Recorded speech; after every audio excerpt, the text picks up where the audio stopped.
Hi, welcome back guys. This is your friend, Lettuce Head Fanfics. Back with amazing fanfiction. This is the series of What If Deku Had Water Dragon Quirk? Now before starting, please give this video a like and subscribe to the channel if you want more videos like this. Now let's get into the fanfic. Third POV. Men aren't born equal.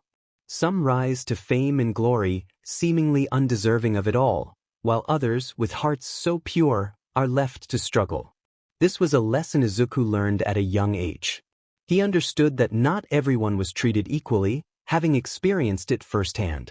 In a world where one's value often hinges on the powers bestowed upon them, those without abilities are frequently cast aside and left to fend for themselves. It all began 8 years ago with a doctor's visit that would change his life forever.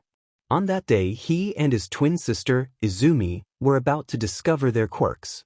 At just 4 years old, they shared their father's blonde hair, inherited from Toshinori Yagi, known as All Might, and their mother's viridian eyes, a trait from Inko Yagi, also known as Esper. Unbeknownst to them, both their parents were heroes. Early that morning, the twins were filled with excitement, jumping around and giggling, much to their parents' delight. They had always dreamed of becoming heroes and had promised each other that they would be the best duo ever. Now, kids, come on, eat your breakfast so we can go to the doctor for your tests, okay? Inko said, and they nodded eagerly. Yes, they chimed in unison, quickly finishing their food. Now, go change your clothes and meet me downstairs, okay? Yes, they replied again, giggling as they raced up to their rooms. A few minutes later, the twins came down the stairs, where their mother was waiting. She took their hands as they exited the house. Their father stayed behind, claiming he needed rest. The children gave him a quick peck on the cheek, while Inko shared a tender kiss with him. They hopped into the car and drove to the doctor's office for their quirk tests, chatting excitedly about what powers they might have. Inko listened with a smile as they speculated. Upon arrival, they sat in the waiting area, playing with the toys they had brought, engaging in their usual heroes versus villains game. Can we have Izuku and Izumi Yagi? The doctor would like to see you now, a nurse announced, prompting Inko to gather their toys. The twins hurried to the doctor's office and took their seats, their anticipation palpable. Hello, I will be your doctor today. We will conduct some tests to determine your quirks. After a few minutes, I will share the results with you, the doctor explained. Can we do them now, please? I want to know my quirk. Izumi pleaded, with Izuku nodding vigorously in agreement. The doctor and Inko chuckled at their eagerness. Don't worry, we're heading to the test room now. Let's go, the doctor said, rising from his seat. The children cheered and followed him eagerly. After several minutes of testing, they returned, and the doctor promised to return with the results soon. When he finally returned, his expression was serious, causing concern for the family. Is there a problem, doctor? Inko asked, worry etched on her face. Well, I have good news and bad news. Which would you like to hear first? The doctor inquired, and Inko chose the bad news. It seems that Izuku will not be receiving a quirk. An X-ray revealed that he is double-jointed in his pinky toe, which typically indicates he will be quirkless. Izuku's heart sank at the news, and he dropped the All Might figure he had been holding. Tears began to fall as the doctor looked at him sympathetically. Seeking comfort, he turned to his mother, but saw a look of disappointment on her face that he had never seen before. What is the good news then, doctor? Inko asked, seemingly unaware of her son's distress. Izumi here has a powerful quirk. A stronger version of your quirk. She can move objects with her mind using psychic energy and create powerful attacks. I believe she will make an excellent hero, the doctor informed them. Izumi beamed with joy, her smile contrasting sharply with her brother's sorrow. Inko hugged her tightly, praising her for her impressive quirk. Izuku felt invisible, overshadowed by his sister's triumph. I'm going to be a hero, Mommy, Izumi exclaimed, and her mother nodded enthusiastically. Yes, you are, Izumi. Thank you, doctor, we will be leaving now. Inko bowed and lifted Izumi into her arms. Izuku picked up his fallen All Might figure and also bowed to the doctor, who regarded him with pity. He followed his mother and sister to the car, feeling left behind. During the ride home, The conversation revolved around Izumi's powerful quirk, with Inko showering her with praise. Upon arriving home, they were greeted by Toshinori, who eagerly asked how the visit went. Well, Izuku was diagnosed as quirkless, but our daughter Izumi has a powerful version of my quirk, Inko said with excitement. Toshinori's face lit up with pride as he hugged Izumi tightly. My little girl is going to be the greatest hero ever, he declared, and Izumi giggled in his embrace. Meanwhile, Izuku stood quietly near the door, feeling unnoticed as everyone focused on Izumi. Silent tears streamed down his face as he slipped past them and headed to his room, unnoticed. The next day, the twins were at the park playing with other children. While Izumi was actively engaged, Izuku sat quietly in the sandpit, feeling the weight of his reality. He was then approached by his sister, accompanied by a group of her friends. Hey, Izu, do you still want to be a hero? She asked him. I do want to be a hero, he replied sheepishly. Suddenly, his sister punched him in the face, and her friends quickly joined in.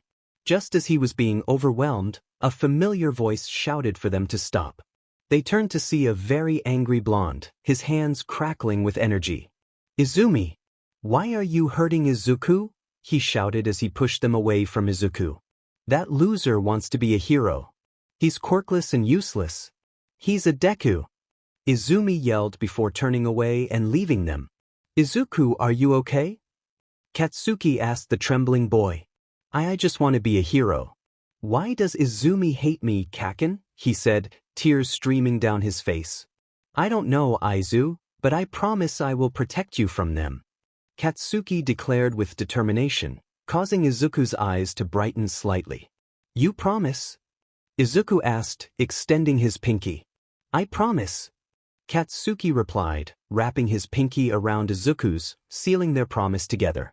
A promise sealed together, a promise that must be kept, a promise that is soon to be broken. 8 years had passed since that day, and Izuku's life had become a struggle. He battled severe depression in silence and dealt with social anxiety from the harsh words thrown at him by classmates and teachers. Since he was 4, his family had forgotten about him, no longer acknowledging his existence. He tried to win their favor by excelling at school, but his efforts were undermined by teachers who couldn't accept that a quirkless student could outperform others. His grades were always low, and his assignments were mysteriously lost by the teachers, who discarded them on purpose. He often found himself alone at home while his family engaged in bonding activities elsewhere. He would sit in his room, quietly crying, accepting his harsh reality. He learned to cook, clean, and take care of himself from a young age. School was no better, students mocked him for being quirkless. He would come home with bruises on his arms and body, hiding them from others who didn't care. Profanities were hurled at him as he tried to hold himself together, knowing deep down that he had been broken for a long time.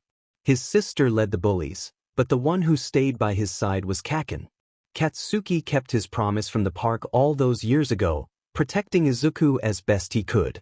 He fended off the bullies and sometimes tended to Izuku's wounds. Izuku appreciated his efforts, but deep down he knew it was out of pity. Now finishing elementary school and soon heading to middle school, Izuku was 12 and far from happy. At the end of the day, as he prepared to leave, his sister and her friends confronted him at his seat. He looked at them with lifeless eyes, devoid of emotion.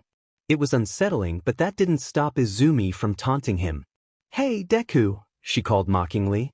Ready for another round of beating today? A grin spread across her face. He remained silent, staring into space. You little brat ignoring me, are you, Deku? She used her quirk to lift him and threw him against the wall.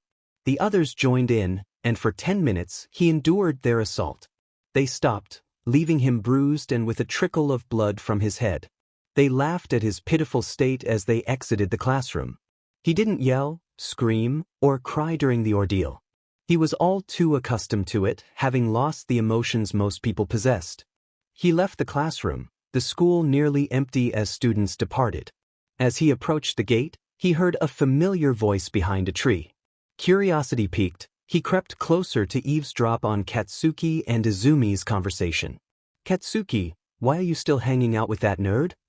Izumi asked. Izuku's eyes widened, but he remained silent, listening intently. Why, Izumi? Can't I just hang out with him? I mean, he's already pitiful and pathetic, right? So I'll just hang out with him and ditch him when we go to middle school, Katsuki replied. Izuku's widened eyes narrowed, and he lowered his head. He knew it. Katsuki was only with him out of pity.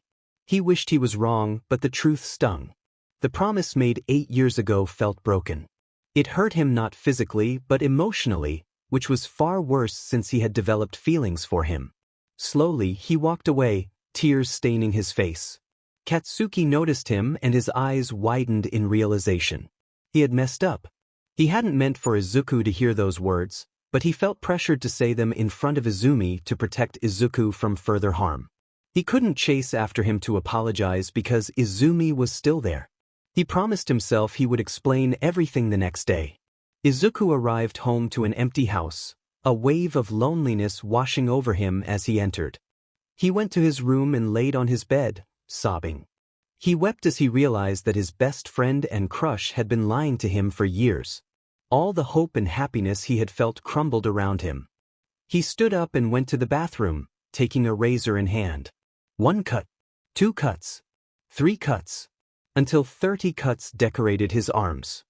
He did it without emotion, letting the blood drip down as he sat on the floor. He wrapped himself in bandages and returned to bed, seeking solace in sleep. His depression deepened.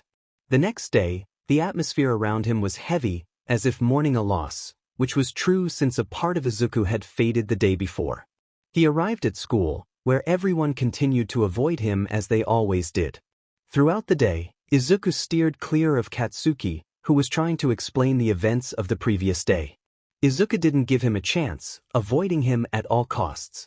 As the day came to a close, he was about to leave when Izumi and her friends appeared in front of his desk. Hey, Deku, why do you look so down? Have you finally lost the will to keep going? If you really want a quirk, I have an idea, she said, prompting Izuku to listen. You could take a leap off a roof and hope for a quirk in your next life. Her laughter echoed, joined by her friends until they noticed Izuku smiling. I'll take note of that, Izumi. Thanks for the advice, he replied, still smiling. It was the first time they had seen him smile, and it unsettled them. They watched as he left the room, leaving Izumi and her friends in contemplation about his unexpected response.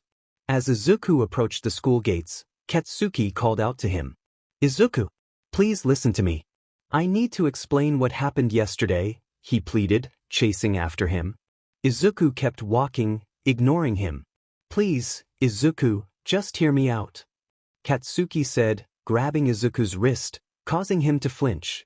Katsuki noticed the bandages covering Izuku's arms, stained with blood, and his expression turned to one of horror. Izuku, what happened to your arm?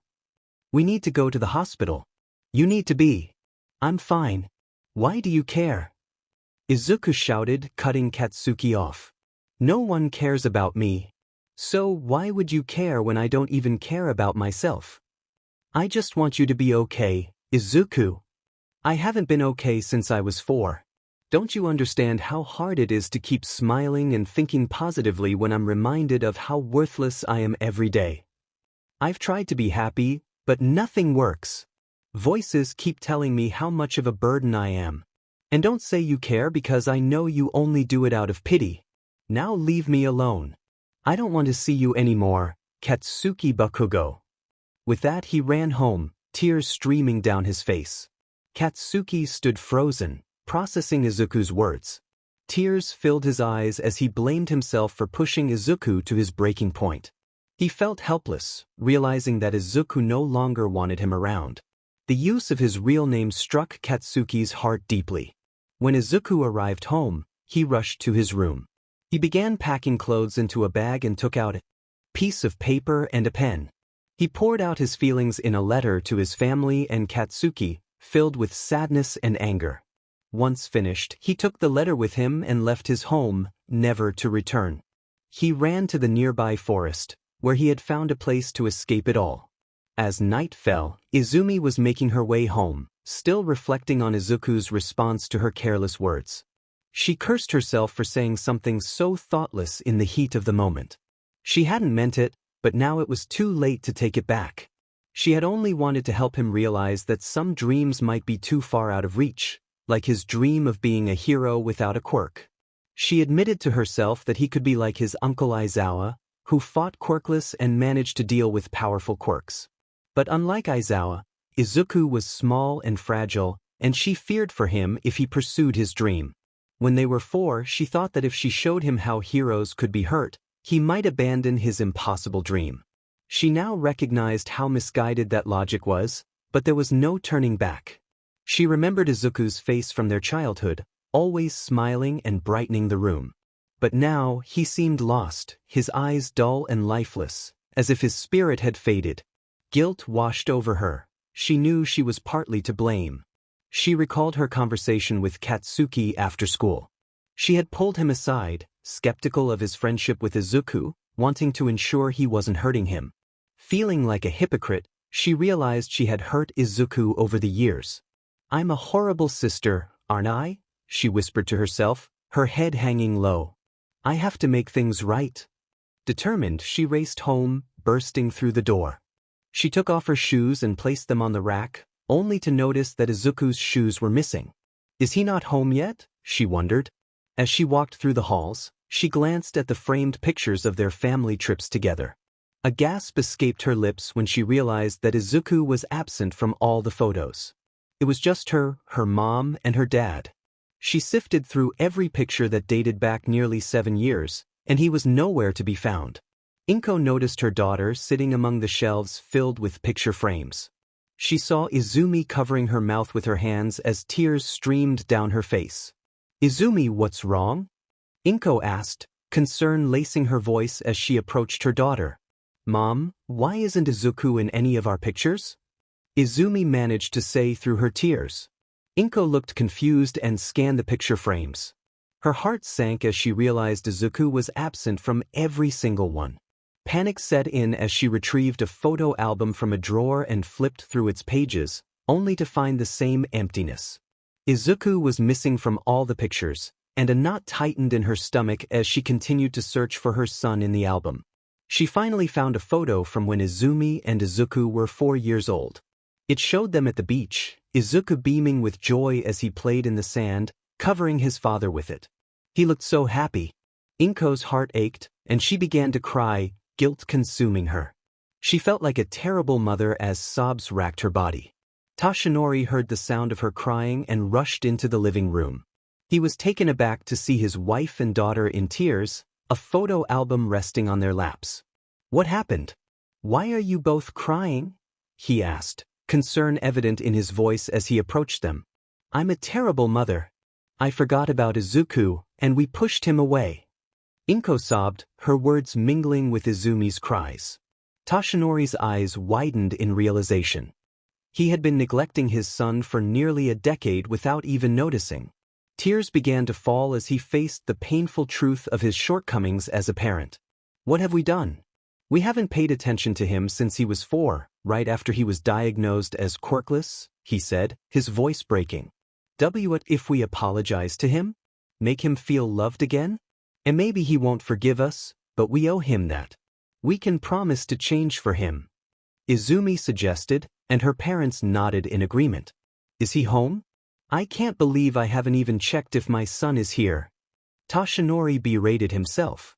"His shoes aren't in the rack, so maybe he hasn't come home yet," Izumi concluded, and her parents nodded, anxiety building. They waited for him to return, hoping to apologize for how he had been treated. As the hours passed and it grew late, their worry deepened. By 10 p.m., they were frantic. They called for help to find their son, reaching out to Gran Torino, Sir Night-Eye, Nizu, Recovery Girl, Aizawa, and the Bakugos. They all arrived at the house, eager to understand the situation. They explained everything, including their neglect of Izuku throughout his life. The adults felt a mix of anger and disappointment towards the Yagis, their emotions boiling over. Mitsuki, unable to contain her fury, slapped Inko hard across the face, causing her to fall to the ground, still crying. Masaru and Sir Night-Eye had to hold her back as she prepared to confront them. How could you do this to Izuku? That poor child. How long has he suffered because of your neglect? Your excuse about him being quirkless is pathetic. Mitsuki raged at the Yagis, who hung their heads in shame. Toshinori, I am very disappointed in you. How do you think Nana would react if she knew her successor neglected his son for being quirkless? Gran Torino shouted, delivering a swift kick to Toshinori's stomach. Recovery Girl then struck them both with her cane. I can't believe you too. You better find a new hero to heal you in battle because I won't be working with you anymore, she declared, hitting them again. Once we find that poor child, I demand you both relinquish custody of him. Clearly, he cannot stay in a household that has emotionally abused him. He will be placed under UA custody and given the life he truly deserves, Nizu stated firmly, gripping his teacup tightly. The Yagis opened their mouths to protest, but Aizawa's glare silenced them. His eyes burned with anger, as if he could hardly contain himself. You will do as Nizu says. I don't care about your excuses. He won't be with you as parents anymore. I will gladly adopt him and train him to be the hero he always wanted to be, giving him the love and care he deserves. I may not be much, but I know I can give him more love than you ever could. They didn't argue back, fear evident in their eyes. It was the first time they had seen Aizawa so furious. That's why he had those bandages on his arms. Katsuki suddenly shouted, drawing the attention of the adults. What do you mean by bandages? Mitsuki asked, her expression serious. I saw Izuku's arms when school ended. We had an argument, and I noticed his arms were wrapped in bandages, with some blood seeping through, he informed them, his voice urgent. Everyone turned pale. Aizawa pushed the Yagis aside and headed upstairs with Mitsuki. When they opened Izuku's room, the strong smell of disinfectant hit them. The room was in disarray, with worn furniture and a moldy bed. They searched the room and found a razor with dried blood on the blade. Gasps filled the air as they looked in the trash can and discovered bandages stained with blood. The rest of the adults arrived, covering their noses against the overpowering smell of disinfectant. They surveyed the room and gasped at its dilapidated condition. Mitsuki rushed out, grabbing Inko by the hair and dragging her to the bathroom. She held up a bloodied razor and stained bandages. This is what you drove your son to, she yelled, tears streaming down her face. Unbeknownst to them, Izuku was already at the place where he intended to end his suffering. Izuku walked silently through the woods, following a familiar trail that led to his final destination. The forest was his refuge, a place that brought him peace during his darkest moments. Since he often found himself alone, he wandered the woods, seeking solace. He listened to the rustling leaves and watched them dance in the wind, finding fleeting happiness in their movement. He had begun wandering the woods at the age of 8, a time when he had given up on gaining his parents' recognition. No matter what he did, they were always captivated by Izumi, leaving him in her shadow. Frustration consumed him, but he felt powerless to change his situation. By the time he turned 8, he had resigned himself to the harsh reality of being invisible, destined to remain in the darkness. He followed the creek that would lead him to his chosen spot. If he were to take his life, he wanted to witness something beautiful in his final moments. As he walked, memories of his painful past flooded his mind. He recalled the statistics about the quirkless population, knowing that a significant percentage succumbed to despair. Soon he would become part of that statistic. He halted in his tracks, memories of Katsuki surfacing.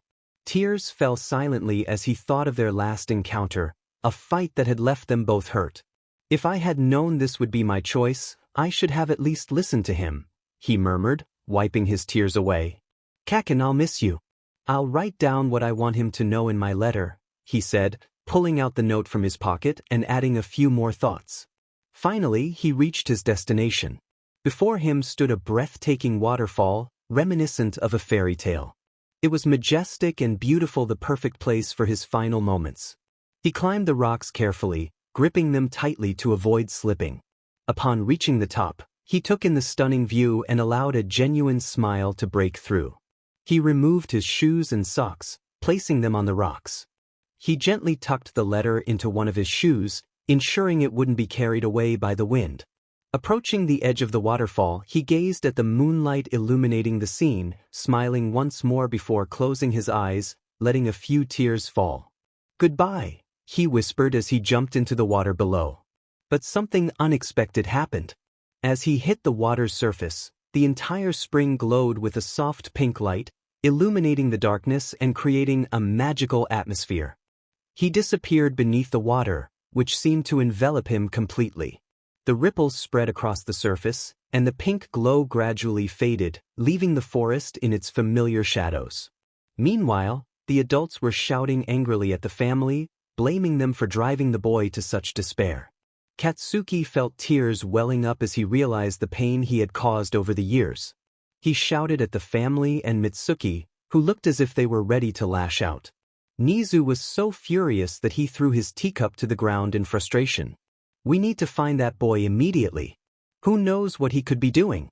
There's a significant chance he might attempt something drastic if we don't locate him," Nizu declared, and the others nodded in agreement. "And you, Yagis All Might and Esper," Nizu said, revealing their true identities, causing the Bakugos and Izumi to gasp. "I will report you to the Hero Commission, and I'll ensure your hero salaries are reduced by at least 70%. When you both teach at my school, your pay will drop by at least 80%. With that, he left the room with the others.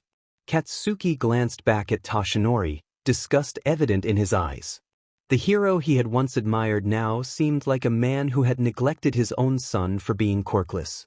"I don't want to be like you, All Might. I used to admire you for being number one, but right now, you're just a terrible father hiding your true self from the public. You don't deserve to be number one," he spat, storming down the stairs. Toshinori felt a deep sense of guilt as Katsuki's words pierced his heart, shattering it into pieces. He could only blame himself. The adults discussed their plan to find the boy and ensure his safety. The Yagis descended, feeling the weight of the glares directed at them. "All Might, I will look into the future. It may provide us with a clue about Izuku's whereabouts," one of them said, and he nodded. Sir Night Eye approached Toshinori, placing a hand on his shoulder and looking him in the eyes as he activated his quirk to glimpse the future. In his vision, he saw Izuku underwater, surrounded by nothing but the vast sea. He noticed a figure with blue hair and ocean-like eyes gazing back at him. Suddenly, a giant creature began to coil around the man. It resembled a serpentine dragon from mythology, glowing with a pink luminescence that illuminated the dark water. It faced him, its ice-like eyes piercing through the depths as it let out a thunderous roar. The creature then dove down, its pink light fading into the abyss. The man with blue hair transformed, morphing into a dragon entirely composed of water. It glared at him, letting out a powerful roar as it surged forward, its jaws wide open, ready to strike. Sir Night Eye gasped, falling back as he desperately tried to catch his breath. Panic filled his eyes, reflecting sheer terror. "Night Eye, what happened?" "What did you see?" Aizawa asked, helping him to his feet. "I witnessed something bizarre and unbelievable," Night Eye replied as the others gathered around eager to hear. "I saw a glimpse of 2 or 3 years into the future. I was underwater in the middle of the sea, and in front of me was a man with blue hair and blue eyes, staring me down. Then a creature began to coil around him, resembling a serpentine dragon from those mythology books." Everyone gasped at his claims. It seemed too incredible to believe. Yet, the fear in his eyes made it difficult to doubt him. Then the dragon creature roared at me before vanishing into the depths. The man looked at me again, transforming into a dragon made entirely of water. He fixed his gaze on me and began swimming in my direction, as if he intended to consume me whole. They all tensed at the realization that Night Eye had envisioned Toshinori's future. He looked pale at the thought of being consumed by a dragon. "We must make haste, everyone. We need to find that child before it's too late. I fear he might be swayed to the wrong side." "Not that I can blame him," Nizu said with a deep sigh. "Now, let's find him." The search continued for Izuku. Night Eye, Gran Torino, and Bakugo raced through the streets of the city, desperately trying to locate the boy and bring him home. Aizawa leaped from building to building, hoping to spot him from above, while Nizu and Recovery Girl returned to UA to deploy drones for aerial searches. Hours passed with no sign of Izuku. Panic spread among the group, and worried expressions filled their faces. Katsuki was particularly anxious, pacing back and forth as his breathing quickened. Mitsuki stepped in to calm him, cupping his cheeks in her hands. She whispered reassurances, promising that they would keep searching for Izuku until dawn. Tears of guilt streamed down Katsuki's face. He felt responsible for pushing Izuku to this point after their conversation at school the day before. All Might called Detective Tsukachi for assistance in the search. He explained the situation, and Tsukachi's shock and anger were palpable. He shouted in frustration over the phone, startling the entire police department, as it was the first time they had heard him so loud with rage.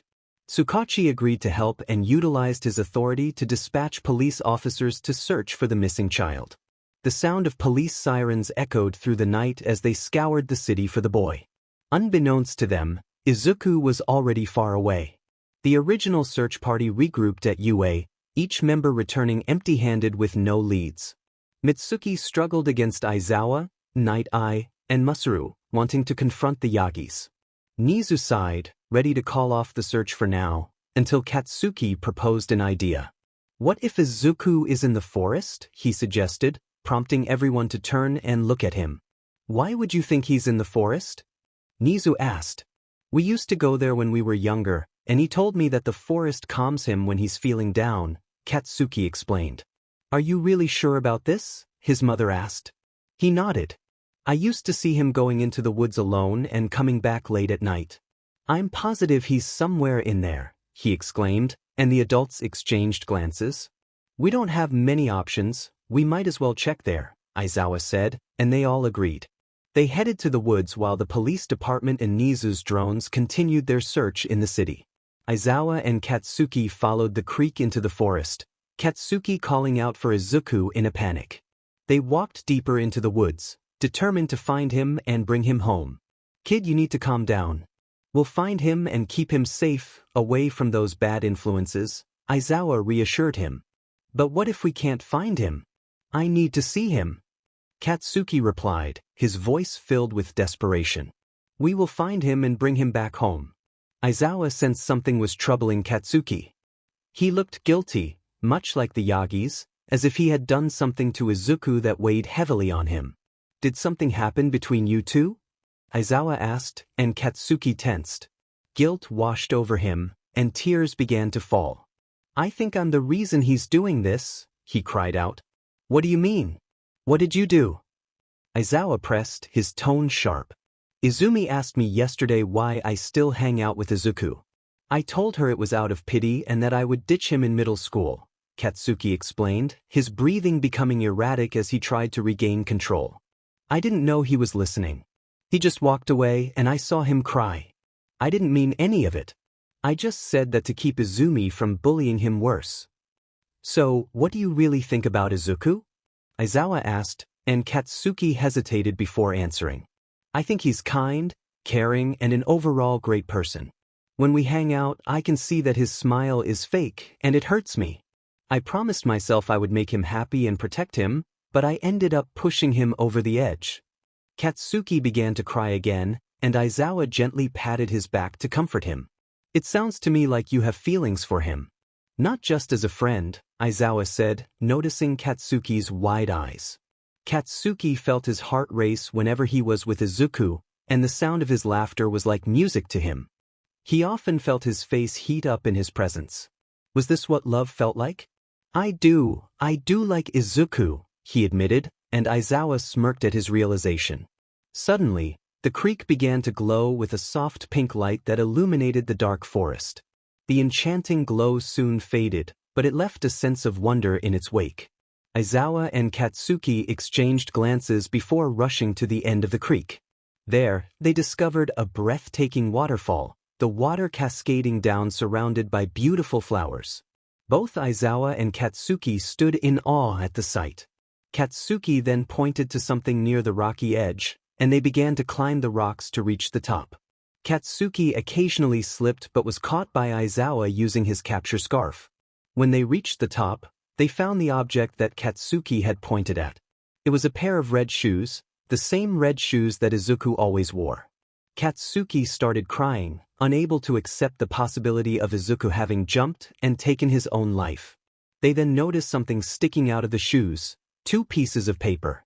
They looked at the letters, which were addressed to the Yagis and Katsuki. They read the contents of the Yagis' letter. Dear Yagis, I hope you're happy now that I'm gone, not that you would care anyway. Just want to say that I hold a lot of resentment towards you all for the things you put me through. The neglect, my health deteriorating, losing my sanity. I'm done. I give up. I no longer want to be around people who have hurt me so much. My depression, my anxiety, the panic attacks I face daily, I don't want to suffer anymore. I'm taking your daughter's advice and ending my pain. I hope to see you all in hell. In my last moments, I'm revoking the name of Yagi. I don't want to be associated with any of you. Goodbye. Izuku.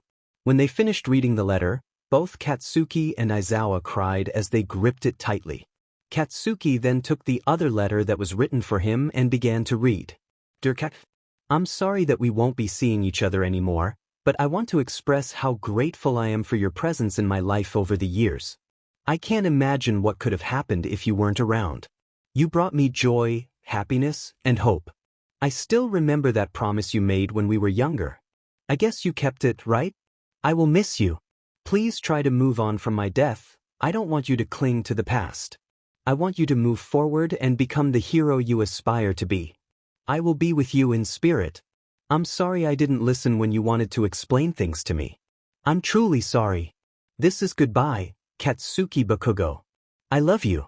With love, Izuku. Katsuki screamed at the top of his lungs as he finished the letter.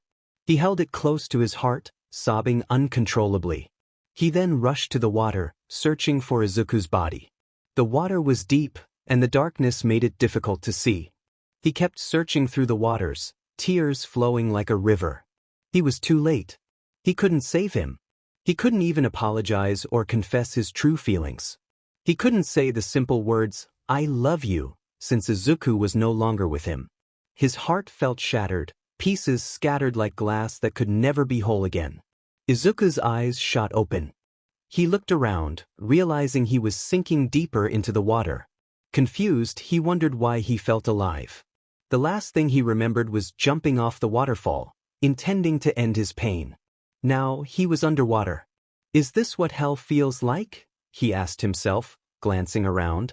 To his surprise, he found he could breathe normally, as if the water was air, merely an illusion in his mind. He cursed himself for the situation he had put himself in. He only wanted to be free from the chains that had held him back for so long. It was a simple wish, yet he couldn't even fulfill it properly. Suddenly, he felt a presence around him. It felt regal and calming, yet dominating at the same time. He looked around but found nothing except the endless water. Then he looked down and saw something swimming toward him. It was large and long, heading straight for him. The creature swam up, creating a strong underwater current that pushed him back. When he saw it, he could hardly believe his eyes. It was a serpentine dragon, a creature from legends and mythology. Majestic and beautiful, it had luminous pink scales that illuminated the dark waters, turning them a soft pink hue. Izuku was in awe, staring at the dragon as it inspected him with curiosity. The dragon sensed his innocence and realized he meant no harm. The serpent dragon swam closer, coiling around him and placing her head in front of him. Izuku was shocked by her actions but reached out to touch her head, feeling the tough yet smooth scales. She gestured for him to ride on her head, and he nodded, climbing on. She began to swim at lightning speed, and Izuku held on tightly. They dove down into the depths before turning and swimming upwards toward the surface. As they broke through the water, Izuku was astonished by where they had arrived. They were at another spring waterfall, nearly as beautiful as the previous one. The water was crystal clear, surrounded by lush flowers and trees. He had never seen anything like it. The dragon released him onto the water, and he was surprised to find he didn't sink but walked on the surface, creating ripples with each step. The dragon coiled around herself and looked into Izuku's eyes. Who are you? He asked, still in disbelief. And what am I doing here? Izuku asked the dragon, who tilted her head curiously. I should be the one to ask that, child. You have entered my domain of sanctuary. No mortal has ventured into my realm for centuries, the dragon replied in a voice that was both commanding and graceful. I don't know why I am here either. I just jumped into the waters and ended up here, Izuku explained, his voice trembling as the dragon narrowed her eyes. Why would you jump into the rocky waters? You are far too young to be doing such things alone, child. I just wanted to be free. You sought to harm yourself? You are just a young boy. Why would you consider such a thing? Izuku then shared the painful experiences of his life, the neglect, the mistreatment, and the toll it had taken on his mental and emotional well-being, all because he was quirkless. A few tears slipped down his cheeks as he recounted his story. The dragon felt a surge of anger at the injustices he had faced. No child should endure such suffering. She comforted him by gently nudging him with her head, eliciting a small giggle from him. I feel sorry for you, child. No one should have to experience such pain. A child deserves nothing but love from their parents and happiness throughout their lives. This also explains why you are here. What do you mean? Why am I here? The spring waterfall you jumped into was no ordinary waterfall. It was a portal to my domain, used by mortals centuries ago. So, it was before quirks manifested? Indeed, child. Only those who have endured great trauma may enter my domain. That is why you are here. So that's why. I would like to know your name, child. In return, I will share my name as well. Izuku is my name, just call me Izuku. Very well, Izuku. I am Umei, the serpentine dragon of the sea, the bearer of gifts, and the dragon of purity. Bearer of gifts? Izuku asked, and the dragon nodded. Mortal visitors would come to my domain to request favors. I grant them only if their hearts are truly pure and kind. That is why I am also known as the Dragon of Purity. The dragon then turned and gestured for Izuku to follow her. She glided behind the waterfall and led him into a cave. As he entered, he was awestruck by the pink crystals that adorned the cave, illuminating it with a magical glow. Umei coiled around herself at the end of the cave and invited Izuku to sit down. He complied, and they faced each other. Izuku, let me ask you, what is your deepest dream that you wish to come true? Umei inquired, prompting Izuku to think. He had only one desire, to be a hero. Despite the mockery he faced for being quirkless, he still yearned to embody the ideals of heroism. I want to be a hero. A hero for those who have been looked down upon by society. I want to be a pillar of hope and bring change to a corrupt world that shuns those with weak quirks or those who are quirkless, like me, he said, looking down at the ground. Such a noble wish for someone so young. I admire your bravery in wanting to rectify the world's mistakes. What if I told you that you could achieve that? Izuku looked at her, curious, and she chuckled softly. Suddenly, a glowing orb appeared from her forehead, radiating a brilliant golden light. She presented it to him. This is called a Wish Orb. It seeks out your deepest desires and will grant them, but if your wish is selfish, it will lead to your downfall. It is also known as the Orb of Judgment. Do you wish to be judged in hopes of having your wish granted? She asked. Izuku stared at the orb, his eyes wide with shock. If he agreed, there was a chance it could lead to his demise, which he had contemplated before. Yet, this time, he had an opportunity to make his dream a reality. I accept. I accept, Izuku declared with determination. The fire in his eyes made Umei smile as she held the orb closer. Be cautious, child. You could face dire consequences if your wish is selfish. Are you certain you wish to proceed and be judged by the orb? She asked again to ensure he was confident in his choice. He nodded firmly and reached out to touch the orb. As he did, his eyes and mouth began to glow with a golden light, illuminating the darkness around him. He found himself submerged underwater once more, surrounded by complete darkness. Just then, a light source appeared from the depths of the sea. It started as a faint glow but quickly brightened as it floated toward him. Izuku squinted and recognized it as the Orb of Judgment, shining brilliantly. The orb approached him, and though he felt a surge of surprise, he calmed himself. He placed his hands on the orb, which began to emit an even more intense light. As he looked around, the dark waters transformed into a clear blue hue, revealing their beauty. Amazed by the clarity of the water, Izuku turned his attention back to the orb, which slowly retreated. Confused, he watched as it suddenly surged forward and collided with his chest. To his astonishment, the orb was absorbed into him, causing his chest to glow with the same golden light. A splitting headache struck him, and he felt a wave of pain coursing through his body. He cried out as the water around him began to swirl in a vortex, being drawn into him, intensifying his agony. His hair transformed from blonde to a deep ocean blue, and his eyes shifted to a clear blue hue that mirrored the crystal waters around him. As the water absorbed into Izuku, the headache and soreness that had plagued him vanished. He took a deep breath and opened his eyes, only to find another creature standing before him. It was another dragon, unlike any he had seen before, yet it felt strangely familiar. There was a sense of recognition, as if he had known this dragon for a long time. Majestic and regal, it exuded power. Its body was entirely composed of water, resembling a classic dragon from storybooks rather than Umei. Hesitantly, he approached and reached out to touch it. To his surprise, the dragon gently rested its head against his hand. Its skin was covered in scales that felt surprisingly rough yet durable, despite being made of water. A smile spread across Izuku's face, and the dragon mirrored his expression.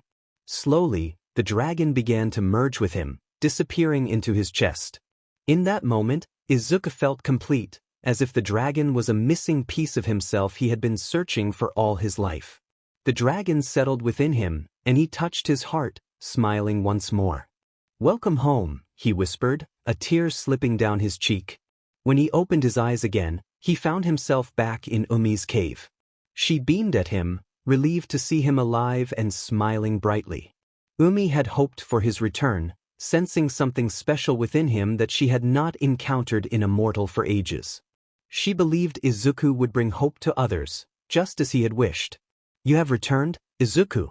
It seems the orb deemed you worthy of your wish, and your appearance has changed as well," Umei remarked. Izuku's eyes widened as he rushed out of the cave to gaze into the water. He was astonished to see his hair and eyes had turned blue. In truth, he was pleased with the change, feeling a sense of liberation from his family's legacy. He sprinted back to Umei, expressing his gratitude for the Wish Orb. He wrapped his arms around the serpent dragon, who embraced him with her neck. "You are very welcome, child. The color of your eyes and hair signifies that the orb has granted you the power of the sea," she explained, igniting excitement within him. "What does my power do, Umei?" he asked eagerly. "You possess the power of water. In essence, you have abilities similar to mine, though not as strong, more like a toned-down version. If you wish, I can teach you how to wield that power properly," she suggested, and Izuku readily agreed.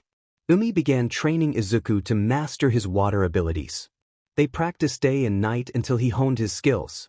He also focused on strengthening his body, building muscle, and enhancing his endurance, speed, strength, and agility. In addition to physical training, Umei taught Izuku everything he needed to know academically. She was incredibly intelligent and more than capable of being his teacher. As time passed, they grew closer, and Izuku began to see Umei as a mother figure, while she started to view him as a son. 2 years passed, and Izuku had mastered the power of the sea. He had developed a slender build with defined muscles from his training and had grown taller, now standing at 5 feet 9 inches. During his water training with Umei, he learned to control and shape water to his will, even manipulating the moisture in the air. He discovered he could transform parts of his body into water and absorb it back in.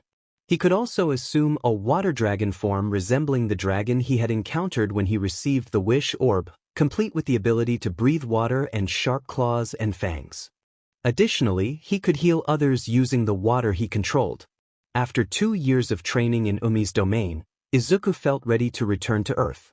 Umei respected his decision, understanding his desire to become a hero and make a difference in the world. They exchanged heartfelt farewells. "Izuku, I will miss you greatly. Be sure to visit me and my domain often," Umei said with a pleading look. "Don't worry, Mom. I'll visit you every month and share all my adventures, he promised. With a wave goodbye, Umei bowed and smiled softly before opening a portal. Izuku stepped through, determined not to look back. He emerged where he had first fallen, back at the waterfall spring. As he prepared to leave the water, he suddenly sensed someone falling. He looked up to see a familiar blonde tumbling down the waterfall. He caught him and was shocked to recognize him. Kaken. Izuku. After Izuku's letter was discovered by Aizawa and Katsuki, they made their way back, with Aizawa dragging a frantic Katsuki from the waters. Aizawa assured him that they would organize a search party to look for Izuku. Upon returning to UA, Katsuki was in tears, clutching the remnants of Izuku, a pair of red shoes and 2 letters. He read them repeatedly, his tears staining the paper. Aizawa maintained his composure on the way back to UA, but inside he was struggling. He wanted to cry but knew he had to stay strong for Katsuki and himself. When they arrived, everyone was there. They all noticed Katsuki and Aizawa's wet clothes and asked them where they had been. Their tear-streaked faces and eyes filled with despair spoke volumes. No words were exchanged, they simply handed over a pair of red shoes, and everyone understood what had transpired. Katsuki fell to his knees, sobbing uncontrollably as he clutched the shoes. Mitsuki and Masaru joined him in tears, and soon everyone was crying, even the Yagis. No. You don't get to cry over this. You're the reason he's gone. I heard you told him to jump off a roof. Now look what you've done. Katsuki shouted, his voice filled with anguish as he struggled against his parents' hold, ready to confront Izumi. The adults looked at her with a mix of disgust and anger, their emotions boiling over. Aizawa, unable to contain himself, used his capture scarf to restrain Izumi, wrapping it around her tightly as tears streamed down his face. Aizawa, let her go. It's not worth it, Nizu said calmly. Reluctantly, Aizawa released her, and she gasped for air as her parents rushed to her side. Aizawa stormed out of Nizu's office, kicking the door in frustration. The others followed suit, with Masaru carrying Bakugo on his back. Before the Bakugos left, Katsuki handed them a letter addressed to them by Izuku. He clutched Izuku's red shoes tightly, while Izumi insisted she should keep them.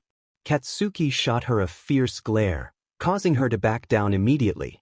Eventually, only Nizu and the Yagis remained in the office.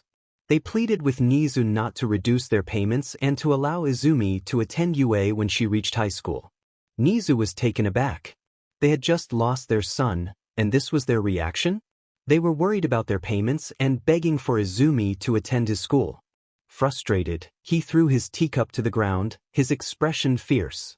You have a lot of nerve begging me not to report you to the Heroes Commission, Toshinori and Inko. You've only solidified my decision to reduce both of your hero payments by 80%. My cameras caught you pleading with me. And as for Izumi, good luck getting her into UA. I will do everything in my power to prevent that from happening. Now leave before I make you. The Yagis hurried out after Nizu's outburst. He immediately contacted the Heroes Commission president about the situation. She was shocked to hear how All Might had treated his son, leading to such a tragic outcome. The decision to deduct 80% of their payments was set in stone. Unfortunately for Nizu, he learned that the president couldn't revoke their hero titles, as All Might was the #1 hero and Esper was #6. Revoking their titles would lead to a rise in crime rates. Despite this, Nizu was determined to hold them accountable. When the Bakugos returned home, Katsuki rushed to his room, clutching the letter and Izuku's shoe. He locked the door and sank to the floor, crying as he repeated the word, sorry, over and over. He fell asleep that night in tears. The next day, Nizu compelled the Yagis to make a statement about their missing son. Someone had leaked the news of his disappearance. That same day, All Might and Esper attended a conference regarding their son. During the conference, All Might and Esper admitted their neglect towards Izuku due to his quirklessness. Many were outraged that 2 heroes could drive their son to such despair. Endeavor was particularly furious, unable to comprehend how All Might could treat his own child this way. As a father himself, he felt a deep sense of disappointment in the #1 and 6 heroes. After a week of searching near the Springfield waterfall, The police found no leads or evidence of Izuku's fate, only the letters he had left behind. Katsuki spent that entire week in a deep depression, refusing to leave his room. He missed his graduation day, remaining locked away, crying and eating only when necessary. He stared at photos of them together and read Izuku's letter repeatedly, now stained with his tears. The red shoes remained with him, carrying Izuku's lingering scent. By the end of the week, he discovered something behind the letter that he had previously missed. What he saw made him cry even harder. "Be my hero, Kaken," it read. This revelation brought fresh tears, but instead of sinking further into despair, he began to think positively. He resolved to fulfill his promise to become a hero not just for himself, but for Izuku. The following week was Izuku's funeral, a somber occasion attended by heroes, strangers, and family, all mourning the loss of a child mistreated by society. In the wake of Izuku's death, protests for change erupted, aiming to ensure that no one else would suffer the same fate as him. A year passed, and Katsuki made it a point to visit Izuku's grave whenever he could. He underwent therapy for severe depression and, after some time and medication, began to heal. He frequently visited the spring waterfall, sitting quietly to admire the view. He brought Izuku's letter, his red shoes, and a bouquet of flowers to place in the water. Katsuki kept his promise to become a hero and dedicated himself to training. He practiced fighting and honing his quirk to its full potential. He also trained his body and gained a lot of muscle while remaining lean. Another year passed, and he was now walking back to the spring waterfall, which had been renamed Izuku Spring Waterfall in his memory. Many came to admire the place and pay their respects to Izuku.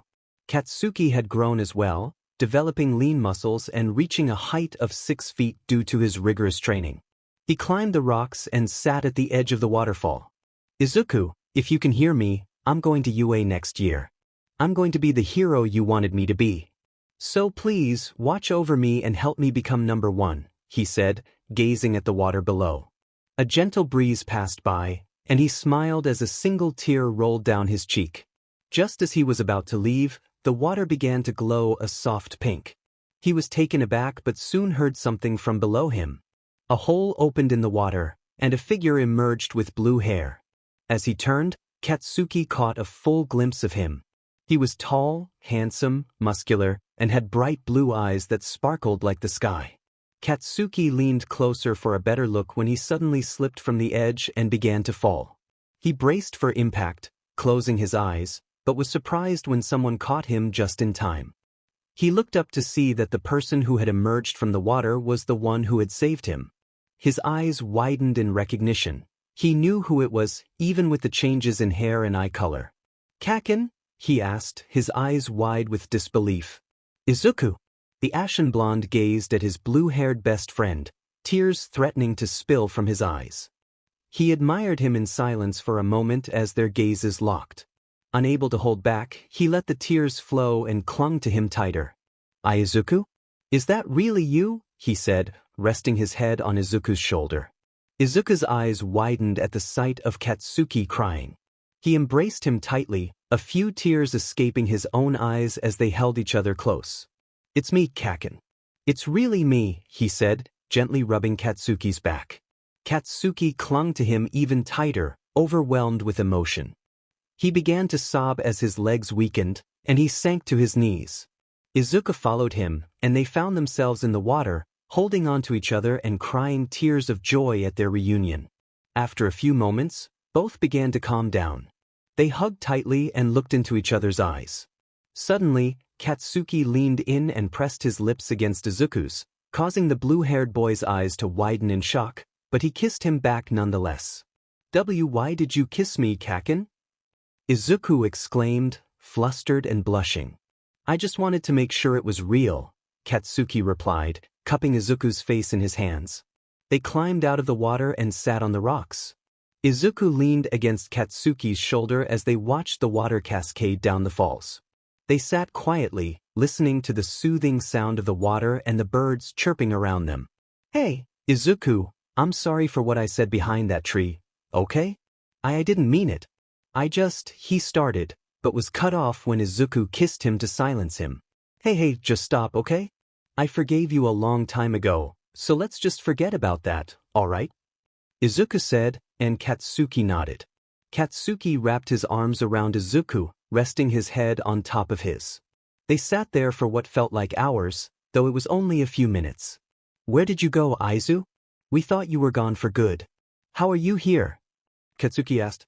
Izuku gazed at the water before letting out a deep sigh. He wanted to explain, but what had happened to him seemed too unreal for anyone to accept. People would think he was crazy if he told them he met a dragon and received powers. When I jumped, something happened, he began. Katsuki tensed slightly but continued to listen. I fell into the water and suddenly woke up underwater in the middle of the sea. What? How did that happen? Katsuki asked. Let me finish and you'll understand. While I was underwater, something approached me. It was a serpentine dragon, like those in storybooks or mythology. Katsuki's eyes widened as he recalled Nitai's vision of All Might's future. The dragon was named Umei, and she brought me to the surface. We ended up at another spring waterfall, just like this one. She told me it was her home and that I must have entered because I experienced severe trauma, leading me to her place. I told her what happened, and she said she could grant me wishes. I told her I wanted to be a hero, and she granted that wish, giving me the power to control and shape water. Katsuki's eyes widened at the revelation that Izuku now had a quirk. His face lit up and he hugged Izuku tightly, who couldn't help but giggle at his enthusiastic reaction. So you have a quirk now. You could totally be a hero, Aizu. Katsuki exclaimed, his excitement palpable. Izuku nodded. Yeah, I can control the water around me and shape it, he explained. He raised his hands, and the water began to rise. Forming a fist with his hand, the water followed suit, shaping itself into a fist. Katsuki was amazed, unable to take his eyes off the water fist. Izuku then dropped his hand, and the water returned to its normal state, splashing back into the spring. That's so cool, Aizu. You could totally be a hero and take down that bully Izumi, Katsuki said with a grin, making Izuku laugh out loud. I can also turn my body into water, he added, demonstrating as his arm transformed into a water tentacle.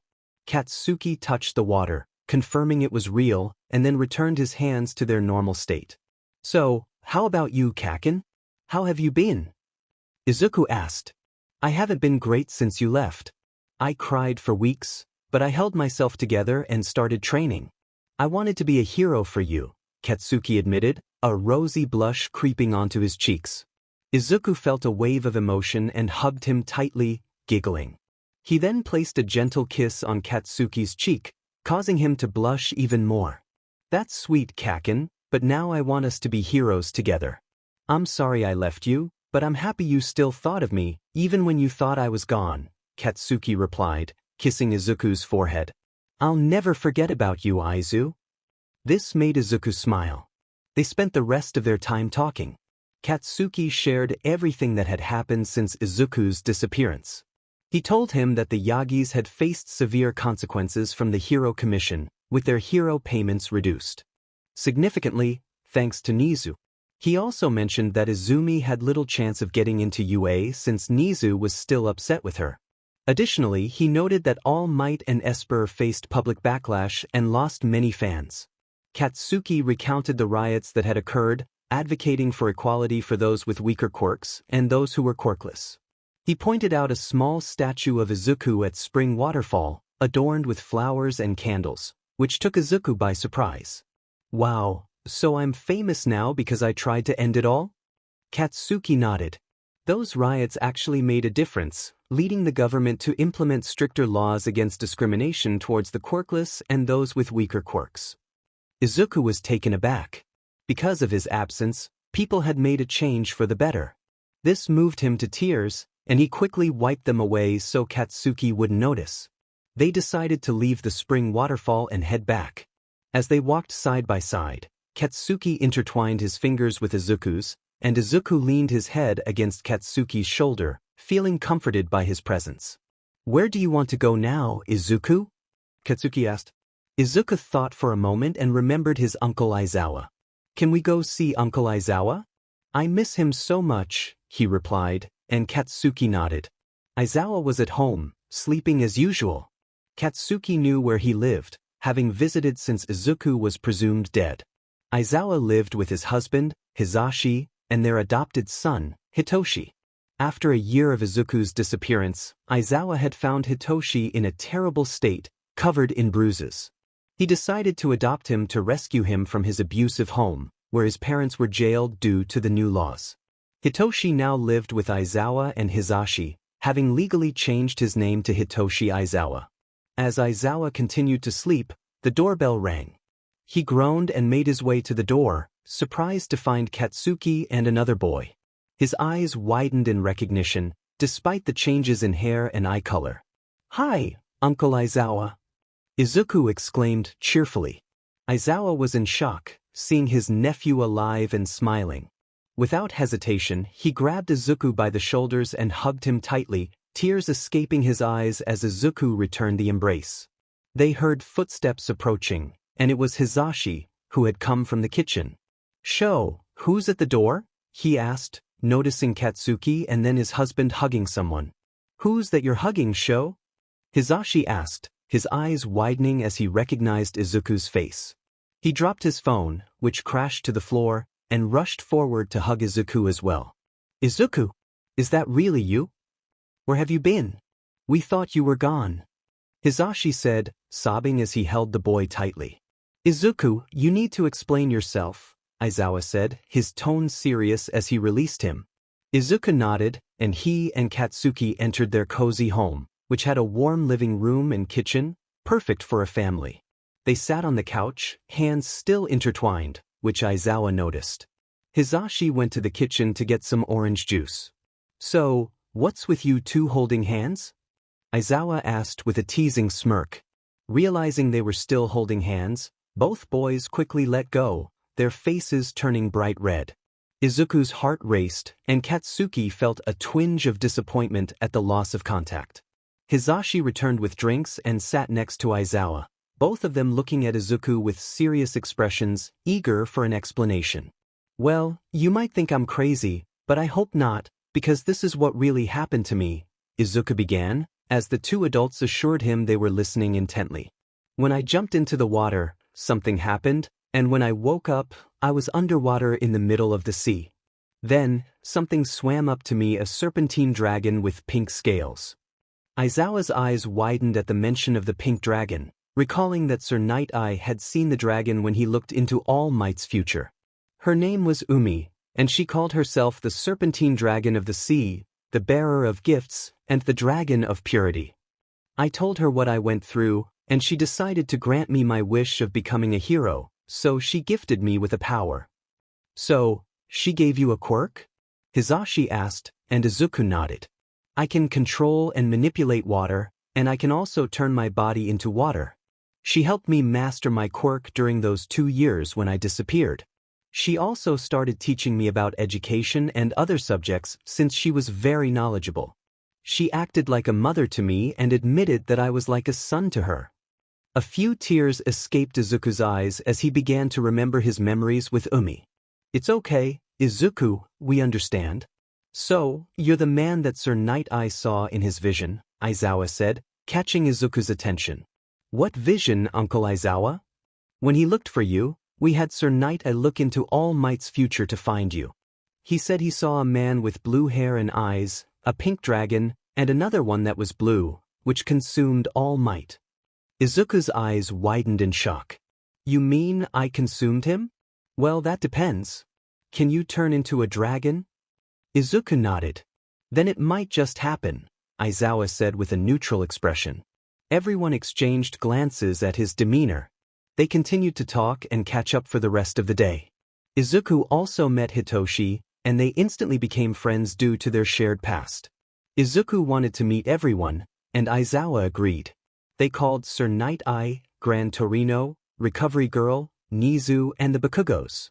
They informed them of Izuku's return, and they immediately headed to the Aizawa residence. Izuku felt a bit nervous, but Katsuki reassured him that everything would be fine.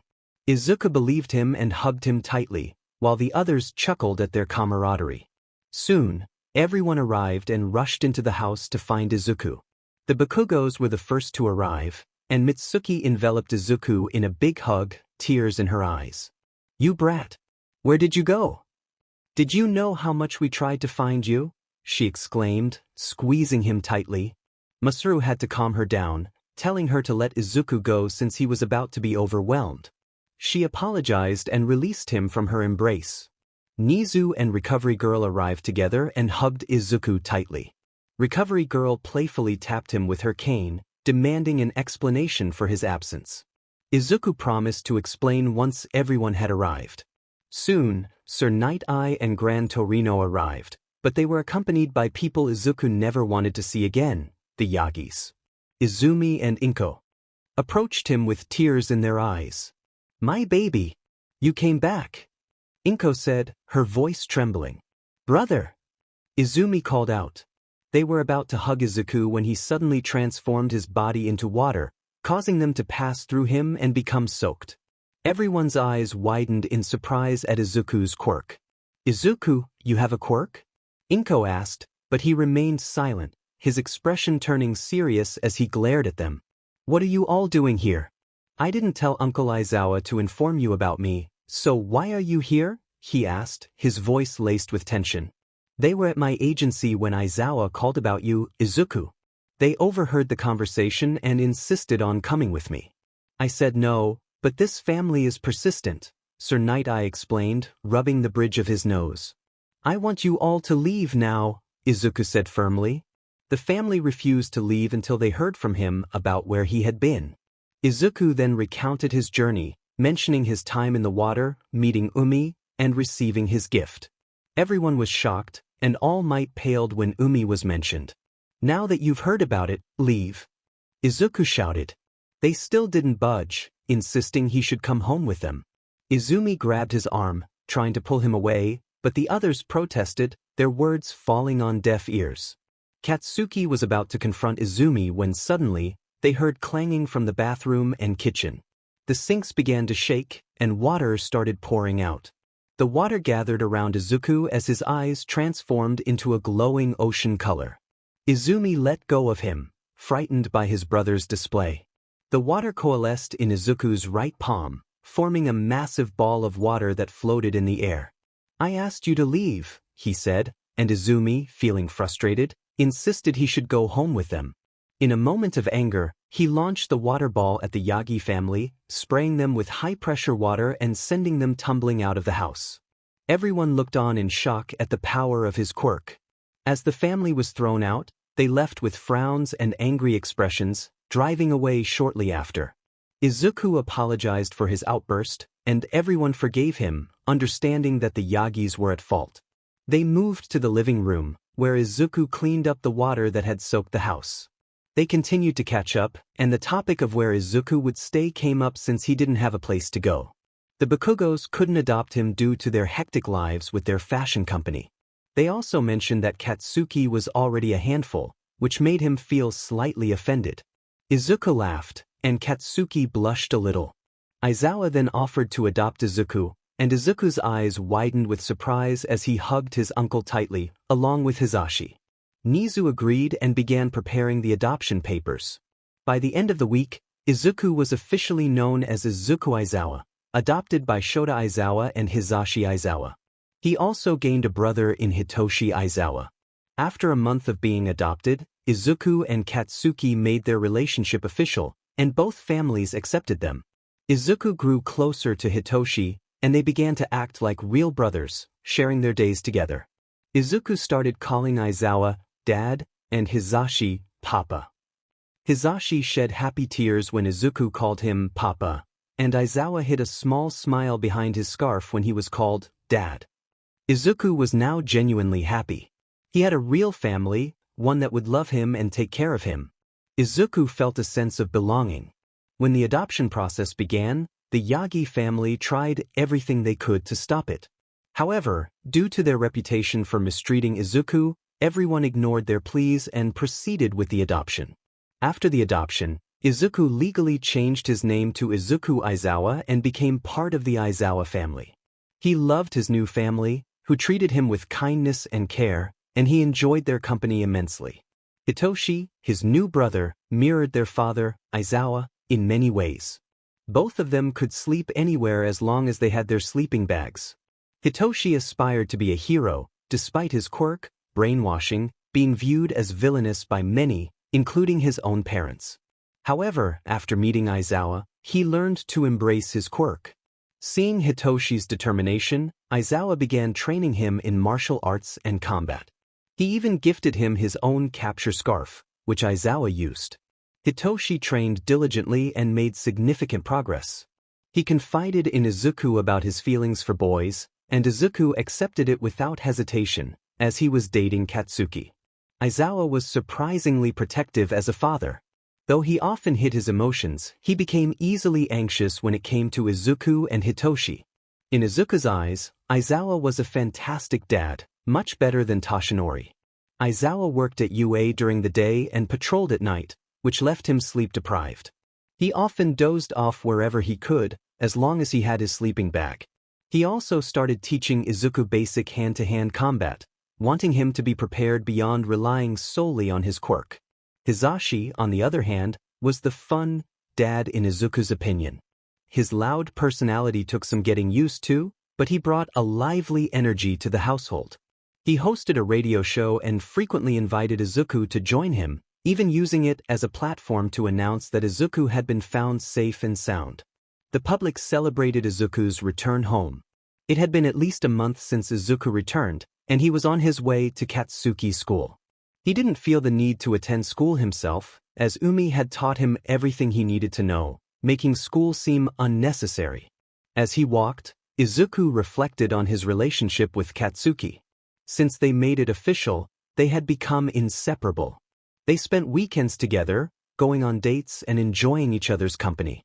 They were both happy, and everyone supported their relationship, except for the Yagis, which was no surprise. Izuku took a shortcut through an alleyway to reach Katsuki's school, but was met with a foul smell. He pinched his nose to block out the odor. Suddenly, he noticed something moving below him and saw a strange tentacle emerging from a drain. It swiped at his foot, but he managed to dodge backward. "I've found myself a new suit," the villain exclaimed from the drainage. The villain clumsily emerged from the drain, revealing a grotesque figure resembling a giant blob. Izuku took a battle stance as the villain approached. "Kid, I'm going to make you my new suit," he declared, lunging at Izuku. Izuku quickly transformed his right arm into water, grabbing something behind him to pull himself back. He reverted his arm to normal and began gathering moisture from the air, forming it into a concentrated ball of water in his palms. He launched the water at the villain, but it passed through the slimy body without effect, leaving him frustrated. "Nice try, kid, but you're done for," the villain taunted, shooting his slimy tentacles toward Izuku. Izuku dodged again, swinging to the side with his water-formed hands. He retaliated by striking the villain with water tentacles, which cut through the villain's form as he continued his onslaught. The villain shrieked as he felt the pressure of the attacks. Izuku then concentrated the water around the villain, creating a bubble-shaped prison that tightened around him. The villain struggled to escape, but Izuku exploded the bubble, causing the remnants to splatter across the alleyway. Victorious, he searched for a container to scoop up the remains when he heard a familiar voice above. It was All Might. Izuku, not in the mood to engage, walked away without a word. All Might attempted to speak to him, but his words went unheard. With a sigh, he collected the villain's remains into a soda bottle and jumped away. Finally reaching Katsuki's school, Izuku stood by the gate, watching students pour out as he waited for his boyfriend. He pulled out his phone, leaning against the wall, feeling eyes on him but choosing to ignore them. Two girls approached him. "Could I get your number?" the blonde girl asked. Slightly annoyed but keeping his composure, he smiled and replied, "Sorry, but I'm taken." He returned to his phone. "Then who are you waiting for?" she asked, just as Katsuki appeared at the gate, searching for him. Izuku's face lit up, and he pushed past the girls to reach Katsuki. He took his boyfriend's hand and planted a quick kiss on his cheek, glancing back at the girls, who looked utterly shocked. Katsuki was unbothered by others knowing he was dating a guy. He cared little for their opinions. How was your day, Kakin? Izuku asked, looking up at him. Fine, I guess. Just the usual annoying people, Katsuki grumbled, prompting a soft giggle from Izuku. They walked toward the arcade to enjoy some fun, excited for the weekend ahead. Suddenly, a soda bottle struck Katsuki hard on the head. He rubbed his head as Izuku laughed heartily. Stupid bottle, he scowled, kicking it in frustration. To his surprise, the bottle popped open, and the slime villain from earlier emerged, causing both Izuku and Katsuki to widen their eyes. The villain began to laugh before recognizing Izuku as the boy from before. Just as it prepared to capture Izuku, Katsuki pushed him aside and was ensnared instead.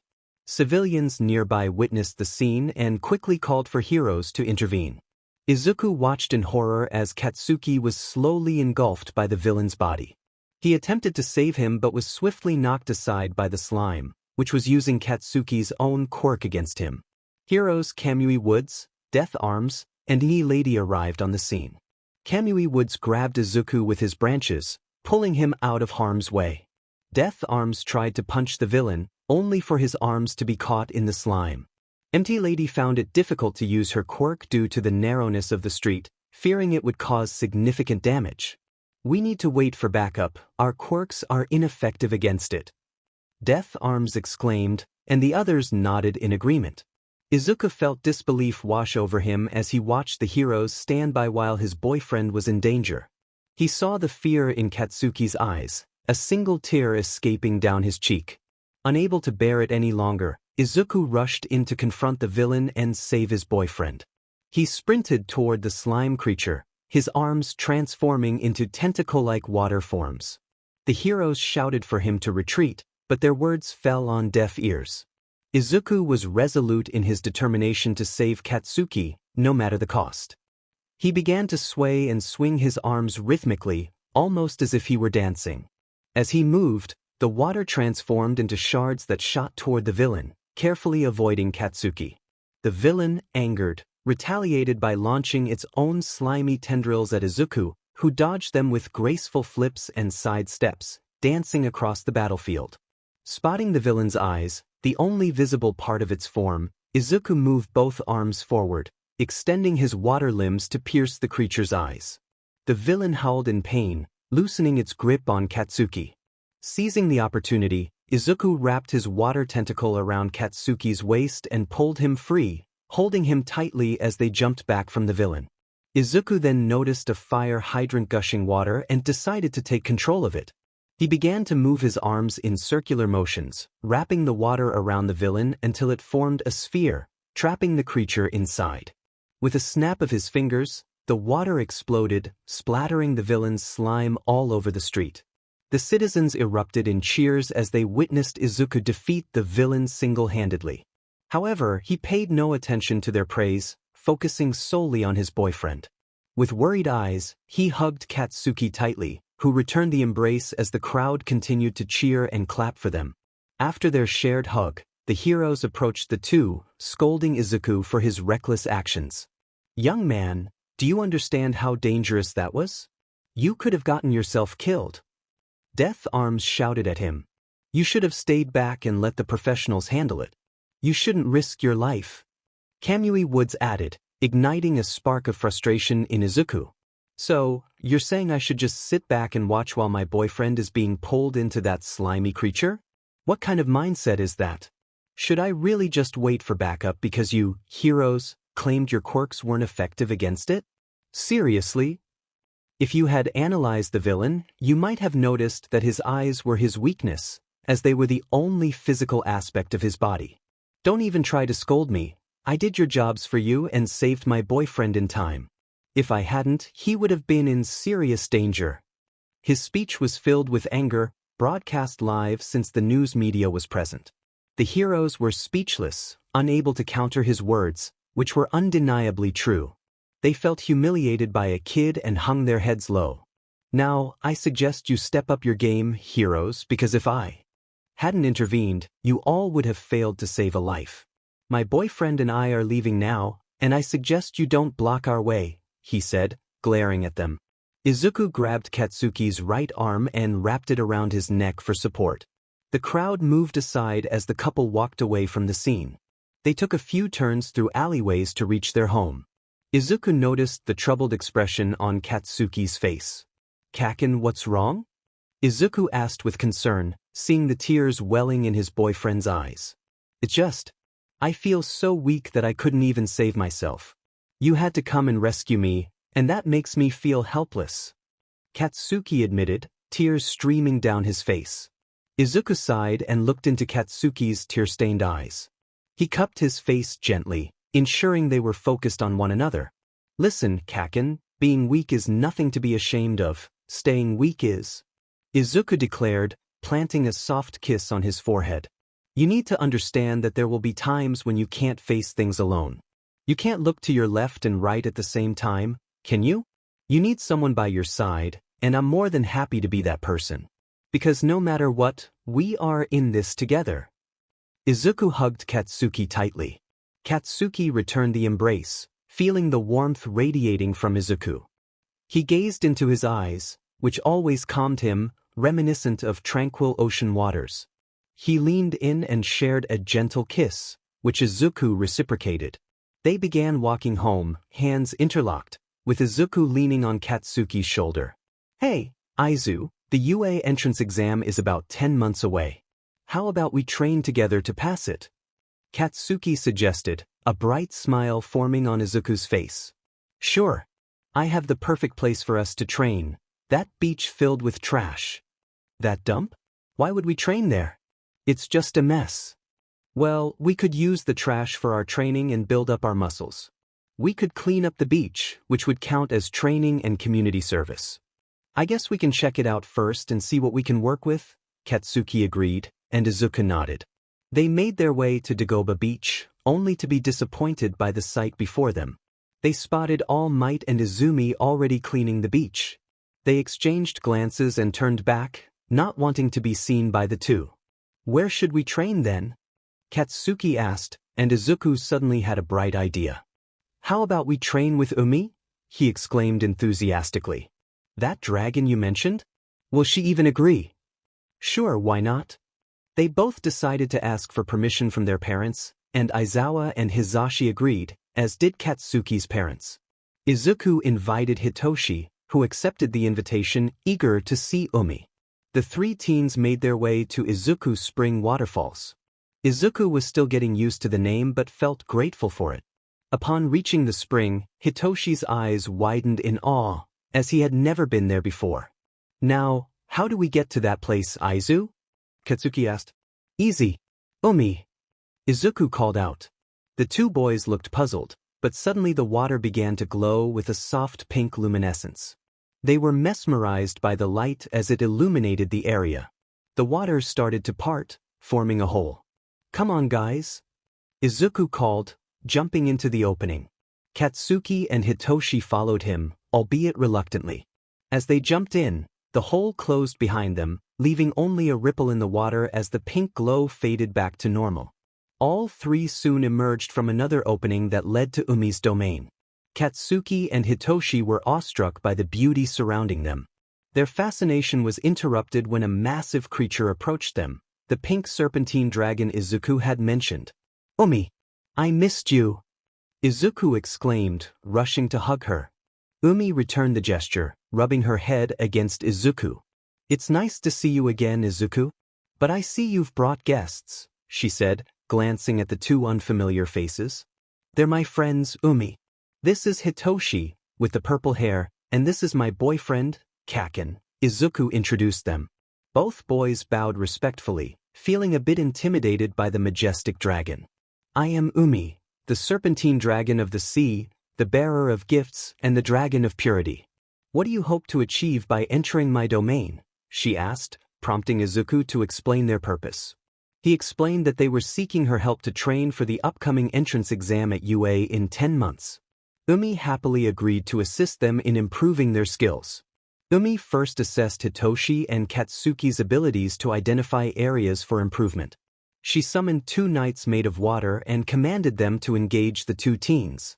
Hitoshi faced one of the knights, skillfully dodging its sword slashes. He used his capture scarf to wrap it around the knight's waist and threw it to the ground. With a swift motion, he wrapped the knight again, pulling it toward him and delivering a decisive kick that turned it back into water. Katsuki easily defeated his knight with a powerful explosion, dispersing it back into water. He had trouble since the knight was making his arms wet, wiping off all the nitroglycerin from his palms. Umei was pleased with the results and recognized the areas they needed to improve. For the next 10 months, they would train in Umei's domain to enhance their skills and abilities. Umei began training Hitoshi by focusing on his fighting abilities and combat skills. He also incorporated extensive body training to build muscle, increase endurance, and enhance speed, all essential for battle. Hitoshi swam hundreds of laps to strengthen his upper and lower body. On weekends, he trained with his dad to master the use of his capture scarf, battling multiple water knights simultaneously to refine his combat style. He decided to design his own capture scarf, and his dad supported him. With Izuku's help, they created a design that would wrap around Hitoshi's arms instead of resembling a traditional scarf. Katsuki needed to improve his explosive abilities. Umei had him work on controlling the blasts to minimize destruction. He also focused on body conditioning to enhance his endurance and speed. Like Hitoshi, he swam multiple laps for upper and lower body strength. Additionally, he began martial arts training under Aizawa's guidance, learning palm strike techniques to complement his quirk. He trained with Aizawa on weekends to refine his martial arts skills. Umei also had him battle multiple water knights, acting as villains, to sharpen his combat abilities. With her help, it made significant progress. Izuku improved his water body techniques with Umei's guidance, discovering he could freeze the tips of his water arms to create pointed weapons. He also learned to gather water from the air more efficiently, saving precious time during battles. He trained his body and swam hundreds of laps to build muscle. He was taught martial arts, with Aizawa recommending Tai Chi for its effectiveness with his water arms. He quickly grasped the basics and focused on mastering the fighting style. Izuku asked Umei to teach him how to summon water knights for training purposes. After mastering the technique, he discovered his healing abilities while trying to help Katsuki with an injury. Umei informed him that it was a rare ability, one she did not possess. He practiced his dragon form, learning to control it effectively. He could breathe either scalding or freezing water and even fly while carrying Katsuki and Hitoshi. After months of training, the three had improved significantly and felt ready for the UA entrance exam. It was now the day before the entrance exam, and Izuku, Katsuki, and Hitoshi were engaged in last-minute training with Umei. They battled water beasts instead of the usual water knights to adapt to different enemies, ensuring they wouldn't become complacent. Hitoshi faced a four-legged water beast with a gaping maw, ready to strike. Since water beasts didn't respond to his commands, he used his capture bands to subdue it. He leaped to avoid its bites, wrapping its legs with his capture bands and holding on tightly. Using all his upper body strength, he swung the beast around and slammed it into the ground, causing it to dissolve back into water. Katsuki battled a flying water beast that shot water ball at him.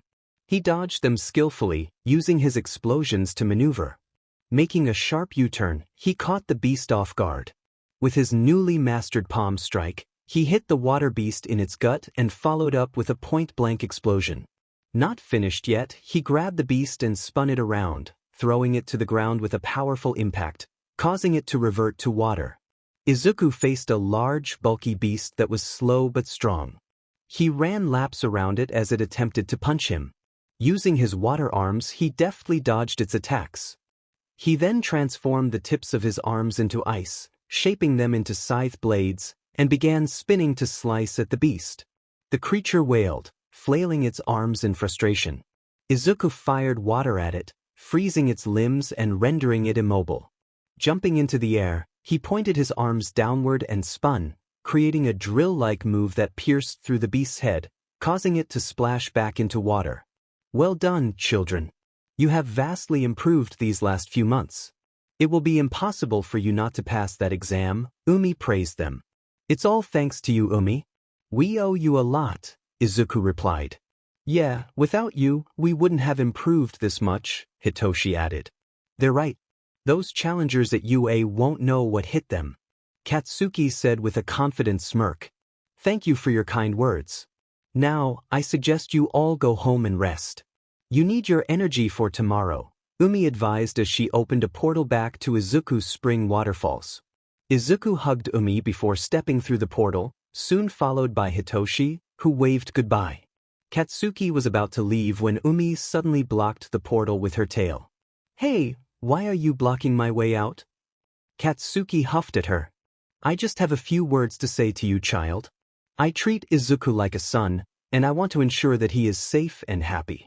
If I see that you hurt him or break his heart, I will personally take you to the depths of the sea where you will be lost in darkness. Do I make myself clear? Umei warned him. Katsuki clicked his teeth and scratched the back of his head. You don't need to tell me that, dragon. I won't let go of that nerd. I'm not gonna lose him twice, he said, a hint of color rising to his cheeks. Umei smiled and moved her tail out of the way. Katsuki looked back at her, and she bowed slightly. He turned and raised his hands in farewell before passing through the portal. Izuku and Hitoshi were waiting for him, and he made his way to them. Izuku took his hand and intertwined their fingers as he leaned against his shoulder. Hitoshi, feeling a bit left out, rolled his eyes and stepped in front of them, not wanting to witness their affectionate moment. They headed home, where Izuku and Hitoshi were greeted by their dad and papa. Hisashi was in the kitchen making dinner, while Aizawa sat on the couch playing with their cat, Mocha, whom he had found while patrolling the streets. They enjoyed dinner together, discussing their day. Afterward, they went upstairs to sleep early, knowing they needed energy for the exam the next day. The next day arrived quickly, and both Hitoshi and Izuku were getting ready. Izuku wore a blue tracksuit with a blue tank top underneath, while Hitoshi donned a purple tracksuit with a matching tank top and his capture bands on his arms. Hey, problem children, get down here or we'll leave you behind, Aizawa called out in his tired voice. The two hurried down the stairs and out the door, where Hisashi was waiting in the car. They drove to UA, where swarms of students were heading inside the campus for the entrance exam. Izuku and Hitoshi got out of the car and waved goodbye to their parents, who were heading to the UA building for orientation. They spotted Katsuki and joined him as they entered the building. As they walked, they noticed many students around them, potential classmates for the future. Izuku then saw a brunette girl trip, almost falling face-first to the ground. He quickly transformed his arms into water, stretching them out to catch her just in time. She looked surprised that she hadn't fallen and noticed the water wrapped around her waist. Turning to see the blue-haired boy with blue eyes, she smiled. Thanks for saving me, she chirped, waving goodbye as she continued on her way. Izuku returned to Katsuki and Hitoshi, who intertwined their hands again, prompting Hitoshi to make a mock GG. They headed into the orientation. First, they had to take a written test that lasted 3 hours. Katsuki finished in an hour, followed shortly by Izuku and Hitoshi, who took an hour and a half. They made their way to ground beta, where the practical test would be held, and sat down next to each other. Hisashi then appeared to explain the rules. Hitoshi's eyes fluttered closed as he dozed off. Little listeners. For the practical test, there will be robots all over the city, each worth different points. There will be 3 types of robots, ranging from 1 to 3 points. He was interrupted by a boy with glasses and blue hair. Sir, the pamphlets said there is a 4th robot. If this is a mistake, then UA should be ashamed for making such an error, he exclaimed, pointing at Shinso. If you're going to sleep, then I suggest you leave. That's not what a hero should be doing. Hey, For Eyes, why don't you sit down and be quiet? Katsuki growled. Such a violent personality.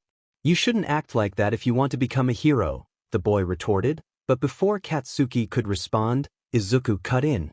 Hey, For Eyes, I suggest you keep quiet and sit down. The 4th robot is just a trap, something to avoid. Why don't you listen and sit down before I make you? Izuku said, his eyes narrowing at the boy. The boy immediately sat down, sweat beading on his forehead.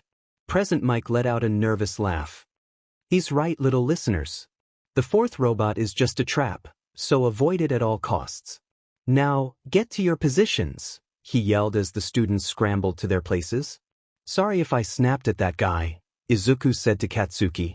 Nah, it's cool, Izuku. Besides, you looked pretty fierce while doing it, Katsuki whispered in his ear, causing a blush to spread across Izuku's face. Izuku was about to punch him playfully on the shoulder, but Katsuki was already gone. He sighed and headed to his section of the exam. Ready, little listeners? Go! Mike announced as Izuku dashed forward while the others remained. What are you doing, little listeners? There's no countdown in battles. Follow that blue kid, he instructed as they ran into the city. Izuku quickly began racking up points, using his water arms with a frozen tip to take down the robots. He swung through the city streets, continuing to search for more robots to earn points. Along the way, he saved a few people by grabbing them with his water arms, and within 10 minutes, he had already accumulated 77 points. In the monitoring room, the teachers watched the screens displaying the exam. They turned to one screen where a girl was making robots float before letting them fall. Another showed Hitoshi wrapping robots with his capture bands, causing them to topple over. Then they focused on Katsuki, who was blasting robots left and right, even stealing points from other students. Izuku stood confidently, using his water arms to slice through the robots with precision. There's a lot of potential this year, isn't there? Midnight remarked, a playful glint in her eye. Aren't Aizawa's students also participating? Didn't you offer them recommendation slips? Cementos inquired. I did, but they wanted to take the regular exam and prove themselves, Aizawa replied, his voice weary yet steady. Well, let's see if they can prove themselves when this opponent arises. Nizu said cheerfully as he pressed a red button. Suddenly, the ground trembled, and the towering zero-pointers emerged throughout the city arena. Izuku spotted the massive robot and noticed students fleeing in panic. Just as he was about to join them, he heard a cry for help. It was the girl from earlier. He swiftly maneuvered through the city with his water arms, reaching her side. Her foot was trapped beneath debris and rocks. With determination, he lifted the rubble just as the zero-pointer approached, launching rockets their way. Izuku quickly pulled the girl to safety, dodging the incoming projectiles. Once he ensured she was safe, Izuku turned to face the zero-pointer. The robot fired more rockets, but he skillfully evaded them. Transforming into his water dragon form, he towered over the buildings, his dragon-like appearance leaving the spectators in awe. Aizawa smirked at the sight. The zero-pointer unleashed more rockets, but they passed harmlessly through Izuku's water body. He soared toward the robot, toppling it backward and landing atop its chest. With a fierce roar, he unleashed a torrent of scalding water from his mouth, melting through the zero-pointer's head. After defeating the giant robot, he let out a triumphant cry, standing proudly on its defeated form, marking the end of the entrance exam. Izuku transformed back into his human form and jumped down from the now incapacitated zero-pointer.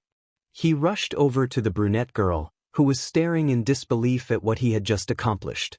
He chuckled lightly at her amazed expression. Are you okay? Can you stand? Izuku asked, snapping her back to reality. No, I can't. I think I broke my ankle, she replied, wincing as he noticed a bruise forming. He began to move his hands in a circular motion, gathering moisture from the air to create a healing sphere. The girl watched in awe, as did the other students who had gathered around them. Izuku pressed his palms around her injured ankle. What are you doing? She asked, intrigued. I'm going to help heal your ankle so you can walk without pain, he explained. As he moved his hands gently around her injury, the water glowed. When he finished, the girl gasped in surprise as the bruise vanished, and she stood up, free of pain. Wow, that's amazing. Thanks. I'm Ochako Uraraka. By the way, she introduced herself, extending her hand. I'm Izuku Aizawa. Nice to meet you, he replied, shaking her hand. Just then, Recovery Girl approached, tapping Izuku's knee with her cane. Are you trying to steal my job, young man? She asked, and he quickly shook his head. I was just helping her. I'm sorry, he said, bowing deeply in front of her. She assured him it was fine and suggested he head home.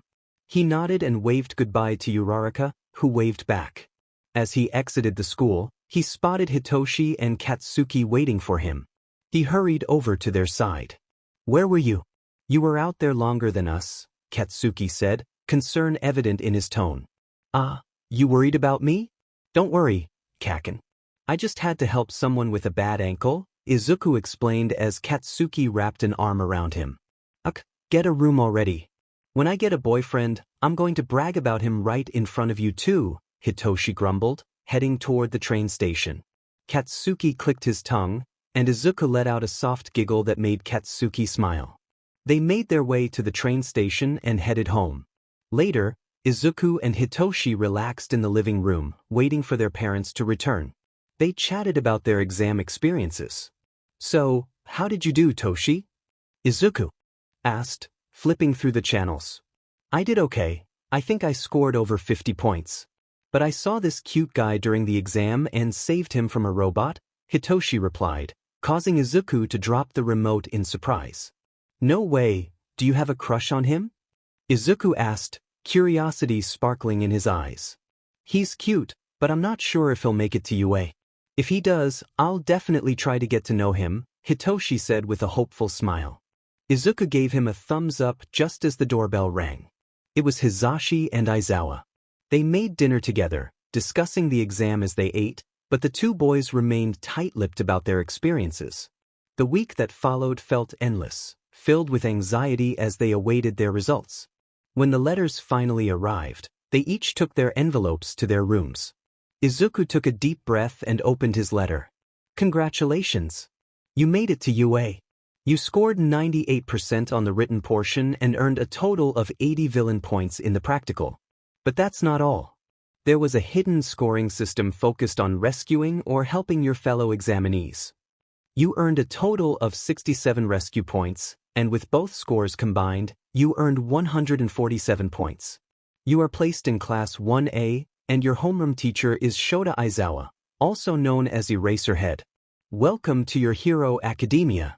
Signed, Principal Nizu.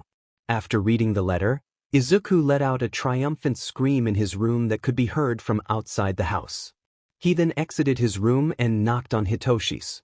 Hitoshi showed him his letter, revealing that he had also been accepted into the hero course and was in the same class. They hugged each other, congratulating one another. Hizashi then came up the stairs and joined the embrace, feeling like a proud parent. After a moment, he let out a small sigh and rolled his eyes before joining the group hug as well. Katsuki then called out that he had also been accepted and was in Class 1A. The next day, both Aizawas stood in front of UA. They made their way inside and began searching for their classroom in the large building. When they found their room, they were shocked to see a gigantic door that looked like it belonged to giants. As they opened the door, they were greeted by Katsuki arguing with the same blue-haired boy from the exam. Your feet shouldn't be on the desk. Don't you know how disrespectful that is to the upperclassmen who once sat at this very desk?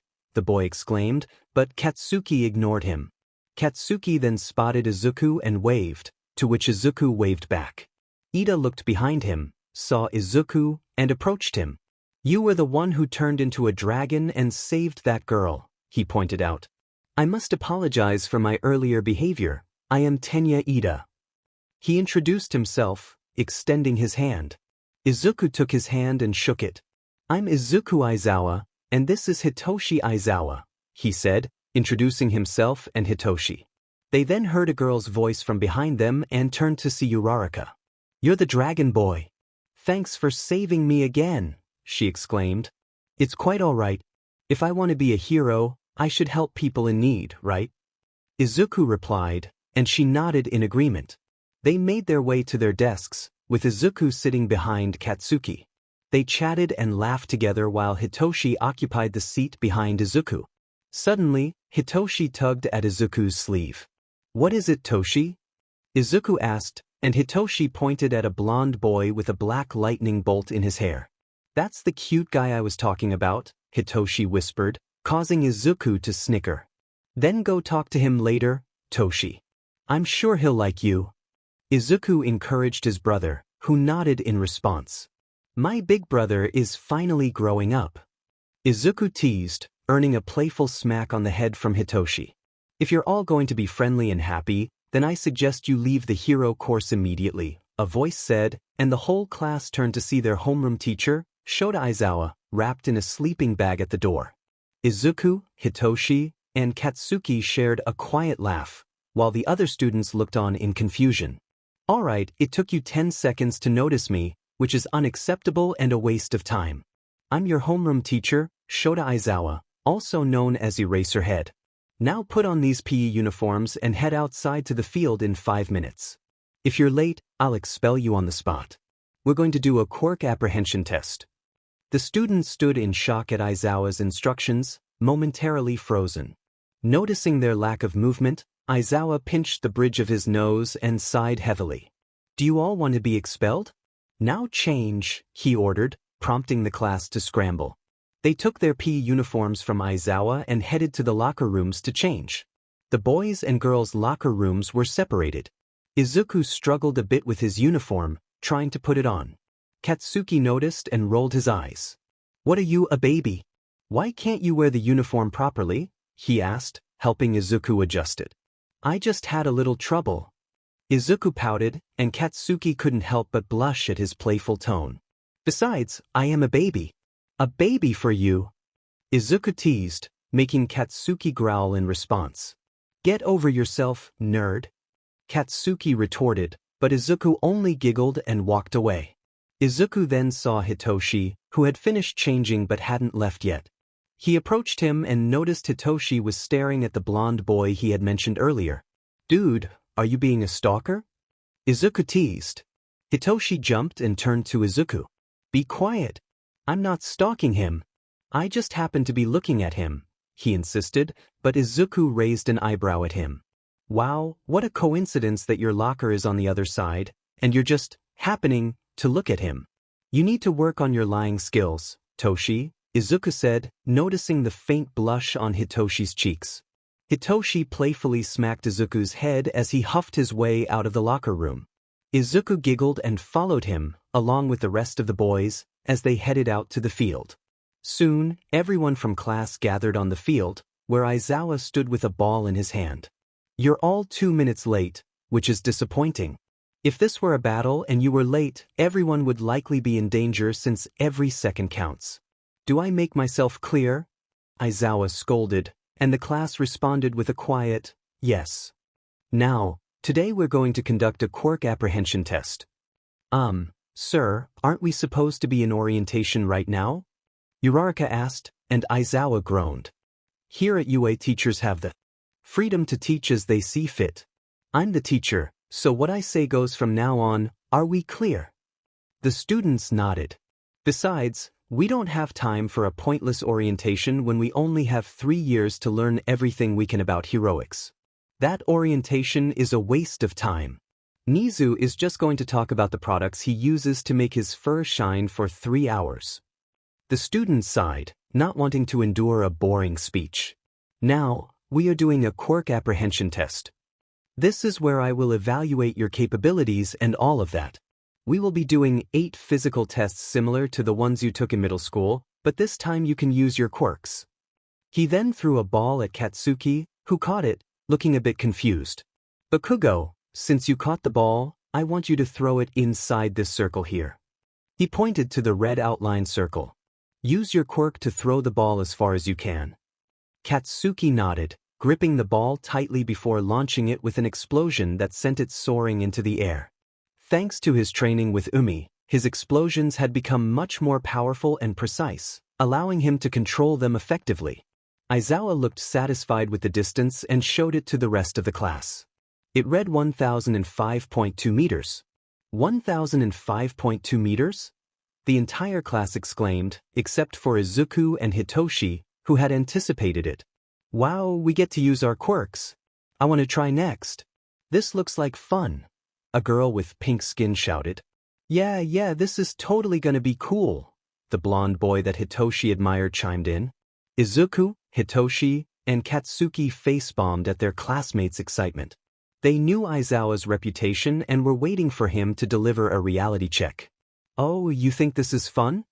Aizawa asked, and the class stiffened at the devilish grin on his face. Since you all think this is fun, I'll make it more interesting. The student who comes in last when the results are announced will be expelled for lacking the potential to become a hero. Aizawa announced, and the class gasped. You can't do that. We just got here. Isn't it unfair to expel us on the first day? Uraraka protested. Do you think natural disasters are fair? Do you think villain attacks are fair? Do you think it's fair when cities are destroyed? No, they're not. The world is full of unfairness, and it's our job as heroes to combat that and make the world a better place. Now, do your best and give it your all. Let's begin. He announced as the test started. The first test was the 50-meter dash. Izuku and Katsuki faced off against each other. Izuku transformed his arms into water, astonishing everyone. When Aizawa fired the gun to start the race, Katsuki propelled himself forward using his explosions, while Izuku swung his water arms to pull himself to the finish line. In the end, Katsuki won with a time of 3.67 seconds, while Izuku finished at 4.02 seconds. Hitoshi performed well too, crossing the finish line in 5.77 seconds. Ultimately, Ida claimed victory with a time of 3.04 seconds, thanks to his engine quirk. Next was the grip test, where Shoji, with his 6 arms, scored an impressive 540.0 kilograms. Izuku secured third place, using his water arms to grip the machine and achieving a score of 305.1 kilograms. A girl who enlarged her hands came in second with a score of 350.6 kilograms. The standing long jump followed, and Katsuki cleared the sand pit with his explosions. A boy with a laser emerging from his belly also made it across. Then it was Izuku's turn, who twisted his water arms into a spring, using them to propel himself over the sandbox. Hitoshi also cleared it, thanks to the leg strength he had built during his training with Umei. Finally, the much-anticipated ball throw arrived. A boy stepped forward, turning his body to steel for added strength, while a girl with black hair shrank the ball to make it easier to throw. Uraraka amazed everyone by scoring an infinity with her zero-gravity quirk. It was then Izuku's turn. Aizawa tossed the ball to Izuku, who prepared to throw it with his water arms, but Aizawa stopped him. I said to go all out, Izuku. That means go all out, he insisted, and Izuku hesitated. But you said I must stay in the circle. I won't fit if I change, he replied, leaving the other students puzzled. I'll give you permission, so go all out. Aizawa told him, and Izuku nodded. The students watched as Katsuki, Hitoshi, and Uraraka stepped back, recalling Izuku's dragon form from the entrance exam. I'd step back if I were you, Hitoshi advised, and the students turned to Izuku. In an instant, he transformed into a water dragon, flapping his wings and creating a gust that pushed the students back. They stared in awe as Izuku let out a roar that echoed for miles. Aizawa tossed the ball to Izuku, who caught it in his mouth. He charged up his water breath, launching the ball into the air before unleashing a powerful stream of water that sent it flying with tremendous force. The students watched in astonishment as the ball disappeared into the distance, their mouths agape, except for Katsuki and Hitoshi. Hitoshi grinned while Katsuki wore a proud smirk for his boyfriend. Dragon Izuku turned to Aizawa, eager to hear his score. Aizawa, with a smirk hidden beneath his scarf, revealed the result to the class. 3,067 meters? They shouted, shocked by the distance. Izuku transformed back into his human form, his clothes somehow intact. Compliments flooded in, and he scratched his neck, feeling embarrassed. Katsuki shooed the others away, taking Izuku's hands and positioning him in front of him, earning curious looks from the class. They continued with the remaining 3 tests, which included a distance run, seated toe touch, and sit-ups. Aizawa eventually displayed the results. Since I'm too tired to announce everyone's scores individually, I'll just show you the scoreboard. Izuku Aizawa, Katsuki Bakugo, Shoto Todoroki, Momo Yaoyorozu, Hitoshi Aizawa. 20. Everyone looked at the invisible girl with sympathetic expressions as she sobbed over her last-place finish. Though her tears were unseen, her cries echoed in the room.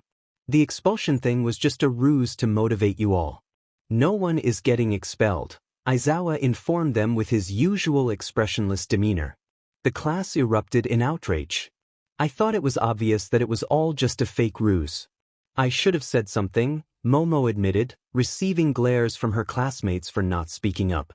Actually, you're wrong, Hitoshi interjected, drawing everyone's attention. Last year he expelled his entire class on the first day because he saw no potential in them. He's known at UA as the teacher who expels his class on the first day. He was serious about expelling one of us. The class paled at the thought of their teacher being serious about expulsion. They looked down, feeling gloomy, but Izuku couldn't help but lift their spirits. Hey guys, don't be so glum. We're all still here, right? That means he saw potential in all of us to become heroes. Izuku said, and he noticed their faces brighten a bit. Now, get back to class and take a syllabus from my desk and read it. Go on, before I change my mind about expelling one of you, he threatened, prompting them to rush back to their classroom. After Aizawa's warning, everyone changed back into their uniforms. Katsuki finished changing and noticed Izuku struggling with his tie. He approached to help him once again. You nerd, I told you how to do it this morning. How can you forget? Katsuki grumbled while fixing Izuku's tie. Geez, sorry. I just forgot, and I knew you'd help me out in the end, so why bother? Izuku replied. Katsuki groaned but continued adjusting the tie. Izuku's giggle managed to calm him down. The other guys in the locker room looked at them suspiciously, sensing something between them, but shrugged it off. They exited the locker room and headed back to class, where Aizawa was already waiting. Since you all have an hour before lunch, do what you want. Just don't wake me up, he said, zipping his sleeping bag closed. Everyone gathered in small groups, chatting among themselves until a girl with pink skin suggested something to the class. Hey, how about we introduce ourselves? That way, we can get to know each other, she proposed, and everyone nodded in agreement. I'll go first. My name is Mina Ashido, my quirk is called Acid, and I love dancing. My turn, a redhead exclaimed, raising his hand. I'm Ijiro Kirishima, my quirk is hardening, and I like manly things. This continued until it reached a girl with orange hair and blue eyes. My name is Itsuka Kendo, my quirk is Big Fist, and my hobbies include training at our family dojo. Next was a guy with messy gray hair and unique eyelashes. I'm Tetsu, my quirk is Steel, and I also enjoy manly things, he declared, showcasing his shark-like teeth. Then came a girl with shoulder-length black hair styled in a bob. I'm Yui Kodai, my quirk is Size, she introduced herself softly. Next was Hitoshi's crush, the blonde boy. I'm Denki Kaminari, and my quirk is Electrification, he said with a wide grin. Coincidentally, it was Hitoshi's turn. I'm Hitoshi Aizawa, my quirk is Brainwashing and I like to sleep, he said tiredly. Finally, it was Katsuki's turn. Katsuki Bakugo, don't forget it, extras. My quirk is Explosions, and if you bother me, I might just blow up your faces, he said menacingly, causing the others to look scared. Then, to everyone's surprise, Izuku suddenly smacked Katsuki's head lightly. Katsuki groaned in response, holding where Izuku had tapped him. I'm sorry about him. He's just like that, but he means no harm, I promise, Izuku explained calmly while Katsuki continued to scowl. I'm Izuku Aizawa, my quirk is Sea Dragon, and I like to play the guitar. Wait, you're an Aizawa too, like Hitoshi? Are you related to Aizawa-sensei? Mina asked, surprised by the answer. They're my sons, Aizawa said, waking up from his nap. The whole class gasped in shock. They're adopted. Now scram and get to lunch, he yelled just before the bell rang. At lunch, the entire class sat at a table they claimed as their own. They chatted, and Izuku set up Hitoshi to sit with Kaminari. Izuku smiled as he watched his brother happily talking to his crush. He spent most of lunch chatting with Katsuki while enjoying his katsudon. After the afternoon classes, they all headed home. Izuku, Hitoshi, and Katsuki boarded the same train and parted ways after reaching their station. They arrived home and talked to one another. The next day arrived, marking the start of their heroics class. Everyone was eager to find out who their teacher would be. Suddenly, the door swung open to reveal a hero that made Izuku, Katsuki, Hitoshi, and even Shoto scowl. It was All Might. I am here. Walking through the doors like a normal person, he announced with his signature smile. The class clapped awkwardly, causing All Might to sweat nervously. They weren't fond of him after learning about his past actions involving his son 2 years ago. The room buzzed with murmurs and whispers about All Might being their teacher. Izuku found delight in watching Toshinori being silently judged by everyone. All Might cleared his throat to regain their attention. Now, I will be your teacher for Heroics class. In this class, you will learn everything you need to know to become the next generation of heroes. You will undergo combat training, rescue missions, team fights, and other essential skills. Our first lesson this semester will be battle training. This announcement excited the class, even Izuku, who had frowned throughout All Might's introduction. But first, if you all want to be heroes, you need your costumes. All Might declared, pressing a button on a remote he held. It then revealed a secret compartment hidden in the classroom walls, containing cases with numbers on them. Now, grab the case that corresponds to your seat number and change into your costumes. The support course has already finished the costume designs that you submitted to the office at the beginning of your time here at UA. Change into them and meet me at ground beta. The class took their respective cases and passed by All Might, not even glancing at him. Izuku smirked as he walked past, amused by how his classmates didn't seem to hold him in the same regard as he wished they would. They all changed into their hero costumes and proceeded to ground beta, where they met All Might. The class looked at each other, admiring one another's costumes. Katsuki searched for Izuku but couldn't find him anywhere. Just then, he heard footsteps approaching from behind. Sorry I'm late, the gourd was heavier than I thought, the newcomer said, running toward the rest of the class.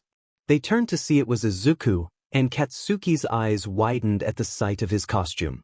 He felt a rush of warmth at the sight of Izuku's outfit, which showcased his toned arms and athletic build. Izuku was also carrying a gourd on his back that appeared to be filled with water. Uraraka then complimented Izuku's costume. Wow. Izuku-kun, your costume looks great on you, she said, giving him a thumbs up. Thanks. I like your costume too. The whole space theme really suits your quirk, he replied, returning the compliment. She smiled brightly. Thanks. It's a little snug, but I really like it. Izuku then walked over to Katsuki. Do you like my costume? He asked, raising an eyebrow and placing his hand on his hip. You all look nice, Katsuki stuttered, a blush creeping onto his face, causing Izuku to giggle at his adorable reaction. Okay then, let's begin this class. All Might called out and everyone turned to him. Ida raised his hand to ask a question. Sir, this is where the entrance exam was taken. Are we going to do urban city battle training? Not quite, young Ida. We are going to be 2 steps ahead of that. As you all know, villain fights often happen outdoors, but many villain incidents are likely to occur indoors, involving hostage situations, imprisonment, confinement, and illegal dealings. These scenarios are more common indoors. That is today's lesson. I will split you all into pairs and then into 2 groups, heroes and villains. How will we be able to win or lose? Momo asked. How will we be split? Ida inquired. Will you expel us like Aizawa-sensei? Uraraka asked, looking worried. Now, hold on with your questions, I don't have super hearing. To answer all of your questions, the heroes will win if they capture the villains using capture tape or secure the bomb they are guarding. The villains will win if they capture the heroes in the same manner or if the heroes run out of time. You will be split by drawing lots randomly into 2 teams, and don't worry, no one will be expelled in my class. They all sighed in relief. Isn't drawing lots random, sir? Ida asked, and Izuku responded. It's because we don't get to choose our teammates on the battlefield, Ida-kun. We will likely be teamed up with heroes from other agencies or those we don't know. This is very common. I see, that will certainly be helpful to know, Ida replied, and Izuku smiled. Now then, let's get on with the teams. All Might announce the teams. Now that you are all well acquainted with your team members, I will announce the first battle. It will be Team A of the heroes versus Team D of the villains. Katsuki and Izuku turned to each other, their eyes widening before excitement took over. They stared each other down, smirks on their faces. It was going to be a match to remember. The whole class watched the intense stare-down between the two. Ida and Uraraka felt the pressure of their teammates. Wow, who do you think will win between those two? Kirishima asked. I don't know, but it will be a manly fight. Tetsu replied, grinning as he transformed his arm into steel. I'm quite curious about how they will engage in combat, Momo remarked. Indeed, I'm also eager to see, Shoto added in his usual monotone voice, though a hint of excitement was present. Now, everyone, to the monitoring room. All Might instructed, leading the class to follow him. Team A, you will be stationed outside of the building. Team D, you will be located inside with the bomb you must protect. You will have 5 minutes to plan your strategies, and when the time is up, the battle training will begin. Are we clear? All Might asked, and they nodded in agreement. Team D made their way inside the building while Team A waited outside. Inside, on the 5th floor, Team D found themselves in a large room with a fake bomb at the center. Ida surveyed the area, noticing crates and steel bars scattered throughout. He spotted Katsuki standing in the doorway. Bakugo, we should formulate a plan to win this battle. Do you have any ideas? He asked, but Katsuki remained silent. We should start communicating now since we only have 5 minutes, and Ida was cut off when Katsuki yelled, Shut up, will you?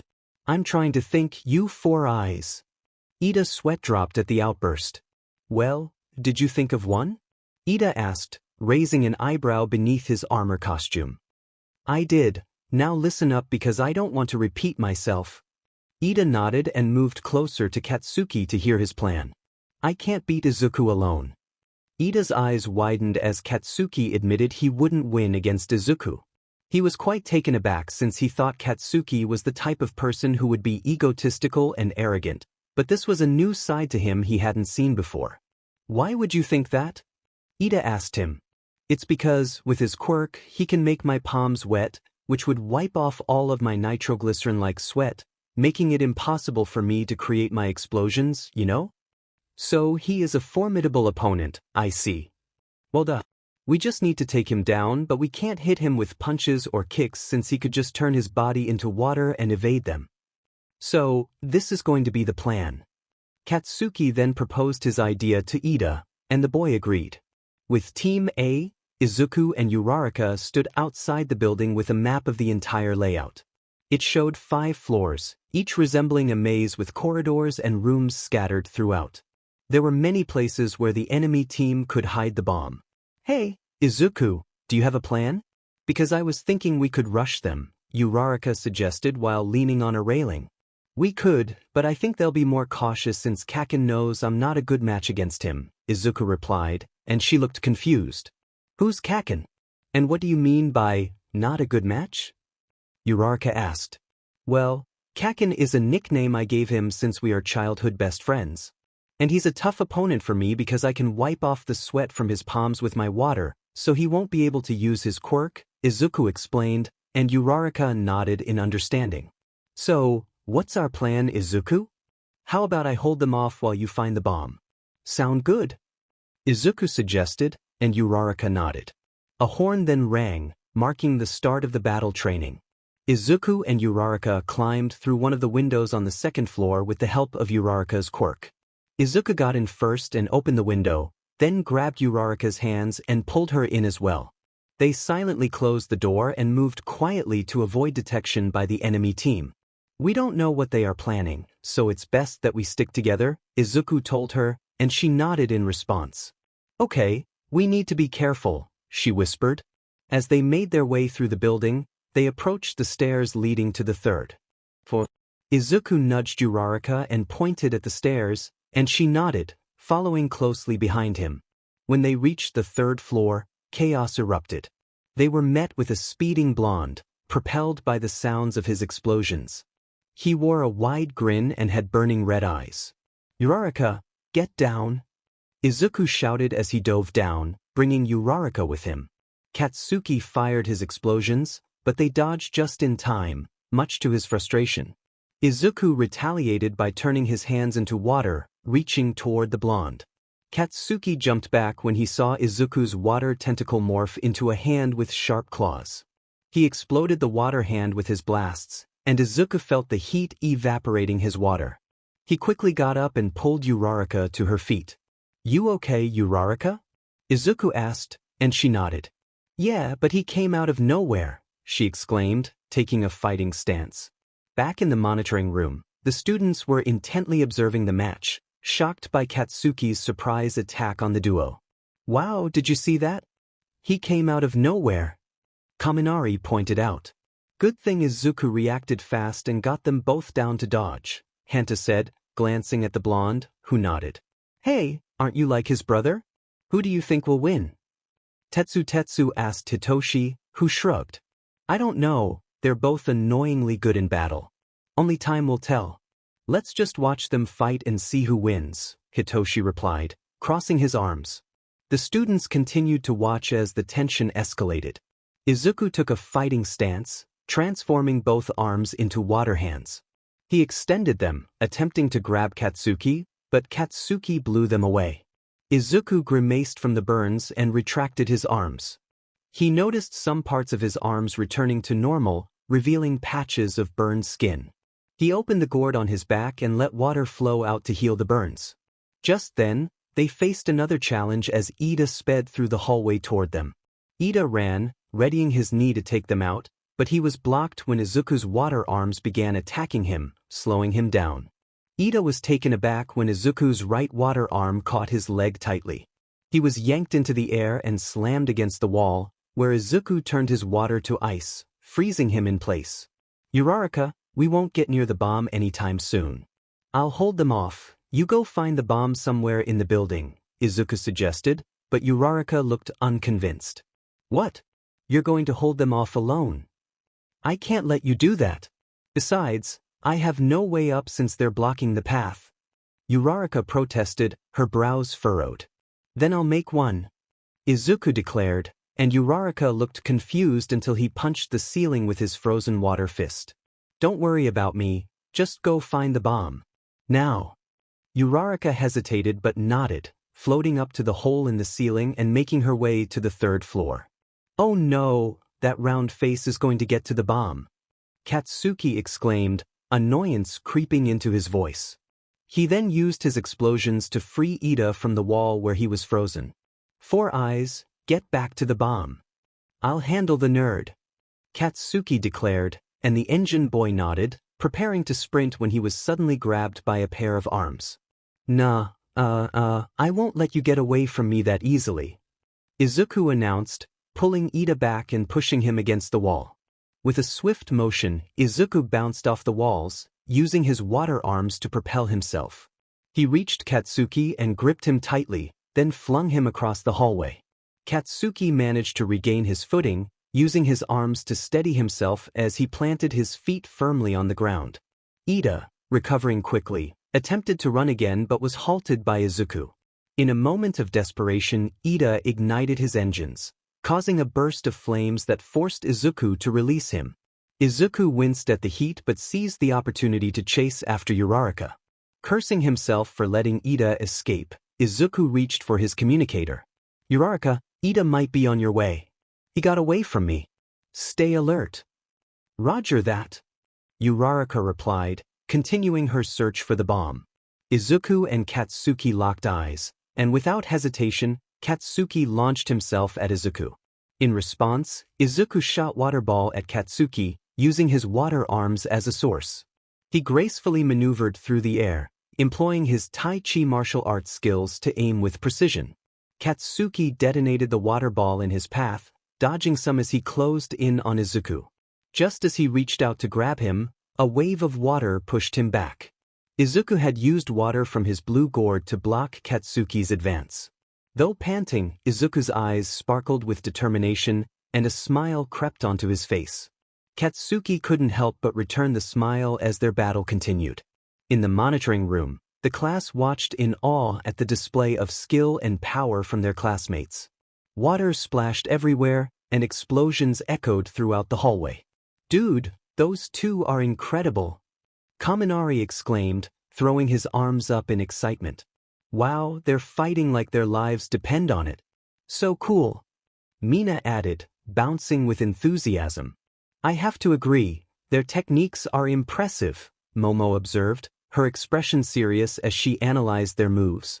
I'm interested in battling both of them, Shoto remarked in his usual monotone voice. Let us not forget, class, that Uraraka and Ida are also engaged in their own battle. All Might reminded them as they turned to another screen showing Uraraka getting closer to the bomb. While Katsuki and Izuku clashed, Uraraka felt a wave of anxiety as the explosions echoed below her. Despite her nerves, she pressed on, trusting Izuku's instincts and promising herself not to let him down. Reaching the 5th floor, she panted slightly as she searched for the bomb. Suddenly, she heard heavy footsteps and turned to see Ida rushing toward her. Reacting quickly, she floated just in time to avoid Ida's fiery kicks. She watched as one of his powerful kicks backfired, getting his foot stuck in the wall. Seizing the moment, she darted away and finally spotted the bomb. Ida, frustrated by his mistake, freed his foot and saw Uraraka entering the room with the bomb. He dashed past her, positioning himself to block her path. Uraraka, I found the bomb, she called out, hearing explosions in the distance. Capture the bomb, Uraraka. I'm running low on moisture. Izuku urged her, and she nodded with determination. Once more, she floated and propelled herself toward the bomb, using the walls as leverage. Just as she reached it, Ida pushed the bomb to the other side of the room. I'm not letting you touch this bomb. Bakugo trusted me with it, and I won't let him down. Ida declared, readying his engines. Well, I'm not letting Izuku down either. Uraraka shouted as she launched herself toward the bomb again. Ida matched her speed, and they engaged in a frantic game of cat and mouse. Spotting steel bars and crates scattered around the room, Uraraka decided to use them to her advantage. She touched the objects, feeling a swirl of energy within her as she prepared to unleash them. Take this, Ida, she yelled, hurling the weightless items toward him. Release, she commanded, and the crates and bars fell toward the ground. Ida's eyes widened in panic as the objects blocked his escape route. He yelped as they landed on him, momentarily trapping him. Struggling to break free, he glanced up just in time to see Uraraka floating toward the bomb, her face determined. I got it, she shouted, hugging the bomb tightly. The heroes win. All Might announced over the intercom, marking the end of their battle. Moments before Uraraka reached the bomb, Katsuki and Izuku continued their intense duel. Katsuki's palms were blistered from his explosions, and his body bore bruises from Izuku's water attacks. Izuku, too, was battered and exhausted, panting heavily as he struggled to keep his arms transformed into water, the burns from Katsuki's blasts weighing him down. His water-filled gourd, which held nearly 2 gallons, was almost empty, leaving him with little to no moisture left. Izuku ran towards Katsuki, utilizing his water arms and Tai Chi martial skills. He swayed his arms left and right as Katsuki dodged by flipping in the air and jumping back. Izuku then moved his right arm towards Katsuki, the tip frozen, barely grazing his left cheek. Katsuki retaliated by launching himself with explosions, connecting his foot to Izuku's abdomen. Izuku was pushed back but quickly got to his feet, hearing Uraraka's voice through his communicator. Izuku-kun, I found the bomb, she announced. Izuku dodged an explosion from Katsuki, rolling to the side and firing water ball that turned into ice, smashing into Katsuki. He spoke into the communicator, Capture the bomb, Uraraka. I'm starting to dry up from the heat of his explosions. Uraraka nodded vigorously with determination. Katsuki overheard their conversation, his eyes widening as he realized she had found the bomb's location. Frustration bubbled within him. Damn it. Round Face already found the bomb.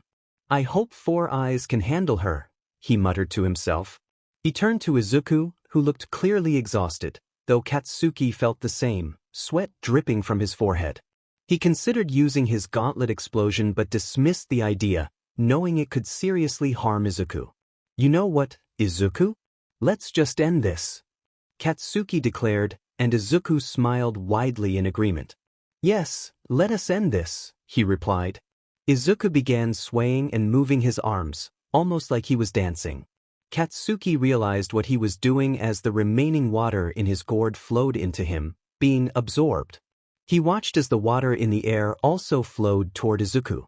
With a smirk, Izuku's water arms divided into two, giving him 4 arms. Katsuki felt a rush of excitement and launched himself towards Izuku, explosions propelling him forward. Izuku mirrored his actions, running and using his 4 arms to attack Katsuki. His Tai Chi training proved effective as his strikes landed successfully. Katsuki, undeterred, became even more driven to defeat Izuku. He used his explosions to counter the water arms coming his way. When one grabbed his ankle, he exploded it, noticing Izuku wince from the heat. Katsuki continued his assault, and soon the extra arms evaporated due to the intense heat. They stood on opposite sides, panting heavily, preparing for another round when All Might's voice came through the intercoms.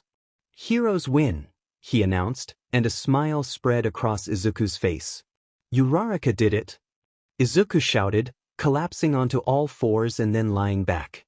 Katsuki sighed at their loss, frustrated but knowing he couldn't blame Ida since they both shared the responsibility. He walked over to Izuku and offered him a hand up. Together, they made their way back to the monitoring room, encountering their teammates along the way. Uraraka and Izuku high-fived, and Ida apologized to Katsuki, who surprised everyone by saying it wasn't entirely his fault. As the doors opened, they were greeted with cheers and excitement. Questions and compliments about their skills and strengths filled the air. All Might cleared his throat to capture everyone's attention. "Now, class, who do you think is the MVP of the match?" he asked, and Momo quickly responded. "In my honest opinion, Izuku should be the MVP. Not only did he create a pathway for Uraraka to reach the bomb, but he also distracted his opponents long enough for her to locate it. He held off Ida for a couple of minutes before escaping his grasp and managed to battle Bakugo, despite his disadvantage against heat and fire." All Might sweated at her detailed analysis, realizing she had taken the words right out of his mouth. The class was impressed by her insight. "That is correct, young Yaoyorozu. Now, on to the next matches." All Might stuttered, changing the topic to announce the upcoming battles. The next matches were equally thrilling. Hitoshi and Kaminari won their match when Hitoshi brainwashed both opponents and bound them with his purple capture bands. Kaminari then shocked them unconscious, and they quickly found the bomb. Kaminari cheered in joy as he jumped into Hitoshi's embrace, causing the purple-haired boy to blush. Realizing what he had done, Kaminari quickly stepped back, both of them flustered.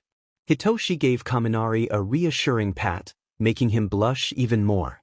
Soon, all the matches concluded, and the class exited the monitoring room, stepping into the streets of Ground Beta. All Might prepared to deliver his final words. "I hope you all learned about teamwork and planning in this lesson. Remember what you learned today about indoor battles. Now, let me show you how a pro hero exits." He then dashed away at superhuman speed, leaving the class behind. "I don't think All Might knows how to teach," Tsuyu commented, prompting laughter from her classmates. Eventually, the class left Ground Beta and returned to their locker rooms to change into their uniforms. Katsuki grumbled as he adjusted Izuku's tie, but he was soon soothed by Izuku's cheerful giggles, causing him to sigh and blush. Meanwhile, Hitoshi and Kaminari engaged in conversation while changing. Hitoshi smiled, a rare sight, as they laughed together. Izuku couldn't resist snapping a picture of the moment. When Izuku and Katsuki returned to their classroom, they found most of their classmates still there, eagerly approaching them with admiration in their eyes. Both of them looked confused as Mina asked a question that made her really excited. "Okay, you two better spill, are you two dating?" she asked, and the others widened their eyes, waiting for a response. Katsuki and Izuku looked shocked. Izuku glanced at Katsuki, gauging whether he wanted to reveal their relationship, and to his surprise, Katsuki nodded. Taking a deep breath, Izuku faced his classmates. "We are dating," he announced, prompting the girls to squeal and the guys to nod in acknowledgement. "I knew it. My love sensors never fail me," Mina declared, placing her thumb on her chest. "Wait, you all knew?" Katsuki questioned, and almost immediately, The entire class nodded. You two were pretty obvious with all the giggling and smiling at each other, Uraraka commented, her smile a bit awkward as she recalled their interactions. Let's not forget how you two were flirting in the locker room while we were changing, Hanta pointed out, causing the guys to chuckle lightly. You guys don't mind us being together? Izuku asked, his eyes wide and hopeful. The class immediately cooed at his earnestness, shaking their heads to show they had no problem with their relationship. Dude, it's whatever now with the whole relationship thing. So no worries, we don't judge. Toru exclaimed, raising her arms in excitement. I agree, we have no right to judge your love. All we can do is support you, and that's exactly what we plan to do, Momo added sweetly, her tone motherly. Izuku felt a tear escape his eye, and he quickly wiped it away. He thanked them by bowing, but Katsuki, reluctant to bow, was playfully forced into it by Izuku placing a hand behind his head. The class erupted in laughter at the sight of Katsuki being so easily swayed. The girls then bombarded Izuku with questions about their relationship, which he answered awkwardly. In the end, they were accepted, and the whole class left to go home. The couple felt relieved and happy about their acceptance, but soon Izuku's joy turned to frustration when he received a call from Nizu to report to his office. There, he encountered a girl who stirred up feelings of anger within him. Izuku, Katsuki, and Hitoshi were leaving the classroom after their classmates had expressed their acceptance of Izuku and Katsuki's relationship. They were soon bombarded with questions, and while Izuku did his best to answer, Katsuki was ready to threaten anyone who asked too much. Izuku had to give Katsuki a gentle nudge to keep him in check, reminding him to stay calm. After the questioning subsided, only Izuku, Katsuki, and Hitoshi remained. Izuku approached Hitoshi, teasing him about his time with Kaminari. Hey, big bro, how was your time with Kaminari? Izuku asked playfully, raising his eyebrows. Shut up, but he did tell me that he was gay, Hitoshi replied, scratching the back of his neck. Dude, that's awesome.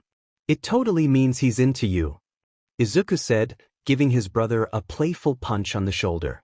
Yeah, I'll try to talk to him tomorrow, Hitoshi said, smiling back at Izuku. Katsuki called them over, impatiently waiting. As they approached, Izuku interlocked their hands, while Hitoshi rolled his eyes. Just as they were about to leave, Nizu's voice came through the school's intercom. May I request the attention of Izuku and Hitoshi Aizawa, as well as Katsuki Bakugo? Please proceed to the principal's office. Thank you very much. What does Principal Nizu want with us? Izuku asked, while Hitoshi shrugged, equally unsure. Let's just go and get it over with. I want to go home. Katsuki grumbled, prompting Izuku to lightly smack his head. Kaken, watch your language, Izuku said, letting go of Katsuki's hand and walking ahead with a pout. Katsuki groaned but caught up to him. Okay, sorry, I'll keep it down, he said, and Izuku patted his head. Good, now let's head to Principal Nizu's office. Izuku said, interlocking his hands with Katsuki again. Hitoshi, observing the couple, pinched the bridge of his nose as he followed them. DMN couples, he muttered. They made their way to Nizu's office, knocking on the door. Upon hearing a come in, they opened the door and were surprised to see that there were other people there. They could see that Aizawa and Hizashi were there, along with a family that Izuku never wanted to see again. Oniai-chan, Izumi said as the three entered the room. Can someone please explain why this family is here? I don't recall doing anything to deserve this, Izuku said, suppressing laughter from Hitoshi and Katsuki. That is not a funny joke, Izuku, Inko scolded him. I wasn't joking, I was stating a fact. The tension in the room rose as Nizu cleared his throat to get everyone's attention. Izuku, we called you all here because Izumi will be attending school from now on, Nizu said, his voice tinged with annoyance. What? No, I thought you said she had almost no chance of attending here. Why is she able to come now? Izuku demanded. It's because the Hero Commission insisted on Ms. Yagi's enrollment here at UA. All Might threatened to expose their secrets to the public unless they allowed Izumi to attend, Nizu explained, visibly frustrated. Getting desperate, I see. Well, whatever, she better not be in the same class as me, Izuku said, glancing at Nizu and his dads, who hung their heads low. I'm sorry, Izuku, but Izumi will be in Class 1A, Nizu replied with a defeated sigh. Izuku's anger was palpable as he felt his blood boil at the thought of her being his classmate again. All the trauma she had caused him resurfaced, and rage consumed him. No. I'm not letting this happen. I finally get to get away from her, and I'm not going to let her ruin my life again. Izuku shouted, his eyes glowing with intensity. Whatever, Izuku, I'm here and I'm not going anywhere. And I will take Katsuki back. Izumi declared, further igniting Izuku's fury. In a moment of overwhelming emotion, Izuku transformed his right arm into water, gripping her firmly. Izumi struggled, but it was futile as Izuku held her tightly. Listen here, you can stay in the school for all I care because in the end you will never beat me. And you can never have Katsuki because he would never date someone like you. You don't deserve him. He then pushed her aside, and she stumbled against a shelf. Izuku stormed out of the room, taking Katsuki's hand. Hitoshi followed closely, along with Hisashi and Aizawa, who wanted to check on Izuku. As they walked out, hot tears streamed down Izuku's face, which Katsuki noticed. Hey Aizu, stop crying. If you're worried about her having me, you're dead wrong, okay? Katsuki said, pulling Izuku into his embrace. I just thought I was finally away from her, but now she's back, and I don't know what to do. She even said she's going to take you from me. Izuku sobbed into Katsuki's chest. Well, too bad for her because I'm here with you, and I'm not going anywhere. You hear that? Katsuki said, hugging his boyfriend tightly, trying to comfort him. Eventually, the rest of the Aizawas caught up and saw Izuku's tearful state. They all offered comfort, and surprisingly, Aizawa pulled Izuku into a tight embrace. He kissed Izuku's forehead and reassured him that everything would be okay. Izuku felt the warmth of Aizawa's body and snuggled closer, fatigue from the day's events catching up to him as he slowly closed his eyes. Aizawa soon heard the faint sounds of snoring and noticed that Izuku had fallen asleep. He carefully carried him on his back and informed the others that they were going home to rest. They nodded and exited the school, getting into their car parked outside. They dropped Katsuki off at his house, where he kissed his sleeping boyfriend's forehead before stepping out of the car. He waved goodbye as they drove away, feeling a mix of worry and sadness for Izuku as he opened the door to his home. The Aizawas returned to their two-story family house. Izuku was still fast asleep when they arrived, so Shota carried him inside. He went upstairs and placed his problem child on his bed, tucking him in with a blanket. He then exited the room, meeting worried expressions from his husband and his other child. Is he going to be okay? Hitoshi asked, concern evident in his voice. He will be tomorrow. We just need to do our best to make sure he's all right, Aizawa reassured them. Why does she have to ruin everything? Izuku was finally getting better, and now she just waltzes in and gets a spot in the hero course. She even told him she's going to take Katsuki away from him. Hitoshi exclaimed in frustration. I agree, but we can't do anything about that.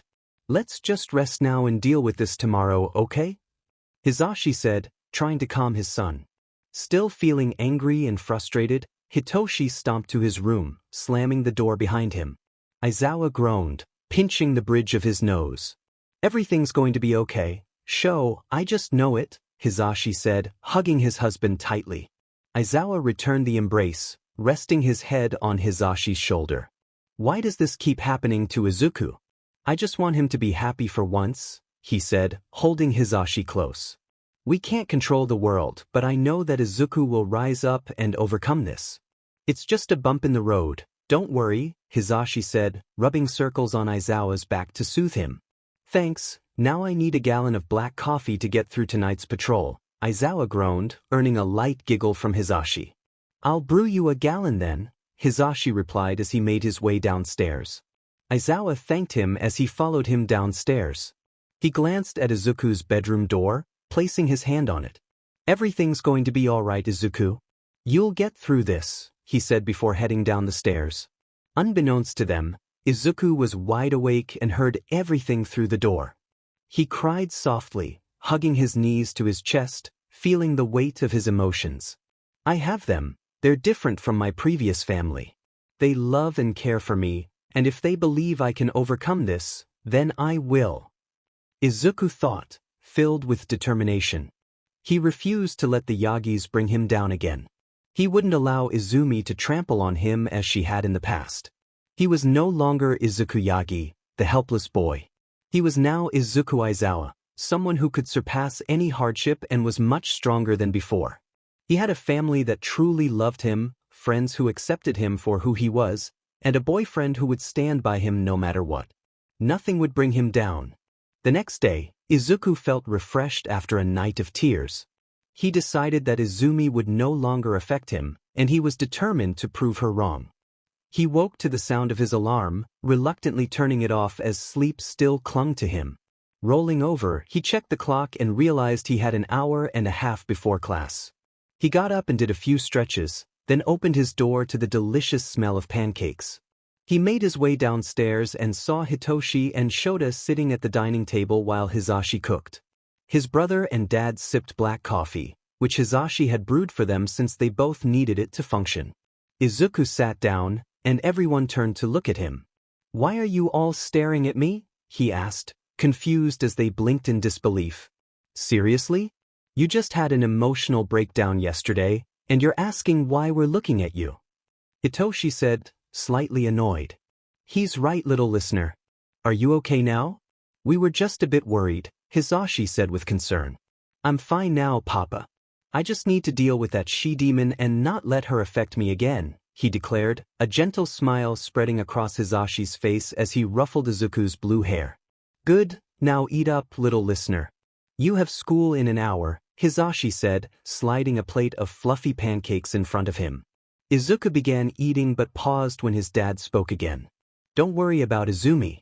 One of Nizu's conditions for accepting her into the hero course is that if she makes one mistake, she'll be transferred to the general class," Aizawa informed him, sipping his coffee. "That's good to know," Izuku said, grinning widely like Shota. The others shivered at his smile, knowing he was plotting something. Both Hitoshi and Izuku finished their breakfast and headed upstairs to change into their uniforms. Izuku finished first and went downstairs while Hitoshi put on his capture bands. They were greeted by a tired Shota, who warned them that he would leave them behind if they were late. They got into the car as Hisashi drove them to UA. Hitoshi whispered to Izuku about Kaminari, careful not to let their parents overhear. Shota slept through the ride, exhausted from a late-night patrol. Upon arriving at UA, they were met with a swarm of news reporters eager to ask about All Might's teaching capabilities. The students, including Izuku and Hitoshi, felt overwhelmed until Shota and Hisashi helped them get through. As they passed through the UA gates, a sudden wall blocked all entrances. The students sighed in relief while the reporters expressed their frustration. Izuku and Hitoshi entered their classroom, where Izuku saw Katsuki talking to Kirishima and Tetsu. Katsuki looked annoyed, yelling for them to leave him alone, but the other two continued their chatter. Izuku approached them, greeting Kirishima and Tetsu before placing a gentle kiss on Katsuki's forehead. Katsuki's worry for Izuku faded when he saw his boyfriend's cute smile, and he smiled back as they conversed. Their conversation was interrupted when Aizawa entered the room. The class quickly returned to their seats, falling silent to avoid angering their teacher. "Okay, class, we have a new student joining us," Aizawa grumbled, prompting a flurry of questions from the class. "Shut up.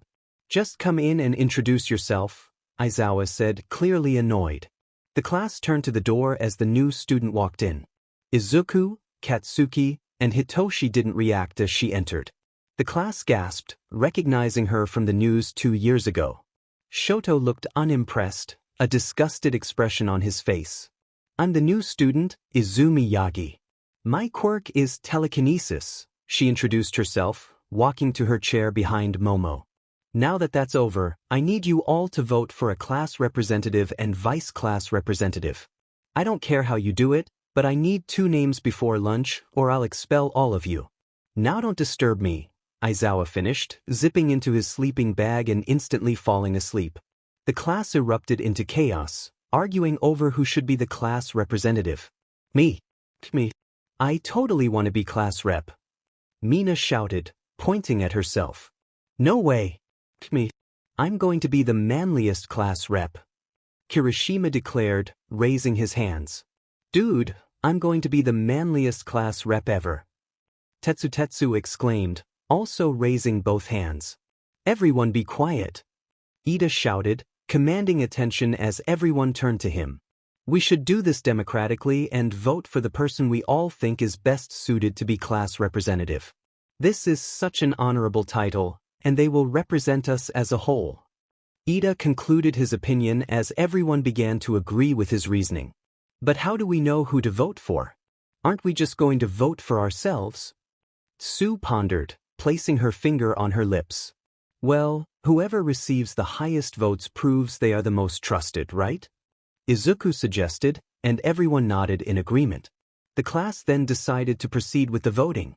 Momo kindly created a tally box as the class dropped a piece of paper with the name of their chosen candidate. Ida tallied all the votes and announced the results for the class representative and vice class representative. The scores show that Izuku won with 6 votes and is now the class representative. Izuku's mouth dropped open in shock as everyone clapped for him, almost everyone. And the vice class representative, with 3 votes, is Yaoyorozu-san. The class applauded for her as well. Now, let's hear a speech from our 2 elected officers. Izuku and Momo stepped up to the platform to say a few words, and the class cheered for them again. Well, I don't know if I'll be any good at being class representative, but I'll do my best and won't let you all down. Izuku said as he bowed, and the cheers and applause grew louder. I'll gladly accept this responsibility and do my absolute best not to disappoint you all. I will assist the class representative with any council work, Momo said with a sweet smile as she bowed as well, earning her a warm round of applause. Aizawa then wrote their names as the new representatives for Class 1A. It was also time for lunch, so the class exited their classroom and headed for the cafeteria to enjoy one of Lunch Rush's meals. Izuku, Katsuki, and Hitoshi sat in their usual spots, surprised when others joined them. Shoto, Momo, Mina, Tetsu, Kirishima, Kaminari, Sero, and Jiro asked for permission to join their table. Katsuki was about to protest when Izuku lightly tapped him on the head before he could say anything. Izuku assured them it was perfectly fine, and they all sat down together for lunch. I'm not sure about being class rep, you guys. I don't know if I can do it, Izuku admitted, and everyone encouraged him otherwise. What are you saying, nerd? You're totally up for being class rep. Don't underestimate yourself and what you can do, Katsuki grumbled in a surprisingly supportive tone as he slurped his extra spicy ramen. I agree with Bakugo, Izuku.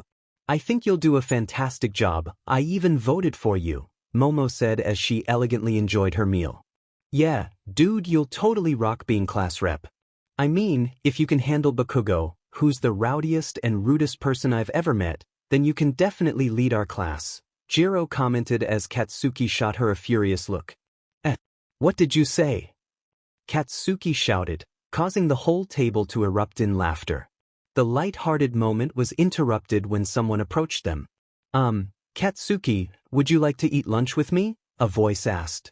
They looked up to see it was Izumi. No thanks, I'm good. Now get out of here. You're ruining my ramen with that fake smile of yours, Katsuki replied dismissively, and the table snickered slightly. Katsuki then placed his arm around Izuku's shoulder, showcasing their friendship. Izuku grinned and leaned against Katsuki's arm, wearing a smug expression. Izumi was not pleased with this display. Oh come on, why would you choose that Deku over me? Why won't you just hang out with me and be normal for once? She blurted out angrily, slamming her hands on their table. Everyone in the cafeteria heard her words and gasped, exchanging looks of disapproval. Izumi seemed unfazed by their reactions, focused solely on her goal of winning Katsuki's attention. Mina was furious at the hurtful words directed at her friends. Hey, that is uncalled for. You don't have the right to say that, she scolded, her expression fierce. Izumi turned to her and scoffed. Oh, shut up, Pinky. Why don't you go back to whatever planet you came from, she retorted, causing Mina to feel hurt as tears began to form in her eyes.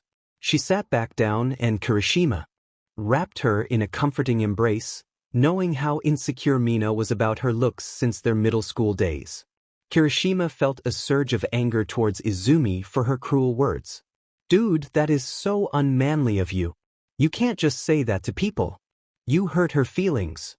Kirishima exclaimed while still holding the sobbing Mina. You know what else is unmanly? Those shark teeth of yours. Seriously, go back to the ocean and swim with the sharks. You'll fit in very well, Izumi chuckled, striking a nerve with Kirishima. Okay, now that is enough. That's the last straw. You're going too far with your insults. Get out of here before I make you. Momo declared, standing up from her seat. Big words coming from you, little Miss Princess. Fake pretty girls like you need to shut up. Izumi shouted back, but Izuku had finally had enough. He slammed his hands on the table, causing a small crack to form, shocking everyone in the cafeteria. Listen here, Izumi, I'm not going to let you belittle and degrade my friends anymore. They are so much better than you in every way. They are kind, accepting, and beautiful in their own right, and you don't get to judge them for that. You can judge me all you want, but you'll never get the pleasure of doing that to my friends. And who are you to judge? With all that heavy makeup on your face, maybe you should eat some of it since it's useless to put on your face to make yourself look prettier because you're not, either way. Perhaps eating it would be a better use for you, to improve your personality. And don't even get me started on those fake enhancements. How much money did your parents give you to change your appearance?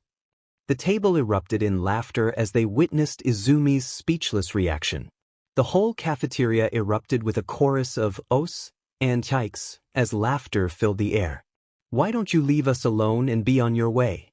I want to finish my lunch with my boyfriend and friends in peace, Izuku said, his voice steady despite Izumi's anger, her teeth gritted and fists clenched. Just as she was about to storm off, Izuku added, Oh, Izumi, don't get too angry, or you might just melt.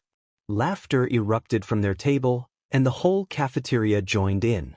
Hey, you might want some ice for those burns. Shoto chimed in with a smug smile, conjuring ice from his quirk. Momo quickly created an ice pack to play along with Shoto's joke, causing another wave of laughter to ripple through the cafeteria as Izumi stormed out in a huff. The cafeteria erupted in applause for Izuku, who had defended his classmates from Izumi's insults. He took a bow, waving as he sat back down, a smile on his face. Izuku, that was awesome. Jiro exclaimed, beaming at him. Yeah, you totally took her down, Siro added, giving Izuku a high five. That was the most impressive thing I've ever seen. Tetsu said, tears of admiration in his eyes. And I got it all on video, Hitoshi said with a mischievous grin. Hito, you have to send that to me. Kaminari urged, and Hitoshi nodded, sending him a copy. Thanks for standing up for us, Izuku. We really appreciate it, Mina said sincerely. No worries, guys. No one gets to insult my friends and walk away from it. If anyone ever tries to hurt you, I'll be there to protect you.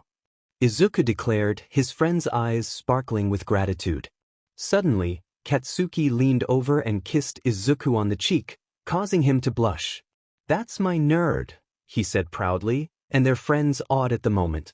Just as they were about to continue their meals, the UA alarm system blared throughout the cafeteria, sending students into a panic. Security breach at Location 3. All students evacuate to the nearest building, the intercom announced repeatedly. The Aizu squad exchanged nervous glances as chaos erupted in the cafeteria. Students scrambled from their seats, rushing toward the exits in a frenzy. What does security breach at Location 3 mean? Momo asked an upperclassman rushing past them. It means someone has broken into campus. This hasn't happened in 3 years. You all need to hurry, he replied as he dashed away. Guys, stay close. Don't separate. Izuku instructed, and they nodded, trying to stick together as they navigated the crowd. The surge of students made it difficult to move, and the Aiza squad found themselves being jostled around. They held tightly to one another, determined not to get lost in the chaos. This is insane. Kaminari shouted, as Hitoshi shielded him from the elbows and shoves of other students. This isn't how UA students should behave, Momo remarked, only to be pushed aside. Momo, they all called out in unison as Shoto helped her regain her footing. Who even broke into this school? Katsuki shouted, frustrated as he was shoved again. Izuku pushed through the crowd, determined to see who had the audacity to infiltrate UA High School. He fought his way to the windows, dodging elbows along the way. Finally reaching the glass, he spotted the intruders, the media and press from earlier. He saw his dad and papa trying to calm them down and urging them to leave the school. Shota looked thoroughly annoyed, while Hisashi seemed ready to use his quirk to scare them off. Returning to his friends, Izuku relayed the news. Guys, it's the press from this morning. They somehow got past the UA barriers and triggered the alarm, he explained, and they groaned in frustration at the unnecessary chaos. What should we do? We need to tell them to calm down. Tetsu suggested. I have an idea, Izuku said, and everyone turned to him expectantly. Momo, can you make me a megaphone? Momo nodded and began to create the megaphone, while Jiro and Mina stood in front of her to block any unwanted attention, and the guys turned away to give her privacy. Here you go, Momo said, handing the megaphone to Izuku, who smiled gratefully. Kaken, launch me to the front of the crowd. Katsuki nodded, grabbing Izuku's arm and propelling him forward with a burst of his quirk. Izuku used his quirk to grab onto the ceiling beams, holding himself up as the other students looked on in awe. He switched on the megaphone and shouted, "Everyone, calm down." The crowd froze, looking up at him dangling from the ceiling. It's just the press from this morning. They somehow broke into UA and bypassed the barriers. There are no villains here, so please calm your nerves. A sigh of relief swept through the students, but Izuku wasn't finished. Isn't it a bit ridiculous to panic over nothing? We are at UA, one of the most secure places in Japan. Not to mention the pro heroes who are our teachers. Now, let's get to our classrooms in an orderly fashion and avoid shoving or hitting one another. Are we clear? Hi, the students replied in unison, a little intimidated by Izuku's commanding presence. Good. Now move it and get to class. The students nodded and made their way to their classroom. Izuku sighed and swung back to his friends using his water arms, feeling a bit impressed with himself for managing a chaotic crowd of students. Way to go, class rep, Kirishima said, patting Izuku on the shoulder. Yeah, that was quite impressive, Shoto commented, causing Izuku to rub the back of his neck in embarrassment. As they walked through the now clear hallway, they arrived in class, where his classmates complimented him on how he handled the situation and calmed everyone down. They praised him for standing up to Izumi, who had been rude to them in the cafeteria. Izuku thanked them as he stepped onto the platform with Momo beside him.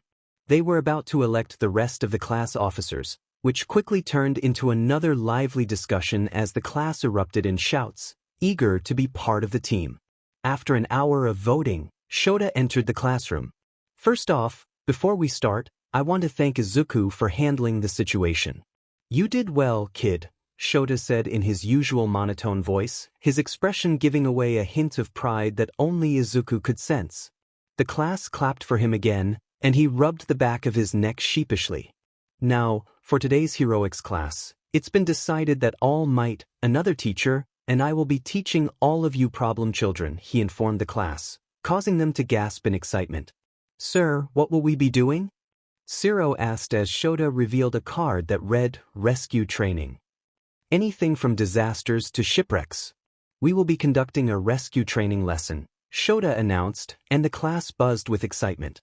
For this training, you can choose to wear your costume or not, as some of them may limit your movements, he said, pressing a button to reveal their hero suitcases.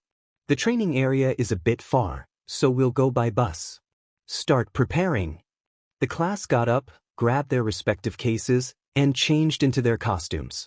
Izuku donned his hero outfit, ensuring that his blue gourd was filled to the brim with water he could control.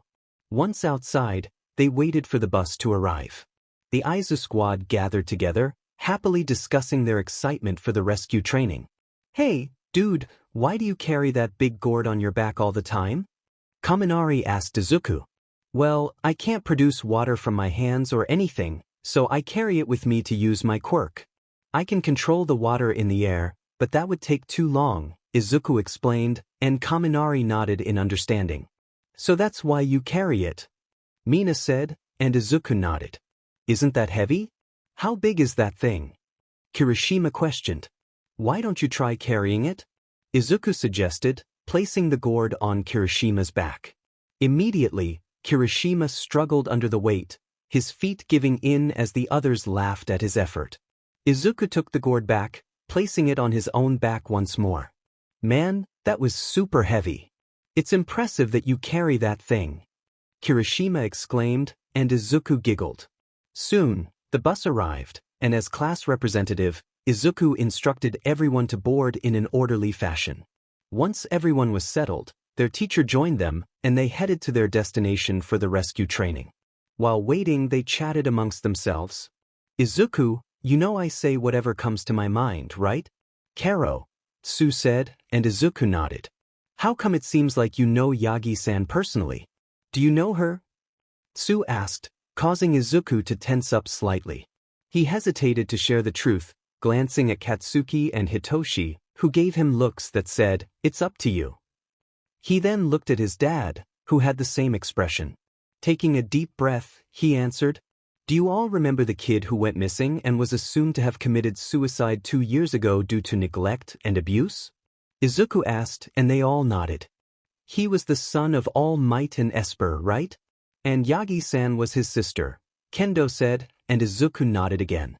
Well, that son is me, he said with a weak smile. What?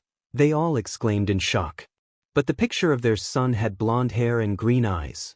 You have blue hair and blue eyes, Ida pointed out, and the others nodded in agreement. Well, let's just say I had a makeover when I was away for 2 years, Izuku replied, and they all nodded, understanding.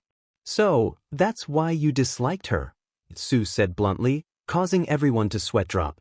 Anyways, where is she? I haven't seen her since that cafeteria incident, Jiro asked, and everyone wondered the same. Shota then spoke up. She has been moved to the General Studies program after the stunt she pulled in the cafeteria. Bullying and discrimination are not tolerated in this school. She was already on thin ice with Principal Nizu because of what happened 2 years ago. They all nodded in agreement, feeling relieved. They had been uncomfortable with her since she entered the class, and now she was disliked by everyone after her rude behavior in the cafeteria. Good riddance. We don't have to deal with her again. I was about to bring some holy water to possibly exorcise her back to whatever part of hell she came from, Izuku said playfully, and the whole bus erupted in laughter. They soon noticed the bus coming to a stop, and Shota announced that they had arrived. Exiting the bus, they were greeted by a massive building that could fit thousands of people inside. The excitement in the air was palpable as they prepared for their rescue training. Unbeknownst to them, this would be the first time they would encounter real villains, as a sinister figure plotted something in the shadows, ready to make their move. The whole class stared in awe as they were greeted by their special teacher. It was the space hero, 13. She waved hello, and Uraraka couldn't contain her excitement. Oh my gosh! You're the space hero, 13. You're one of the best rescue heroes in all of Japan. Uraraka exclaimed, thrilled to see her idol. That is correct. I am 13. And today, you are here to conduct your hero rescue training, she said, gesturing for the class to follow her inside. They were even more amazed by what awaited them inside. There were multiple zones depicting various disasters, ranging from shipwrecks to natural calamities. Everyone was excited to finally get their rescue training started. Wow, this place is amazing, Kirishima commented. It's like Universal Studios Japan. Kaminari added. Shipwrecks, landslides, fires, windstorms, and many more. I built this training center to prepare for any known accidents and disasters. It is called the Unforeseen Simulation Joint, or USJ for short. Pro Hero 13 said, introducing her facility. So it really is USJ, the whole class thought with deadpan expressions. Aizawa then approached 13 and asked her where All Might was. She informed him that he had been occupied fighting a couple of villains in the city and was now resting. Shoyuta sighed, reminding himself to be cautious in the meantime. After the media breached the UA barriers, Principal Nizu suspected that someone had disintegrated the walls, allowing the media to enter the campus. Nizu had a feeling that something might happen and informed Aizawa about it. That was why Shoyuta was being more vigilant today. Now, before we all start, I would like to say a few words. As you all may know, my quirk is called Black Hole. I can absorb anything and turn it into ash in a matter of seconds. While my quirk is useful for rescue work, it is also a power that can be dangerous if misused. With that in mind, I want you all to remember that you have quirks that can be harmful if not handled properly. But don't let that discourage you. We are here at USJ to learn how to use your quirks to save lives. Now, that is all. Thank you for listening. Number 13 concluded her speech with a bow. The class erupted into cheers, clapping enthusiastically and inspired by her words. They were now even more eager to begin their rescue training. Now that it's done, let's go and… Shoyuta was interrupted when the lights in the USJ building began to flicker, and a dark purple portal appeared in the middle of Central Plaza. A mob of villains emerged from the portal, and Aizawa frowned at the sight. He placed his goggles on and turned to see the frightened faces of his students. Are those fake villains? Kaminari asked, turning to his teacher, who shook his head.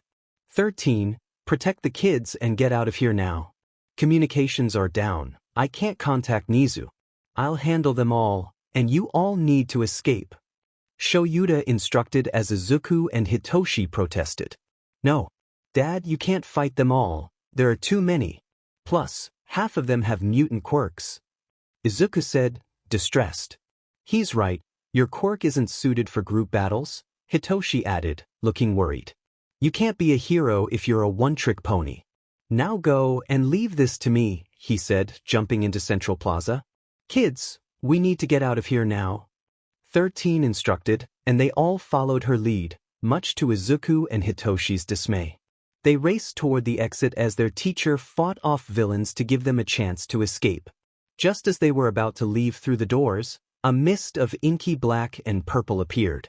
Nice to meet you all, we are the League of Villains. We are here to ensure that All Might, the symbol of peace, takes his last breath. Class 1A, along with 13, felt a wave of fear wash over them. I heard that All Might was supposed to be here, but has there been a change of plans? Well, aside from that, I'm here to separate you all, the mist declared. What's your name? Hitoshi asked, using his quirk. The mist was about to answer him when Katsuki's explosion and Kirishima's punch interrupted, causing a massive blast that sent shockwaves through the area. You idiots! He was about to answer me, and I could have brainwashed him. Hitoshi said angrily as Katsuki and Kirishima exchanged guilty looks, realizing their mistake. Nice try, students. Even though you're still young, you will become a liability in the future. Now, time to scatter you all into your doom. The mist began to envelop them. An unseen force seemed to be pulling the students in as they struggled to hold their ground. Ida managed to push Uraraka and Kendo out of the warp, while Shoji held on with Kodai, Tokoyami, and Siro. Unfortunately, the rest were swept away as the black mist that enveloped them suddenly vanished. The class looked around, realizing that more than half of them were gone. Izuku, Katsuki, Kirishima, Momo, Shoto, Hitoshi, Jiro, Kaminari, Mina, Tetsu, Tsuyu, Ojiro, and Toru were all missing. What did you do to them? Uraraka shouted at the black mist. He chuckled slightly before responding, they're scattered all over this building and into zones where villains are waiting for them, ready to take them down one by one. His words sent chills through everyone. Everyone, stand behind me. 13 instructed, and they obeyed. She then activated her black hole quirk, attempting to absorb the mist. It seemed to be working until Kurogiri used his quirk against her, warping her black hole back toward herself, forcing her to use her quirk on her own. 13's suit tore apart as she was heavily injured, a gaping hole in her back. The students rushed to her side, squatting down to check on her. Kurogiri merely chuckled at their distress. Ida, you need to escape and warn the teachers at UA about this attack. Kendo urged. You have to run as fast as you can to UA. What?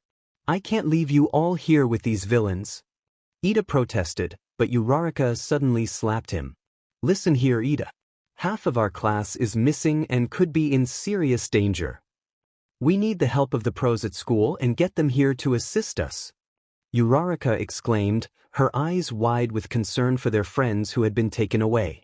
Ida thought for a moment but ultimately agreed to the plan. He revved up his engines and took off at full speed, racing past the villain. You are not going anywhere! Kurogiri shouted, extending his misty form to keep pace with Ida. Ida felt a surge of anxiety as he realized the door was still ahead and the villain was closing in. With determination, he pushed himself to reach the door, knowing that his chances of escape were dwindling. Suddenly, a black mist appeared in front of him, threatening to pull him in. But Shoji leaped in front, wrapping his 6 arms around the mist, blocking its advance. Hurry, Ida! Shoji urged as he continued to run. Ida reached the door, glancing back to see Kurogiri gaining on him. He summoned all his strength to force the door open just as Kurogiri drew closer. Uraraka spotted a metal piece embedded in Kurogiri's misty form. Realizing it must be connected to a physical body, she reached out and activated her quirk. Don't know how this is possible, but if he's wearing this, then he has a physical form. Now float, villain, she commanded, lifting Kurogiri into the air and buying Ida precious time. I'm not letting you escape. Kurogiri shouted, stretching his body once more toward Ida. You aren't going anywhere. Shiro declared, using his quirk to tape the metal piece. Kendo seized the tape with her strong hands and pulled Kurogiri back, spinning him around with great force. Get away from here, she yelled, launching him away with the momentum of her spin. Kurogiri was sent flying into Central Plaza as Ida managed to escape the USJ. Frustrated, Kurogiri cursed himself for failing to warp Ida away. I will not disappoint you, Class 1A. I will get help. Ida shouted to himself, sprinting back to UA. Meanwhile, the students who evaded the warp attack had successfully defeated their enemy. But what of those who had been taken away? Izuku, Tsuyu, and Hitoshi found themselves in the shipwreck zone, surrounded by water and lurking villains beneath the surface. Shoto and Toru were trapped in the landslide zone, encircled by menacing villains. In the mountain zone, Momo, Jiro, and Kaminari fought desperately for their lives, their escape routes blocked by villains and towering walls. Heavy winds and storms raged around Mina and Tetsutetsu as they battled against the elements and the villains' attacks. Ojiro fell into the raging flames of the fire zone, surrounded by villains with fire-based quirks. And finally, Katsuki and Kirishima were trapped in a fallen building in the ruin zone, cornered by numerous villains. How ironic this day had become. A day meant for training in rescue operations had turned into a fight for their own survival. The tables had turned for our heroes in training. Izuku suddenly felt himself plummeting from the sky. Looking down, he realized he was about to land in the water of the shipwreck zone. He positioned himself to land on his feet, hitting the surface with a big splash and landing gracefully in a squat, walking on water.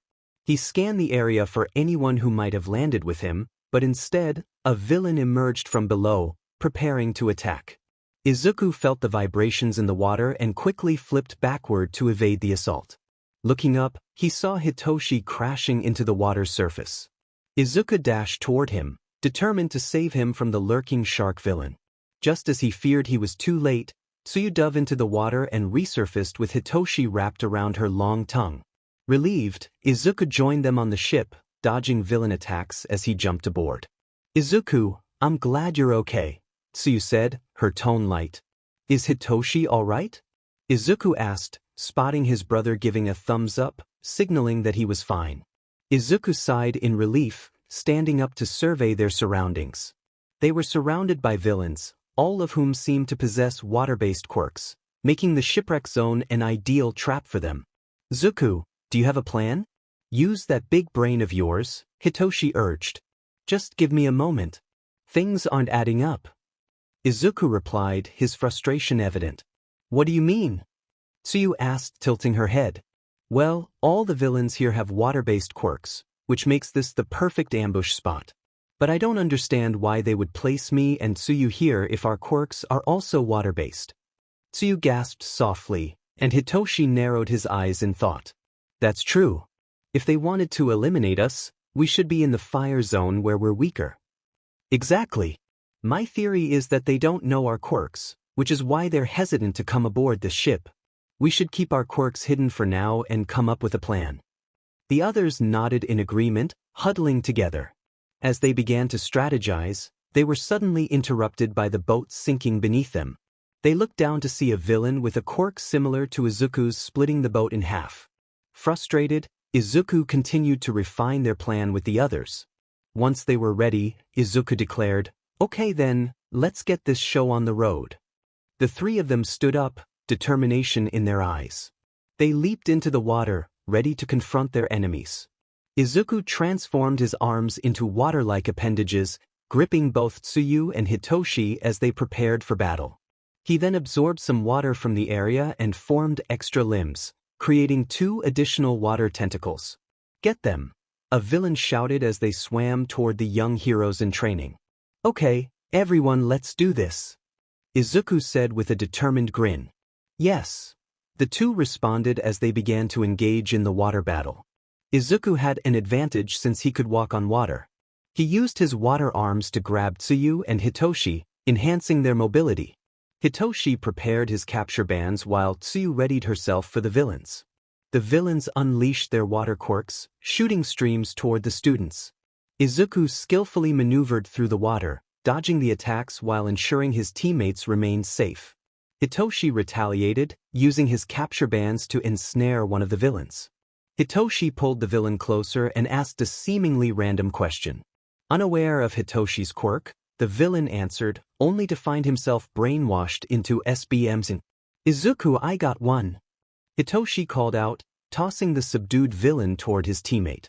Izuku caught the villain midair with his water arms and began to encase him in a water sphere that bound him from the neck down, leaving his head exposed.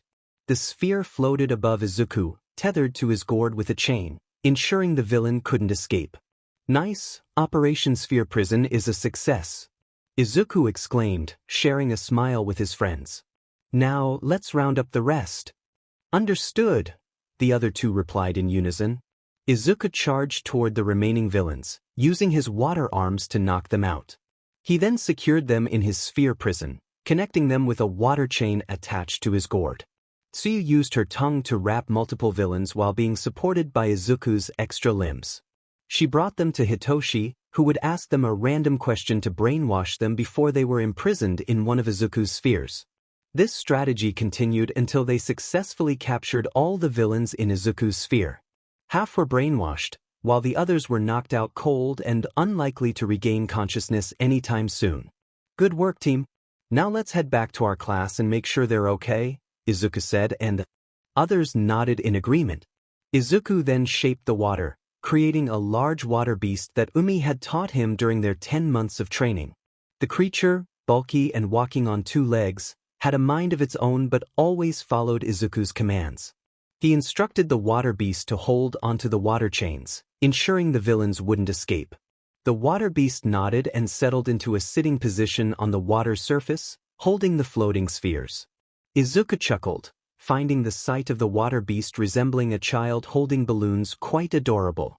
They made their way to the shore, preparing to return to their class, but first, they stopped to check on Shoyuta at Central Plaza. What they witnessed was alarming. In the landslide zone, Shoto and Toru were surrounded by villains with mutated quirks. They leaped from their hiding spots, attacking with their abilities. Shoto grabbed Toru by the arm, using his ice to slide away and evade the villain's assaults. He glanced at Toru to ensure she was okay but noticed her floating gloves were missing. Looking around, he saw some villains being struck by an invisible force. Shoto smirked, realizing it was Toru using her invisibility quirk. "What is happening?" a villain shouted as he was suddenly punched in the face. "Take that!" Toru exclaimed, delivering a swift kick to another villain. The male villains winced, feeling the pain inflicted on their comrade. Toru continued her assault as Shoto joined in, using his ice and fire to subdue them. However, more villains appeared, prompting Shoto to call for Toru. "Hagakure! Get behind me now!" Shoto instructed, and she complied. He stomped his right foot on the ground, sending a trail of ice toward the villains, freezing them solid. Their bodies were encased in ice, shivering as they struggled to break free. "Awesome! You're so powerful, Todoroki," Toru praised, and he thanked her in return. They pressed onward, but Shoto had questions he needed answered. Before they could warp away, he spotted a blue-haired villain who appeared to be the leader, alongside a muscular creature with a beak for a mouth and an exposed brain. As they approached the mutant villain, another villain launched a surprise attack, wielding a sharp spear aimed at Shoto's head. He narrowly dodged, moving his head aside, and seized the spear with his right arm, freezing both it and the villain. He then snapped the weapon in half, sending the villain crashing to the ground, still encased in ice. "You all need to learn that numbers won't guarantee victory," Shoto declared, facing a villain with green stripes in his eyes. "If you remain here like this, you will suffer from hypothermia, and your bodies will slowly deteriorate, leading to your demise." The villains began to cower in fear, tears forming in their eyes. "I want to be a hero, so I would prefer to avoid such outcomes. I will let you go if you tell me how you plan to kill All Might." "What basis do you have to achieve that goal? Share your plans," Shoto threatened, and the villains divulged their intentions. His eyes widened as he relayed the information to Toru, indicating they needed to leave. He melted the ice surrounding the villains but still knocked them out cold. They made their way to the entrance to warn their classmates of the villains' plans. Little did they know, the weapon the villains intended to use against All Might had already begun its sinister work, slowly incapacitating their teacher right before his students' eyes. All escape routes were blocked by villains as they eyed the students, waiting for the perfect moment to strike. "We need to defend ourselves and defeat them all," Momo said, creating a bow staff. "You're right, we'll be in serious trouble if we don't do something," Jiro replied, glancing nervously at Kaminari, who looked slightly panicked. "What do you mean?" "There are so many of them," he shouted. "Jiro, take this." Momo created a katana for Jiro, who accepted it gratefully. The villains charged toward the students, intent on overpowering them. Many had rock-based quirks, perfectly suited for the mountainous terrain. A villain approached Momo, and she struck him in the gut with her bow staff. Planting it on the ground, she executed a flying kick to his chest, landing gracefully. She then threw the bow staff at another villain, hitting him in the head. Jiro wielded the katana Momo had given her, striking enemies left and right. When a villain swung at her, she quickly dodged by rolling to the side. She then delivered a low kick, sending him to the ground, and followed up with a swift kick that knocked him out. Kaminari, however, was not helping. He was running away from the villains.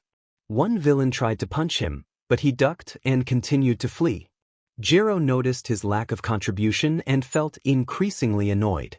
"Hey, Kaminari, do something to help us win against these guys," she shouted, smacking a villain in the face with her katana. "I can't. I can only surround myself in electricity, and I can't control it. If I do, I'll shock all of you." Kaminari replied in a panic, dodging another punch. Jiro noticed the horde of villains chasing Kaminari. She planted her earphone jacks into the ground and played the sound of her heartbeat, sending vibrations that caused the villains' footing to crumble. They fell to the dirt and rocks. "Oh, come on. Can't you do something?" Jiro asked, exasperated, as Kaminari shook his head vigorously. "I'm useless right now. I can't contact anyone because the communication is jammed. I'm relying on you all since I can't help," Kaminari said frantically, further irritating Jiro. "Aren't you a man? Then be a human stun gun," Jiro exclaimed, kicking Kaminari toward a villain. Kaminari accidentally collided with the villain, activating his electricity quirk. He looked surprised as he realized he was electrifying the villain, stunning him like a taser. "Oh my gosh, guys. I'm actually really strong. You can rely on me now," he announced happily as another villain appeared. Jiro saw the villain stretching his arms, holding a giant boulder. He was about to smash it down on Kaminari when Jiro intervened. She inserted her earphone jacks into her speaker built into her costume and sent her heartbeat vibrations to the villain, causing the boulder to shatter. The villain, too late to react, accidentally touched Kaminari and was shocked as well. "Nice," Jiro commented before a villain jumped toward her with two bladed weapons. Just as Jiro braced for impact, Momo saved her by creating a capture net from her palm and launching it at the villain. The net caught him midair as he struggled to break free. Unfortunately for him, he fell to the ground, where he was shocked by Kaminari. "Stay focused, everyone," Momo reminded them, and they both nodded. Jiro plugged her earphone jacks back into her speakers and sent another wave of her heartbeat at maximum volume, deafening the crowd of villains. Momo kicked a villain approaching Jiro from behind while Kaminari kept shocking the enemies he touched. "It's ready," Momo said, leaving Jiro confused. "It takes time to create something this big." Her back began to glow with a pink light and then burst open, revealing a large sheet that covered both her and Jiro. The villains stared at the giant sheet, confused. They mistook it for a type of shield, but it was something else entirely. "It's an insulation sheet that's 100 millimeters thick," Kaminari, Momo explained, and Kaminari smiled, knowing exactly what to do. "With that sheet on you both, I can go all out. Prepare to be shocked, villains," Kaminari announced, sending a high voltage of electricity to the ground, shocking all the villains in the area. When Momo no longer heard the noise of Kaminari's electricity, she peeked out and saw that all the villains were defeated. Jiro screamed upon seeing Momo's torn costume. Momo reassured her that it was fine and created another copy of her costume. As they left the sheet, they laughed at Kaminari's state. He had short-circuited from overusing his quirk, making him even more dazed than usual. But Momo suddenly felt uneasy. "Jiro, can you use your earphone jacks to make sure all the villains are defeated?" Momo asked, and Jiro nodded. Jiro planted her earphone jacks into the ground and listened for vibrations. Her eyes widened as she sent a vibration through the ground, revealing a hidden villain. Momo gasped, realizing she was right. The villain, surprised to be found, sent a bolt of electricity at them. Momo grabbed the insulation sheet and used it as a shield. She then created a bow staff and threw it like a spear at the villain, but he quickly dodged. However, Momo had a backup plan. She launched a capture net at the villain, catching him off guard. She ran toward the captured villain, created a bow staff, and struck him, knocking him unconscious. They all sighed in relief, confident that all the villains had been defeated. Jiro dragged the still-dazed Kaminari to where Momo was. "I think this villain is what caused all communications to be jammed. Let's go back to the entrance and regroup with the rest of the class," Momo said, and Jiro nodded, pulling Kaminari along. Meanwhile, Mina and Tetsu found themselves in a similar predicament as the others who had been warped away, but they had ended up in the Windstorm Zone, a chaotic area designed for heroes to handle cyclones while rescuing people. But in this situation, Mina and Tetsu had to rescue themselves. Mina and Tetsu were running away from the villains who were hot on their heels. They were not only battling against the villains but also against the harsh weather. As they dashed through an alleyway, Mina suddenly stopped and splashed her acid at their pursuers, causing them to recoil. She grabbed Tetsu's arm and continued to run.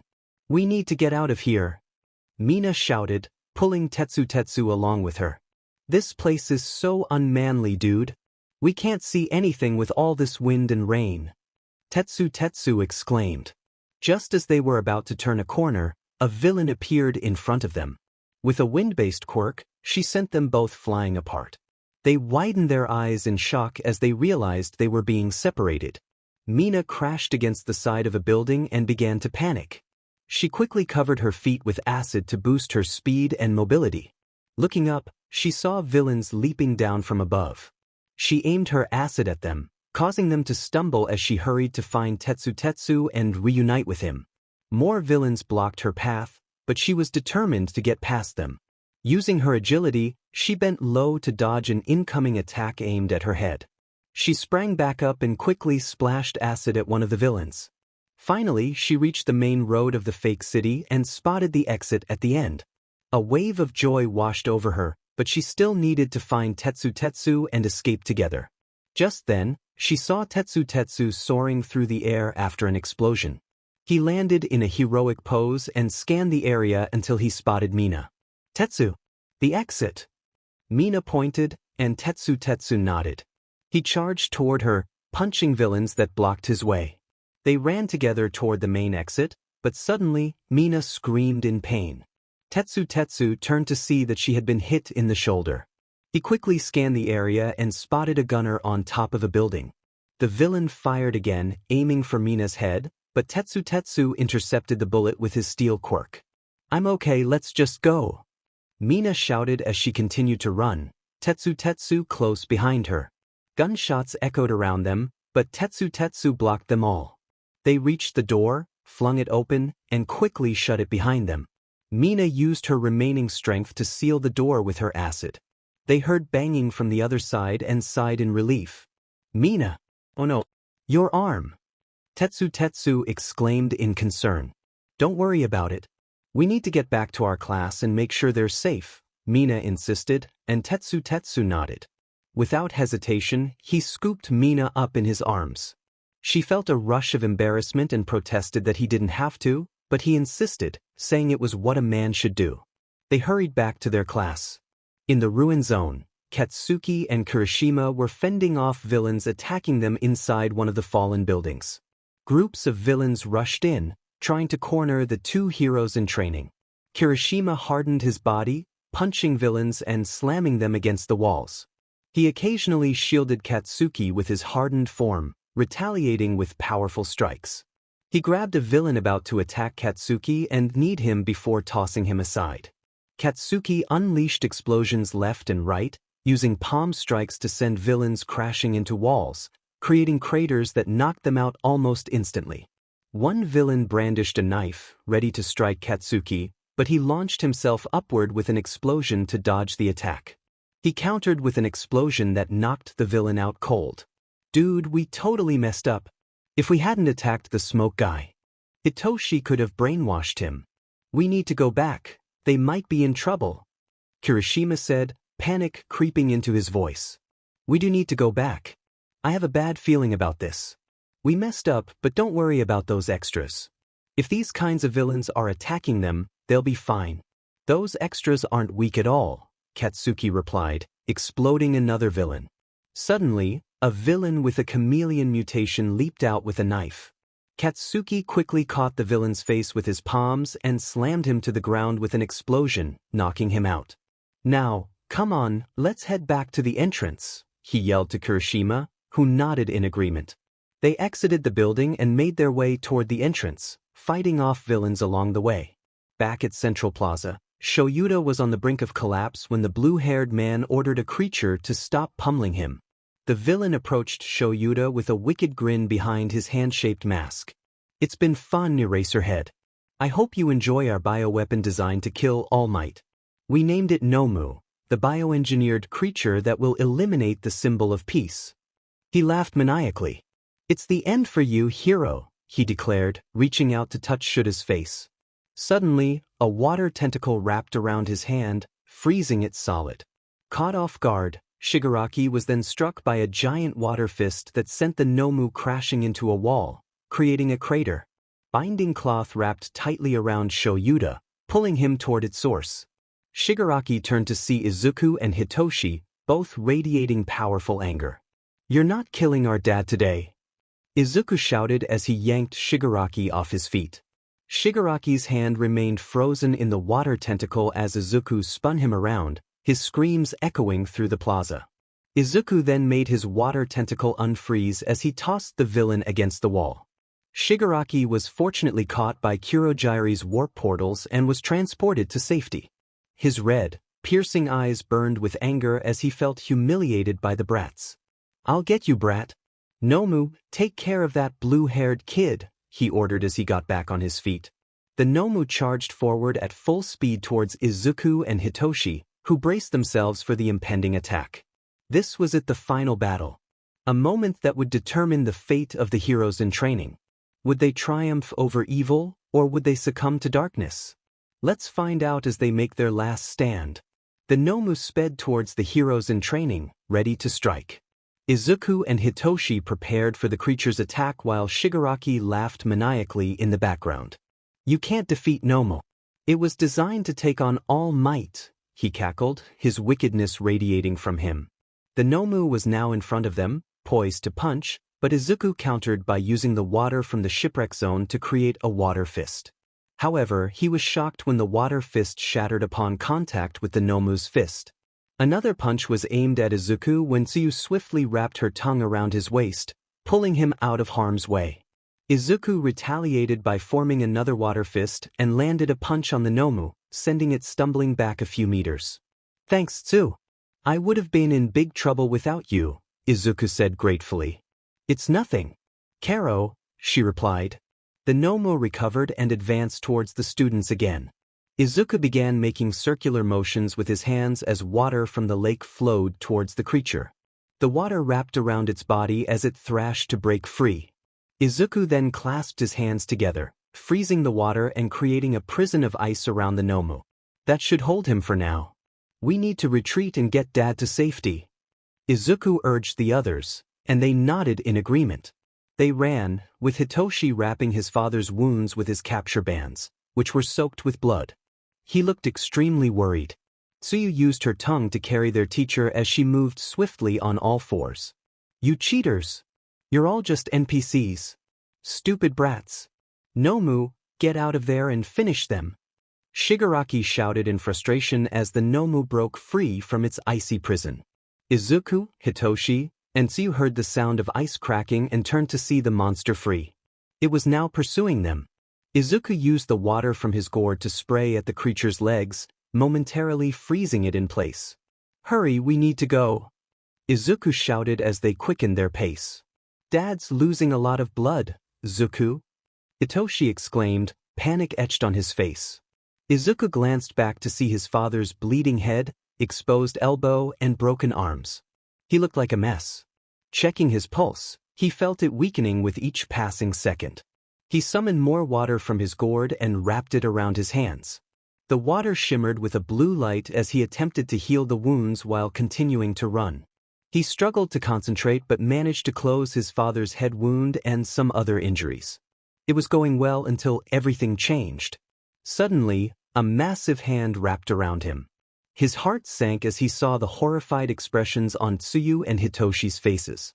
Izuku was yanked away from them, the grip tightening around him as the Nomu began to run off with him. "Izuku," they shouted in unison, watching helplessly as he was taken away. "Just go. I'll be okay," he called out as he was dragged away. The two hesitated but ultimately decided to leave Izuku behind for now, knowing that Shoyuta was in critical condition. They reached the stairs just as Shiro spotted them. "Dude, what happened to Sensei?" Shiro asked, alarmed at the sight of their injured teacher. "No time. Wrap his wounds with your tape. I need to help Izuku," Hitoshi urged. Just then, a chilling scream echoed from Central Plaza. They all turned, eyes widening as they realized the scream belonged to Izuku. He was being held aloft by the Nomu, which was slowly tightening its grip around him. Hitoshi immediately jumped down and raced back to Central Plaza, ignoring Shiro's calls to stop. Shiro groaned and quickly wrapped Shoyuta with his tape to staunch the bleeding. "Azui, get Aizawa-sensei out of here. I'll go after Hitoshi and bring him back," Shiro instructed, and Tsuyu nodded, hopping away with Aizawa secured in her tongue. Shiro rushed after Hitoshi, closing the distance and shooting his tape onto Hitoshi's back, pulling him back. He then wrapped him in more tape to keep him from moving. "Let me go. He is my brother. I can't let him hurt my brother," Hitoshi shouted, struggling against the restraints. "Dude, calm down. Ida will be back with the teachers from UA. Just wait a second, okay?" Shiro reasoned, but Hitoshi was too frantic to listen. Another scream pierced the air, and they turned to see Izuku still trapped in the creature's grip, which was tightening further. Then they heard Shigaraki's sinister voice. "People of this building, I, Tamura Shigaraki, leader of the League of Villains, demand that you tell me where the symbol of peace is, or this brat pays the price," he threatened, and Izuku's screams echoed in response. "Dude, All Might's not here. He won't come. Let my friend go," Shiro shouted at the villain. Shigaraki scratched the back of his neck, his skin crumbling into dust. He groaned in annoyance, eyeing the struggling Izuku. Their gazes locked, blood-red eyes meeting blue ocean eyes, and a wicked smile spread across Shigaraki's face. Since All Might isn't here and I'm growing impatient, I'll just dispose of this NPC, he declared, causing Shiro and Hitoshi's eyes to widen in horror. Hitoshi broke free from Shiro's tape and rushed to save his brother, prompting Shiro to groan and follow after him. Say goodbye to this NPC. Nomu, crush him. Shigaraki commanded, and the Nomu obeyed. It was as if time slowed down. Hitoshi was running towards his brother, screaming, with Shiro right behind him. In the background, Shigaraki's maniacal laughter echoed as the Nomu began to close its fist, and Izuku's voice rang out in desperation. As the Nomu's fist came down, Izuku's form splashed and transformed into water. Hitoshi, tears streaming down his face, felt Shiro's reassuring hand on his back as he pulled him away. Shigaraki continued to mock them, reveling in their distress. You think you can defeat me? A voice suddenly interrupted, surprising everyone.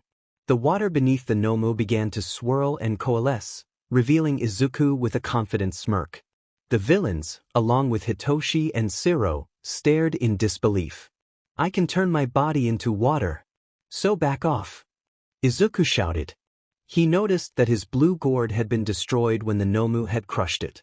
Turning to his friends, he gave them a thumbs up, reassuring them that he was okay, and Hitoshi wiped his tears. Come on guys. We need to defeat this guy and save the day, he urged, and they all nodded in agreement. Furious, Shigaraki commanded the Nomu to eliminate them. The battle erupted with intensity. Shiro quickly wrapped the Nomu with his tape, temporarily immobilizing its limbs. Hitoshi joined in, using his capture bands as well. Together, they spun the Nomu around before launching it against a wall. Izuku attacked next, forming a drill with his water arms and striking the Nomu in the chest.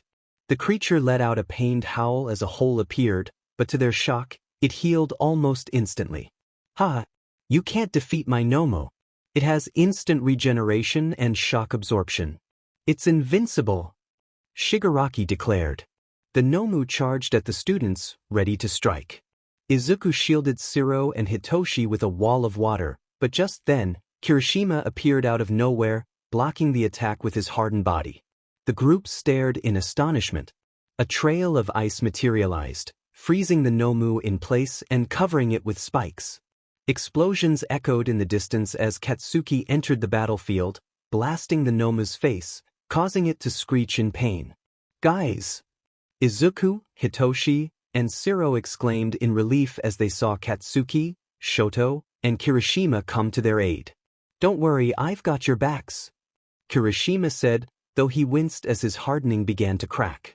What is going on here? Why are there more heroes? Shigaraki shouted in frustration. He charged at them, but was suddenly ensnared in a capture net. He thrashed around, furious, trying to break free. You brats! I'll take you all down. Nomu, destroy them, he yelled. The Nomu broke free from Shoto's ice and punched Kirishima in the gut, sending him staggering back before he collapsed, unconscious. Kirishima! Everyone shouted in alarm. Tetsu rushed in, throwing a punch at the Nomu, but it had little effect. The Nomu grabbed him and hurled him aside as well. Katsuki propelled himself toward the Nomu, delivering a powerful palm strike followed by an explosion to its chest. Though he was slightly burned, the attack had little impact. Shoto followed suit, unleashing flames that made the Nomu shriek in pain. Mina joined in, spraying the creature with her acid, even as she winced from her own injury. Izuku noticed that the Nomu's burns were not healing instantly, and an idea sparked in his mind. It was a gamble, but if it worked, they could finally stop the Nomu. Everyone, get back. I'm going to transform, he warned, and they quickly moved away. Once he was sure his friends were clear, he transformed into his water dragon form, towering over the Nomu. Shigaraki and Kurojairi stared in fear. What is this? No one mentioned a secret dragon. Shigaraki shouted, ordering the Nomu to attack. The dragon and Nomu clashed fiercely, with Izuku using his tail to push the creature away. The Nomu clung on, using its strength to flip Izuku onto his back. But Izuku quickly regained his footing and stomped down hard on the Nomu. He struggled briefly, but with determination he crushed the Nomu to the ground. He then lifted it high into the air and threw it down with tremendous force, creating a crater upon impact. Opening his mouth, he unleashed a vortex of boiling water at the creature. The Nomu had no chance to escape as it was engulfed by the high-pressure attack. The others watched in awe as the Nomu absorbed the full force of Izuku's power. When the water settled, the Nomu lay motionless, its body scorched and lifeless. "You cheaters! It was supposed to take down All Might." Shigaraki screamed, throwing a tantrum. Suddenly, the doors of UA swung open, revealing the teachers. Ida, who had called for help, stepped forward. "Everyone, help has arrived," Ida announced, bringing relief to the students. Meanwhile, Shigaraki seethed in anger, his plan thwarted by the dragon's unexpected power. "Kurogiri, we need to retreat and come up with a better plan," he said, and Kurogiri nodded in agreement. "We will meet again, heroes. But know this, I will have my revenge. Especially you, dragon, I will defeat you," he declared as a portal appeared behind them. Izuku didn't want them to escape and immediately dove downwards, but he was too late as they entered the portal and vanished. Frustrated with himself, exhaustion soon overtook him, and he felt himself plummeting through the air. He transformed back into his human form and began to fall. Luckily, his boyfriend swooped in, launching himself into the air to catch him. They landed safely, and Katsuki noticed that Izuku had fallen asleep. He gently kissed Izuku's forehead as the boy snuggled closer to his chest. "You did well, Aizu. Get some rest, you earned it," Katsuki said, a smile spreading across his face as he held his sweet dragon in his arms. Katsuki carried Izuku in a bridal style, as he was unconscious from exhaustion after the intense battle with the Nomu. Katsuki had triumphed by unleashing the tremendous heat from his water vortex breath, which had incapacitated the Nomu, preventing it from regenerating quickly enough. As Katsuki brought Izuku's limp body back, their classmates rushed over to check on him. Relief washed over them when they saw he was okay after such a fierce battle. However, others were not as fortunate as Izuku. Kirishima and Tetsu had been thrown down the stairs by the Nomu, leaving them in a state of unconsciousness. Momo checked on them, closing her eyes and sighing heavily at their condition. Kirishima's body showed signs of strain from his hardening quirk, and Tetsu appeared to have sustained a serious injury to his arm from his clash with the Nomu. "They need medical attention fast. Their injuries are critical. We need Recovery Girl," Momo exclaimed, and as if on cue, Recovery Girl made her way toward them. She assessed the situation, clicking her tongue and shaking her head. From her perspective, their bodies were in rough shape. Broken arms, bruises, and other significant injuries were evident. "Get the stretchers and load these students up. I'm afraid their hero careers may end before they even finish their first week of school," Recovery Girl said, her expression somber. The other students gasped at the thought of their friends not becoming heroes. Kirishima had jumped in front of attacks multiple times to protect his classmates, and Tetsu had bravely defended them as well. As the paramedics took Kirishima and Tetsu away, Recovery Girl followed closely behind. The classmates felt a deep sense of sorrow, fearing their friends might not achieve their dreams. Mina dropped to her knees, tears streaming down her face. "I can't believe this. They don't deserve this. Kirishima is the most heroic person I've ever met, and Tetsu kept protecting me," she cried, as Jiro and Momo knelt beside her to offer comfort. "Hey, don't cry. They'll be taken care of by Recovery Girl, so don't worry about them," Jiro said, trying to soothe her. "That's right. Recovery Girl is an excellent healer. They will be in good hands. Now, let's get that bullet wound taken care of, okay?"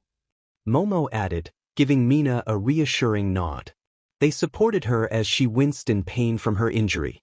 Paramedics arrived and transported her to an ambulance. They also passed by Aizawa and Izuku, who were being loaded into another ambulance alongside Present Mike, Hitoshi, and Katsuki. "What a mess these villains have made. Make sure to capture all of them," Nizu ordered the teachers, who nodded in agreement. Soon, the police arrived to arrest the captured villains, Rounding up a total of Detective Tsukachi began interviewing the students to understand what had transpired during the attack, as both teachers were incapacitated. After about an hour of questioning, he grasped the situation. He felt a surge of frustration when he learned that All Might was supposed to show up but never did. He just needed 8 more statements, and those were the students who had been admitted to the hospital. Speaking of the hospital, Izuku woke up to the smell of disinfectants and the sound of a vital monitor. He looked around to see both Katsuki and Hitoshi asleep in chairs in the corner. His dad and 13 were present, and on the other side were Tetsu and Kirishima. Katsuki suddenly stirred awake and rushed to Izuku's side, waking Hitoshi as well. They embraced him tightly and he hugged them back. The door opened to reveal Recovery Girl, prompting Tetsu and Kirishima to slowly awaken, along with the teachers. "I see that you are all awake," Recovery Girl said as she entered. "I have good news and a couple of bad news." The students tensed at the mention of the bad news.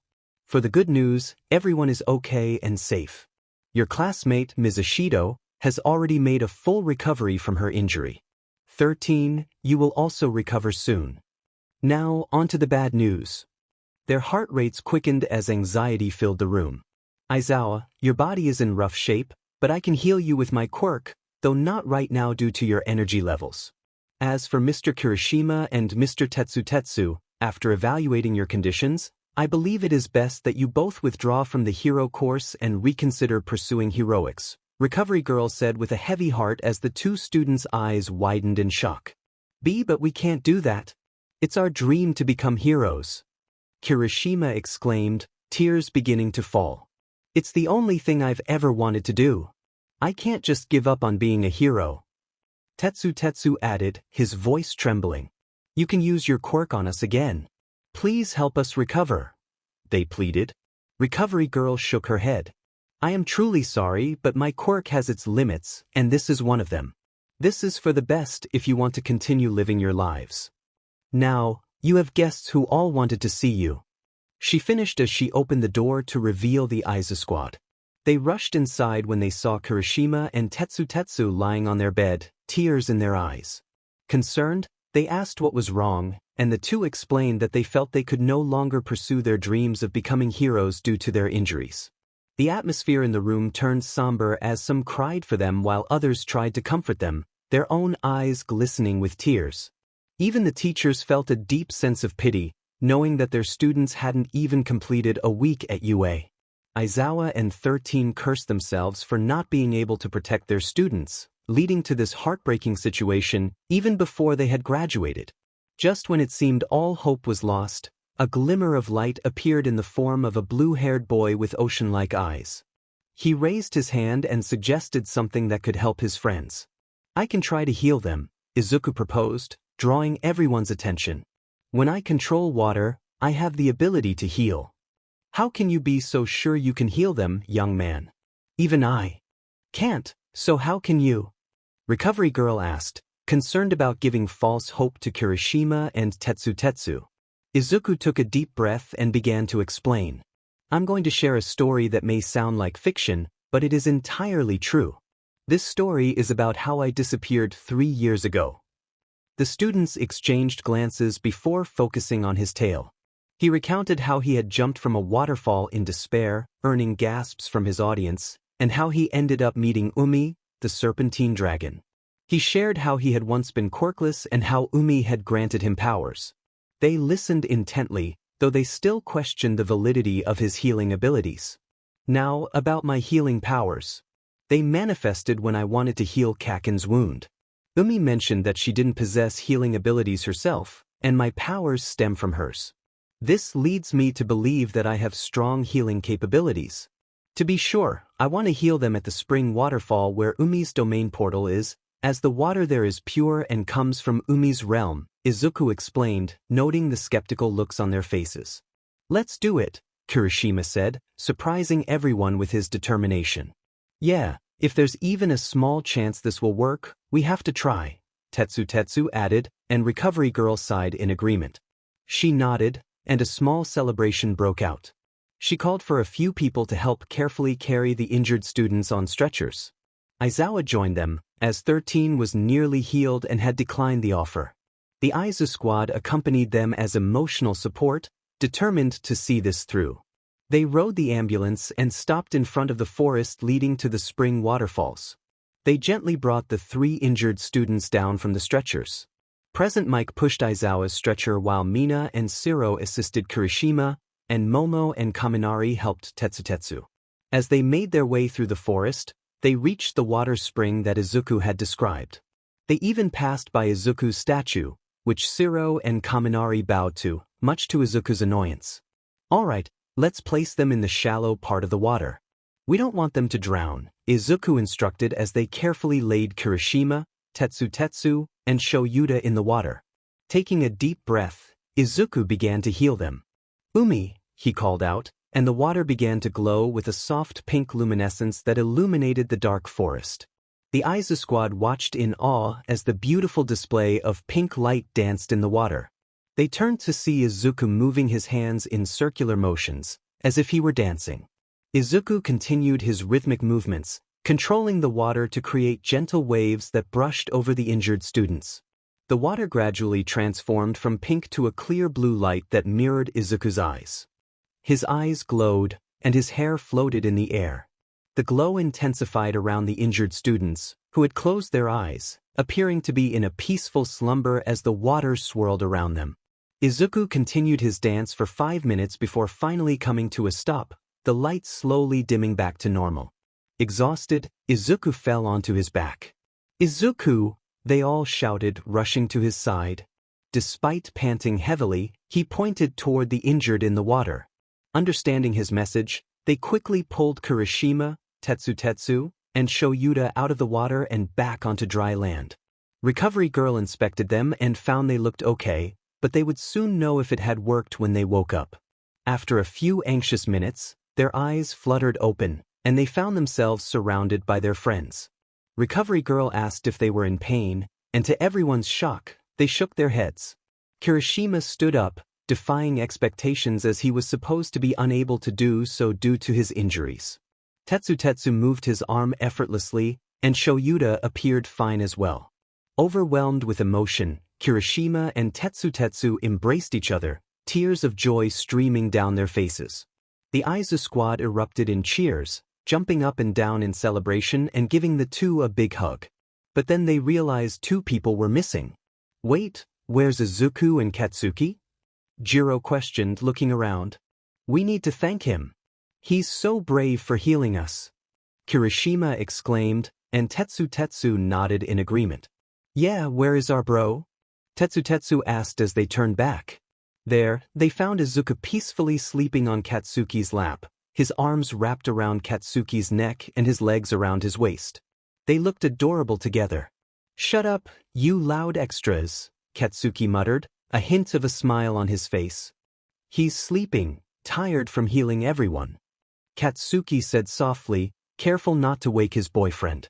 Almost everyone took the opportunity to capture a picture of the adorable couple, confident that Katsuki wouldn't yell at them since he didn't want to disturb Izuku. They were right. He was fuming with anger but kept quiet as they continued snapping photos. Eventually, they all left the spring waterfalls with Katsuki carrying the sleeping Izuku in a koala hold. The others snickered but quickly met Katsuki's fierce glares. Once they arrived home, Kirishima and Tetsu asked their teacher to thank Izuku for healing them, and he nodded in agreement.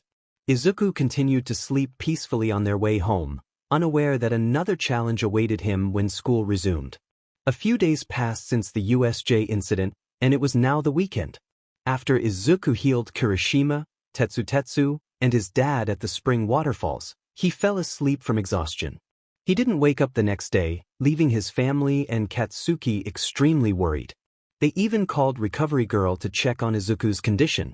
She informed them that he must have overexerted himself while healing their injuries and advised them to let him rest until he woke up on his own.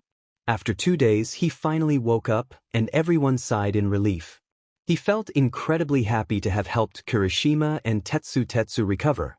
Now that it was the weekend, a UA staff meeting was scheduled to discuss the recent events that transpired during the first week of school.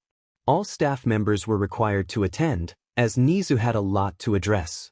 They were all seated in the meeting room, with Nizu at the front, facing everyone. Aizawa and 13 exchanged silent glares with All Might for missing the class entirely and arriving only after everything was over. Nizu cleared his throat to catch everyone's attention and began the meeting. Welcome everyone to today's staff meeting. Assume you are all aware of today's agenda, so let's not waste any time and get started. Nizu began, handing out folders that detailed the events of the attack. From what we have gathered, the group that attacked our students calls themselves the League of Villains. Currently, we know little about them, except that their goal is to eliminate All Might. All Might visibly tensed at the mention of this goal. According to the students' testimonies, the leader is named Tamura Shigaraki. He was described as a man-child because of his immature demeanor and frequent video game references. The other, Kurojiri, appeared to be Shigaraki's aide during the attack. Their quirks are decay and warping, respectively, Nizu explained after reviewing the reports. Do you think they caused the incident that occurred during lunch that day? You know, when the press broke into UA. Midnight asked, and Nizu nodded. He then played a clip showing moments before the UA barriers crumbled into dust. Nizu paused the footage, zooming in on a man with blue hair who touched the barrier before it disintegrated. The man suddenly vanished as a dark mass appeared beneath him. As you can see, the man with blue hair touched the barrier before it turned to dust. Based on the students' descriptions, this matches perfectly with him and his quirk. He disappeared when that black mass appeared beneath him, which we suspect to be Kurojiri's quirk. So they used the press as a distraction to infiltrate UA? Snipe asked. Exactly. They must have obtained a class schedule to find out where All Might's next class would be. It just so happened that he was supposed to be with Class 1A during their rescue training at USJ. Unfortunately, he couldn't attend because he was busy capturing a minor villain that other heroes were already dealing with, Nizu said, casting a stern look at All Might. The rest of the staff mirrored his expression, and All Might sank lower in his seat, feeling guilty for being the reason behind the attack and knowing that his absence led to the villains targeting the students instead. He felt terrible. Now, moving on to the incident itself. There were 87 villains captured and arrested by the police. However, 2 villains, Shigaraki and Kurojiri, escaped using Kurojiri's quirk. Additionally, there was another villain described by the students as a bulky monster with a beak and an exposed brain. It was said to possess multiple quirks, including shock absorption and hyper-regeneration. The staff gasped at the thought of such a creature having multiple quirks. The room grew tense as Nizu continued.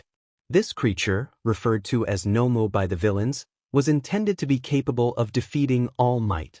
It demonstrated its potential by nearly overpowering Aizawa, who was saved by his students.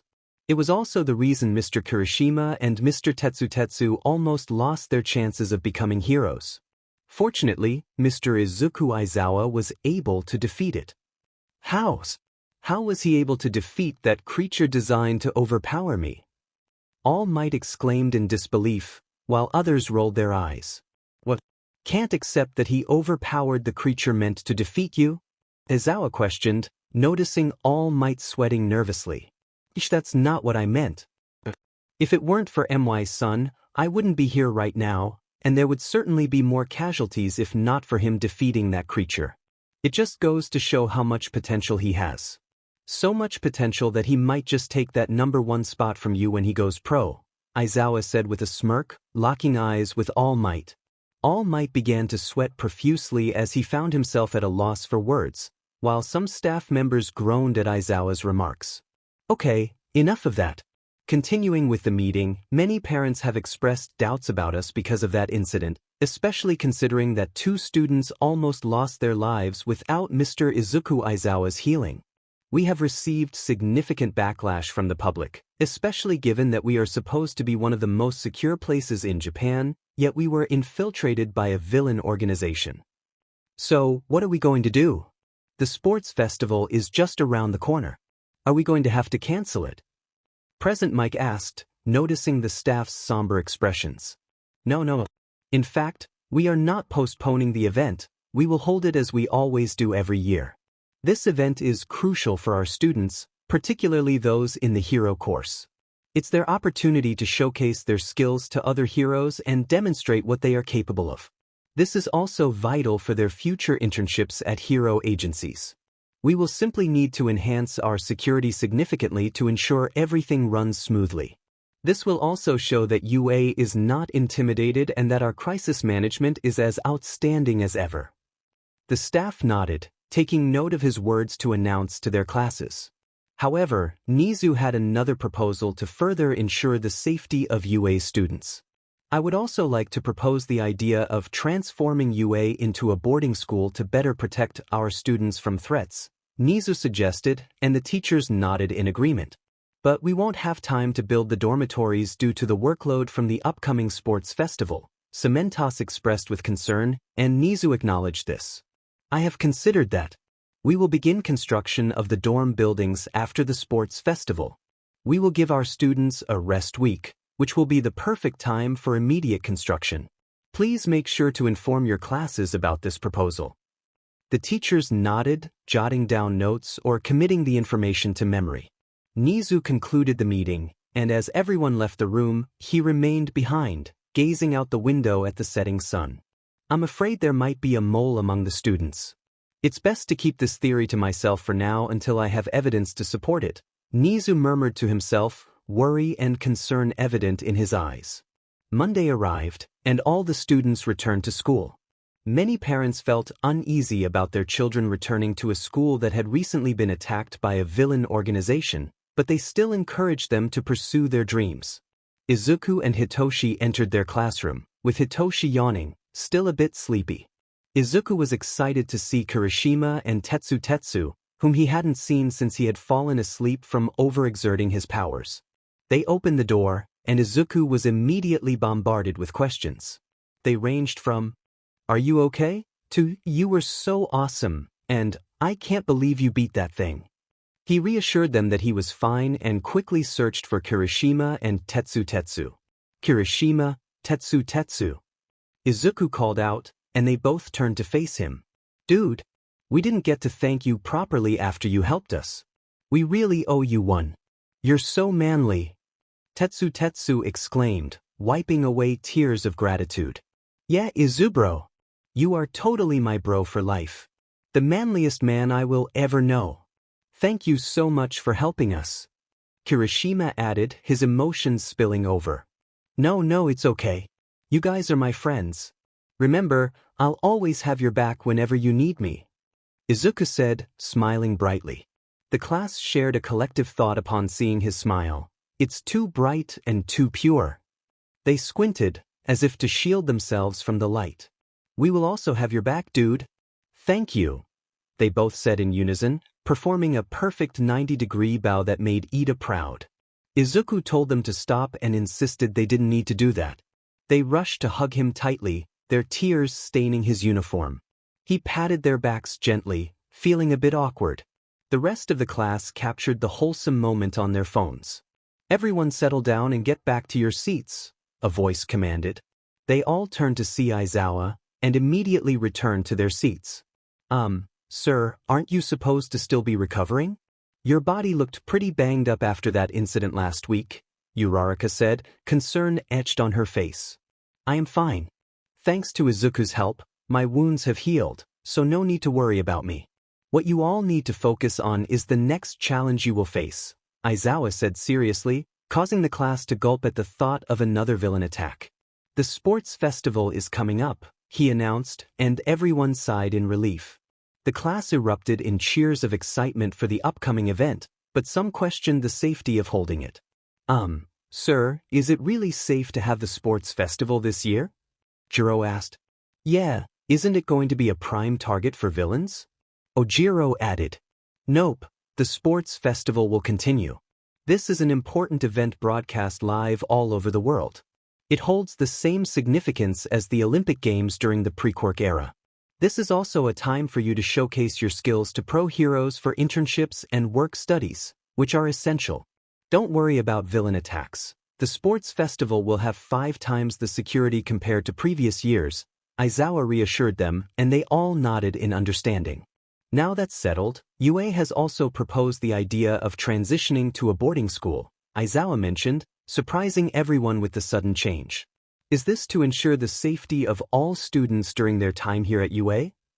Momo asked, and Aizawa nodded. That is correct, Yaoyorozu. You will be moving to the new dormitories once they are built on UA grounds, likely after the sports festival. Make sure to inform your parents about this change and get their agreement.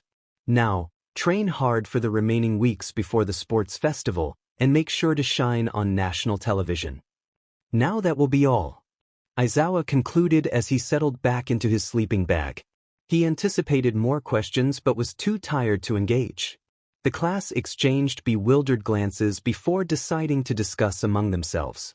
Soon, homeroom ended, and the other classes began, leading to lunchtime. The Izu squad returned to their usual seats, enjoying their meal together while chatting. Mina, Momo, and Jiro were engrossed in conversation about girl topics, while Shoto, Izuku, and Siro discussed their training plans. Katsuki, on the other hand, was being interrupted by Tetsu and Kirishima's light-hearted banter. Meanwhile, an interesting development unfolded between Kaminari and Hitoshi. Izuku had noticed it first during the Izumi incident when Kaminari affectionately called Hitoshi Hito, and Hitoshi didn't seem to mind. They were clearly enjoying each other's company, exchanging playful banter. Izuku suddenly had a brilliant idea he wanted to share with his friends regarding their 2-week training for the sports festival. Hey guys, do you have any plans for training for the sports festival? He asked. I was planning to train with my father and brother, Shoto replied. I was thinking of training solo, Siro added, and the others nodded in agreement. Well, what if we train with Umei? Izuku suggested, his face lighting up with excitement. What? They all exclaimed in unison, disbelief evident in their voices. The idea of training with an actual dragon, the same dragon that had trained Izuku, Hitoshi, and Katsuki, was both thrilling and intimidating. But, don't you want to? Izuku asked, his expression turning hopeful. No, it's not that. Are you sure it's okay? Kaminari questioned. Yeah, we don't want to accidentally upset her, Mina said, shivering at the thought of angering a dragon. They all shared her concern, visibly uneasy. What are you all scared of? She won't bite. She's actually pretty cool and a great trainer, Katsuki remarked, slurping his extra spicy ramen. Yeah, Katsuki's right. I've improved a lot under her guidance, Hitoshi added. They exchanged glances, clearly intrigued but still hesitant. Finally, Jiro spoke up. I'm in. I don't really know how to train by myself anyway, she said, a small smile forming on her lips. I'll join too. This is a once-in-a-lifetime chance to meet a real dragon. Mina squealed excitedly, her enthusiasm infectious. With a collective sigh, the others agreed to train with Izuku's dragon, which filled him with joy. He beamed at them, his excitement making him look almost puppy-like. Then it's settled. We'll start today after school. We don't want to waste any time, do we? Izuku said, and they all nodded eagerly. They finished their lunch and returned to class, buzzing with anticipation about meeting Umei. As school ended, they gathered in their classroom, but their exit was blocked by a group of students loitering outside. What's going on here? Uraraka exclaimed upon seeing the crowd. What business do you have with Class 1A? Ida demanded, his hands gesturing emphatically. Isn't it obvious? They're here to scout the competition for the upcoming sports festival. Plus, we were just attacked by villains last week, Katsuki pointed out as he stepped forward. He's right. They're probably checking us out for the festival in 2 weeks, Izuku added, moving to stand beside Katsuki. Now, move aside, Katsuki warned, causing the class to sweat at his intensity. How rude of you all. Such aggressive behavior isn't fitting for the hero course, a female voice chimed in, revealing Izumi. Says the girl who got herself kicked out of the hero course on her first day. How does it feel to be dismissed without even attending a single heroics class? Izuku retorted, a mocking smile on his face. Listen here, Izuku. I'm going to reclaim my place in this class, and I'll do it by taking yours. I will wage war on you. Izumi declared, gasps echoing from the onlookers. Izuku smirked, his expression taunting. You can wage all the wars you want, but it won't matter. You'll never take my spot or anyone else's here. We earned our places in the hero course, unlike you, who had to rely on your father's influence to get in. Now, if you'll excuse us, we're off to train for the sports festival. He gestured for his group to follow him. As they left, the crowd was left in shock. The revelation that Izumi had used her father's connections to enter UA disgusted many, and whispers began to circulate as she stormed away in frustration. The Izu squad exited the school gates, discussing Izuku's bold words. He confirmed the truth of his statement, which only fueled their anger toward Izumi. They boarded the train together, heading back to the spring waterfalls to train with Umei. Upon reaching the spring waterfalls, they informed their parents they would be home late due to training. Approaching the waters, they wondered how they would summon the dragon. So, how do we get there? Momo asked. By doing this. Umei. Izuku shouted, and the water began to glow a vibrant pink. The luminescent glow illuminated the forest, and they watched in awe as a hole started to form in the center of the water. They saw Izuku, Hitoshi, and Katsuki jump into the hole. Come on, guys. Izuku urged, and despite their hesitation, they all leaped into the opening. They screamed as they fell into the water, feeling as if they were being swept along by a powerful underwater current. They emerged from another hole, awestruck by the sight of Umei's spring waterfalls. Dude, is this real life? Shiro asked, taking in the breathtaking scenery. This place is incredible, Momo added, her eyes wide with wonder. Soon they noticed something approaching. It was Umei, gracefully gliding toward the group. They stared at her in awe, their mouths agape. Umei was equally surprised to see that Izuku had brought more mortals into her domain. Umei! Izuku exclaimed as he rushed to embrace her. It has been far too long, child, since we last met. I see you have brought more friends. How may I assist you all in entering my domain? Umei asked, sensing the group's nervousness in her presence. I brought them here because we need your help training. We have a sports festival coming up, and we need to prepare to impress pro heroes and show them what we can do, Izuku explained, and Umei nodded in understanding. I don't see why I can't help. After all, I have little to do here, so I would be glad to assist with your training, Umei said, prompting smiles and excitement from the group. But first, I must assess your strengths to know what you need to improve. Who would like to go first? They all looked hesitant until Shoto stepped forward. Umei instructed the others to step back as she prepared to assess him. She summoned 5 water knights to challenge Shoto. With a swift motion, he froze them in place with his quirk. Umei smiled, impressed, and decided to increase the challenge by summoning a water beast. Shoto repeated his technique, freezing them once more. Umei then called for the next participant. Momo stepped up, and Umei summoned a set of water knights to confront her. She created 2 bow staffs with tasers at the ends and engaged them skillfully, using her agility to defeat them with precision. She even conjured a shield to defend herself and emerged victorious. The assessments continued, with each member showcasing their abilities. Mina dissolved the water knights with her acid and danced around their attacks. Shiro trapped the knights with his tape, swinging them down to the ground. Kirishima used his hardening to punch the knights into puddles, while Tetsu fought with his steel arms. Jiro struggled initially but managed to insert her earphone jacks into the enemies, sending vibrations that caused them to collapse back into water. Finally, it was Kaminari's turn. He appeared confident as the water knights charged at him. He aimed his fingers at the ground and unleashed a surge of electricity, stunning them. Umei looked impressed until she noticed him short-circuiting, his expression turning goofy. Jiro chuckled, but Umei's expression darkened. Izuku rushed to Kaminari, using his healing abilities to restore him. Kaminari thanked him, and Umei approached the group to share her observations. I am impressed with all of your skills. You just need to polish them and refine them further, and I believe I can help you with that, Umei said in a warm and encouraging tone. The group beamed at her praise, feeling honored by a dragon's recognition. However, Umei had more to say that would shock them all. However, what is your name, child with the blonde hair and black lightning? Umei asked, and Kaminari pointed to himself, nodding. I'm Denki Kaminari, Ms. Umei, he replied, bowing respectfully, his heart racing with nerves. Denki Kaminari. I must tell you this, and please do not take offense, Umei warned, and he swallowed hard, nodding again. She sighed before continuing. I believe you should reconsider your pursuit of becoming a hero. What? Umei, why would you say that?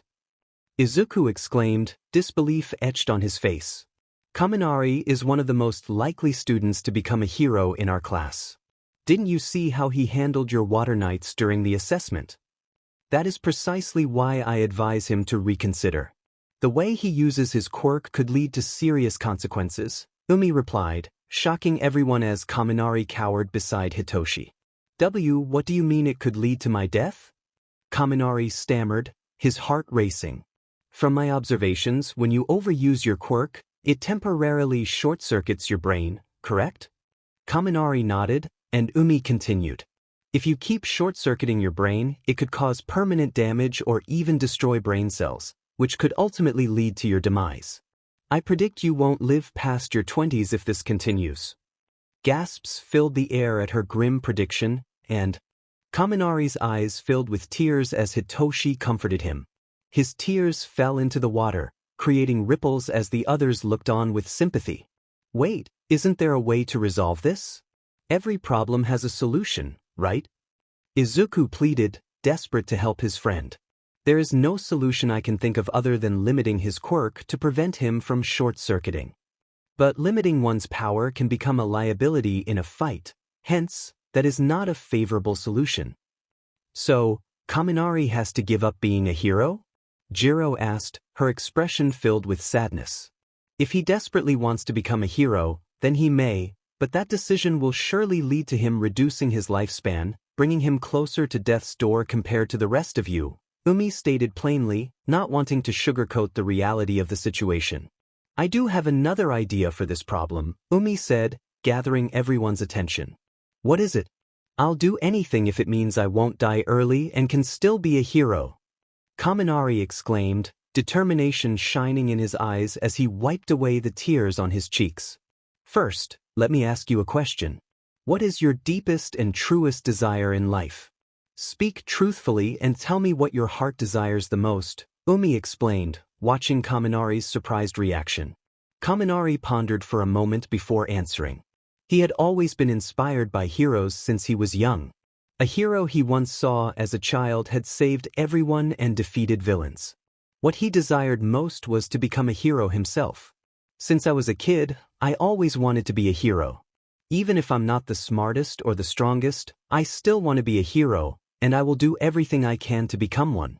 Kaminari declared, making a fist with his arm, his face radiating determination. His friends smiled in the background, feeling the fiery resolve he had. They were all inspired by his passion, and Umei looked satisfied with his answer, giving him a proud smile. What determination! I am quite pleased with your answer, Denki Kaminari.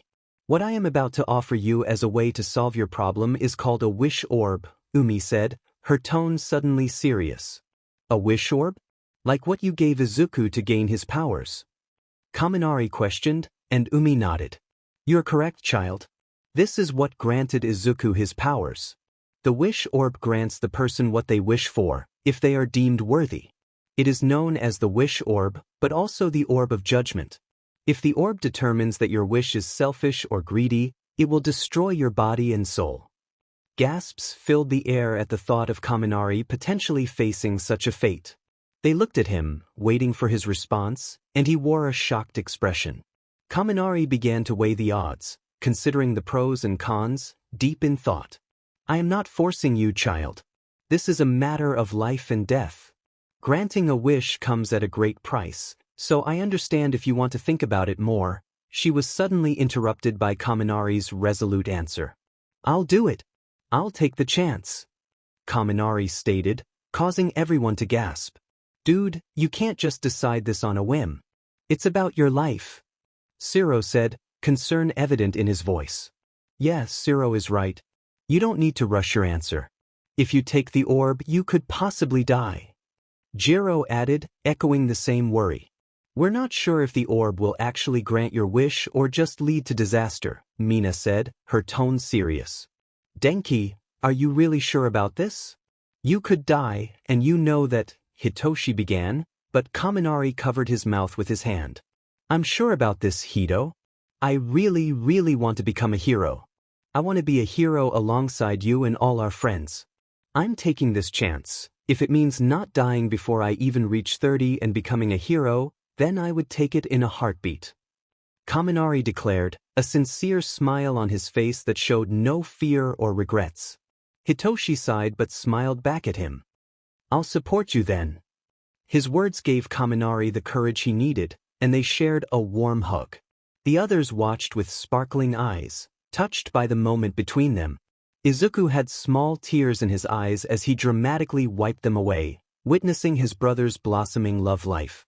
Katsuki clicked his tongue, looking away, but in doing so, he pulled Izuku closer and wrapped an arm around his waist.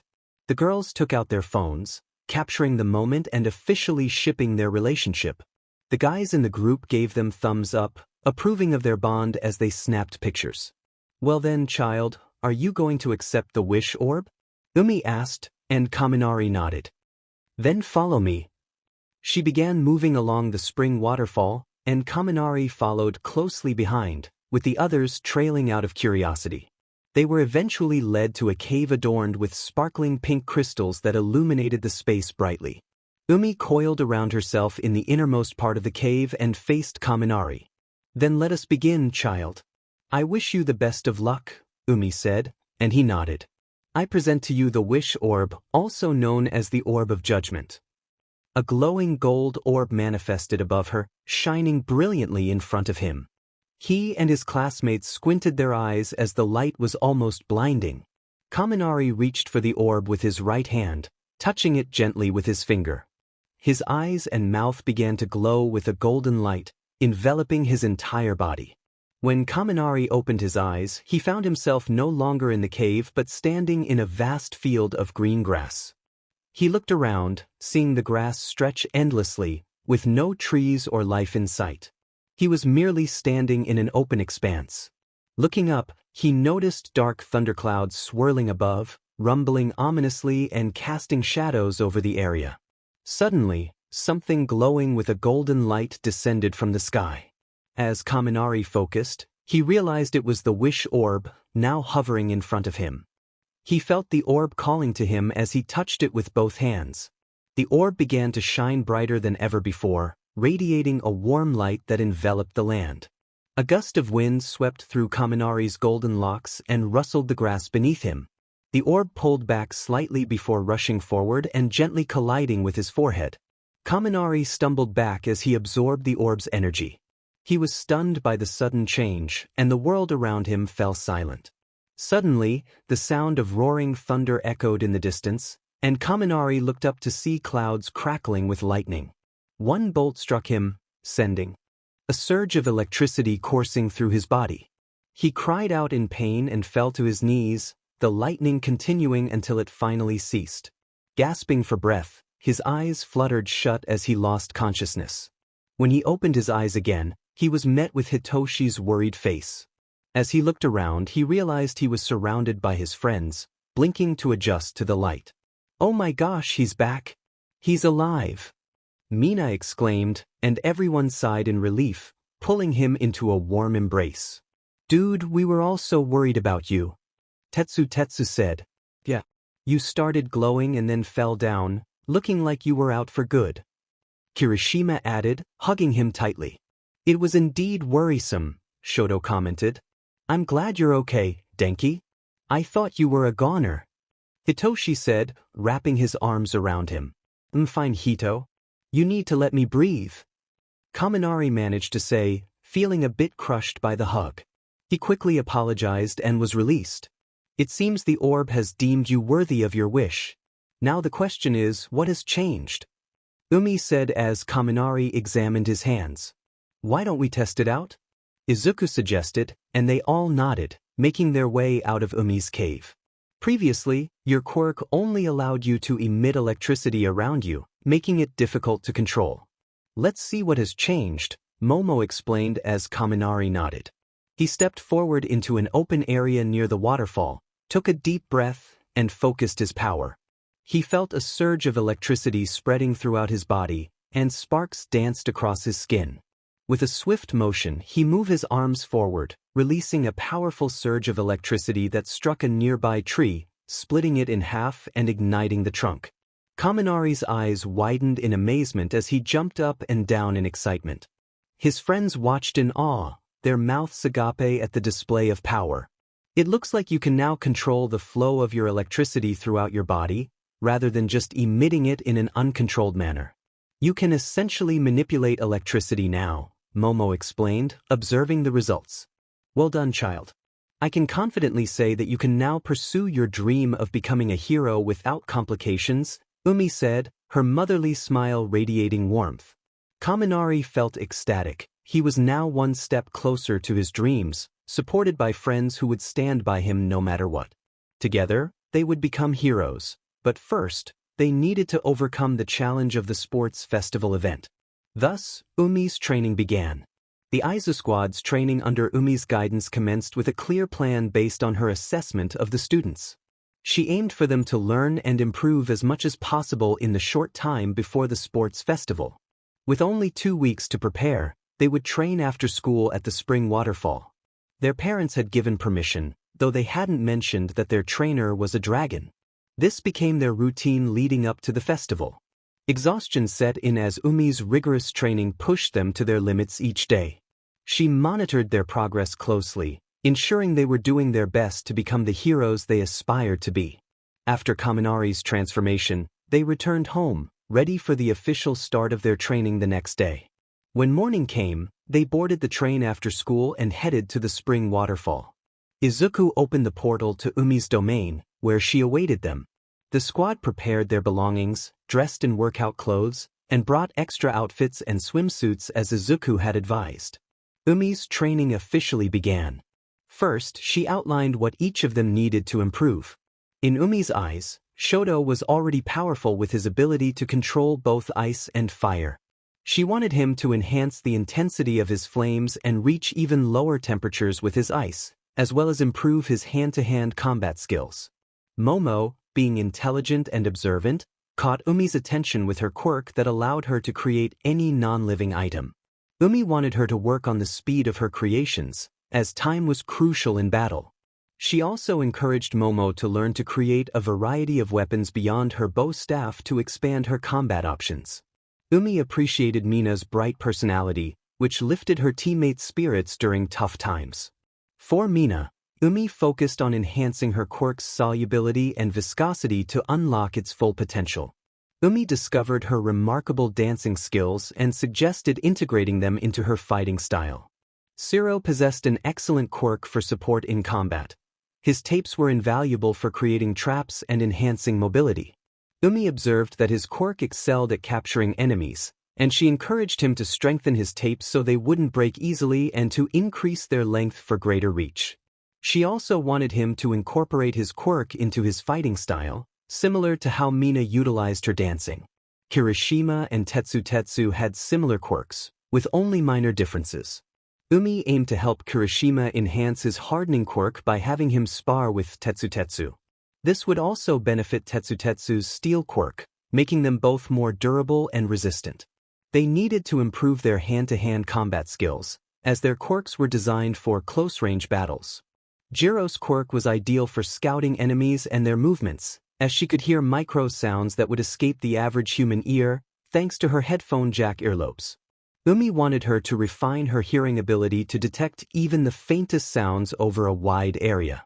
Additionally, she encouraged Jiro to enhance her sound attacks and improve her hand-to-hand combat skills, as she couldn't always rely solely on her quirk. Lastly, there was Kaminari. He needed to relearn his powers from scratch since the nature of his quirk had changed due to the Wish Orb. With the help of Umei, Momo, and Izuku, who were the most knowledgeable among them, he discovered that he could now manipulate the electricity stored in his body. He no longer risked electrocuting his allies, as his quirk allowed him to control the electricity within him freely. Kaminari likened his quirk to the powers of Pikachu from the anime he adored, which aired during the pre-Quirk era, Pokemon. His drawbacks had shifted. Instead of frying his brain from overuse, he now experienced temporary paralysis when he overexerted his powers. To him, this was a significant improvement, as it meant he could avoid serious harm before reaching his 30s. Umei wanted him to master controlling the voltage of his electricity to prevent it from becoming erratic and causing him to lose control. He also needed to learn how to aim his attacks accurately to avoid hitting his allies and to enhance his combat skills. Izuku, Hitoshi, and Katsuki underwent the same rigorous training they had experienced during their 10 months with Umei, but this time it was 10 times more challenging. After the first day, they collapsed on the ground, panting heavily. They diligently followed her instructions, and Umei ensured they were executing everything correctly. Umei also aimed for them to improve their upper and lower body strength, which is why they wore swimsuits. They had to swim 30 laps in a long pool to enhance their physical conditioning, which also boosted their stamina, speed, and endurance. Before they left, Umei planned for them to face her water knights to assess their progress. She anticipated minimal improvement on the first day but wanted to gauge their current skills. As a result of this training, they appeared visibly exhausted when they returned to school. Their fatigue was so pronounced that they occasionally dozed off in class. Their classmates noticed their tired expressions and dark circles under their eyes, prompting questions about their weariness. They shrugged it off, claiming they were simply training. Over the course of 2 weeks, Umei observed significant improvements in all of them. Shoto's flames reached higher temperatures, and his ice could freeze to the point of trapping opponents and risking hypothermia. He also learned to use both quirks simultaneously, though he had yet to master it completely. His hand-to-hand combat skills had also advanced. Momo acquired knowledge of various new weapons and developed a particular fondness for spears, which resembled the bow staff she was familiar with. Under Umei's guidance, she learned to wield the spear effectively and could create objects during battle while sparring with Umei's water knights. Zero utilized his quirk to set traps and learned to wrap his tapes around enemies to immobilize them. The strength of his tapes improved, making them more durable and difficult to remove. Inspired by Kaminari, he watched a Spider-Man movie and realized that his powers were akin to Spider-Man's webs, which helped him adapt his fighting style. Kirishima's hardening improved significantly as Tetsu repeatedly struck him to enhance his durability. Tetsu's steel also became more resilient, and their combat skills advanced through numerous sparring sessions during their 2-week training. Jiro's hearing sharpened remarkably. She could detect even the tiniest drop of water, allowing her to catch the faintest sounds over a large area. Her sound attacks grew stronger, especially when she brought a speaker to amplify her earphone jacks. Her sounds became powerful enough to overwhelm anyone listening, and she learned to control the volume, adjusting it as needed. Kaminari ultimately mastered his new ability.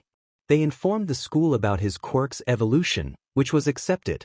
Kaminari requested to rename his quirk to Lightning, a change that was approved and updated in the quirk database. To protect the secret of the Wish Orb and Umei's involvement, they fabricated a story about his quirk evolving, which was rare but plausible. Now, he could control the voltage of his electricity at will, having mastered that aspect of his powers. He learned that he could somewhat manipulate the shape of his electricity, thanks to Izuku's suggestion, but unfortunately, that idea had yet to come to fruition. However, he discovered that he could channel electricity throughout his body, not just through his hands.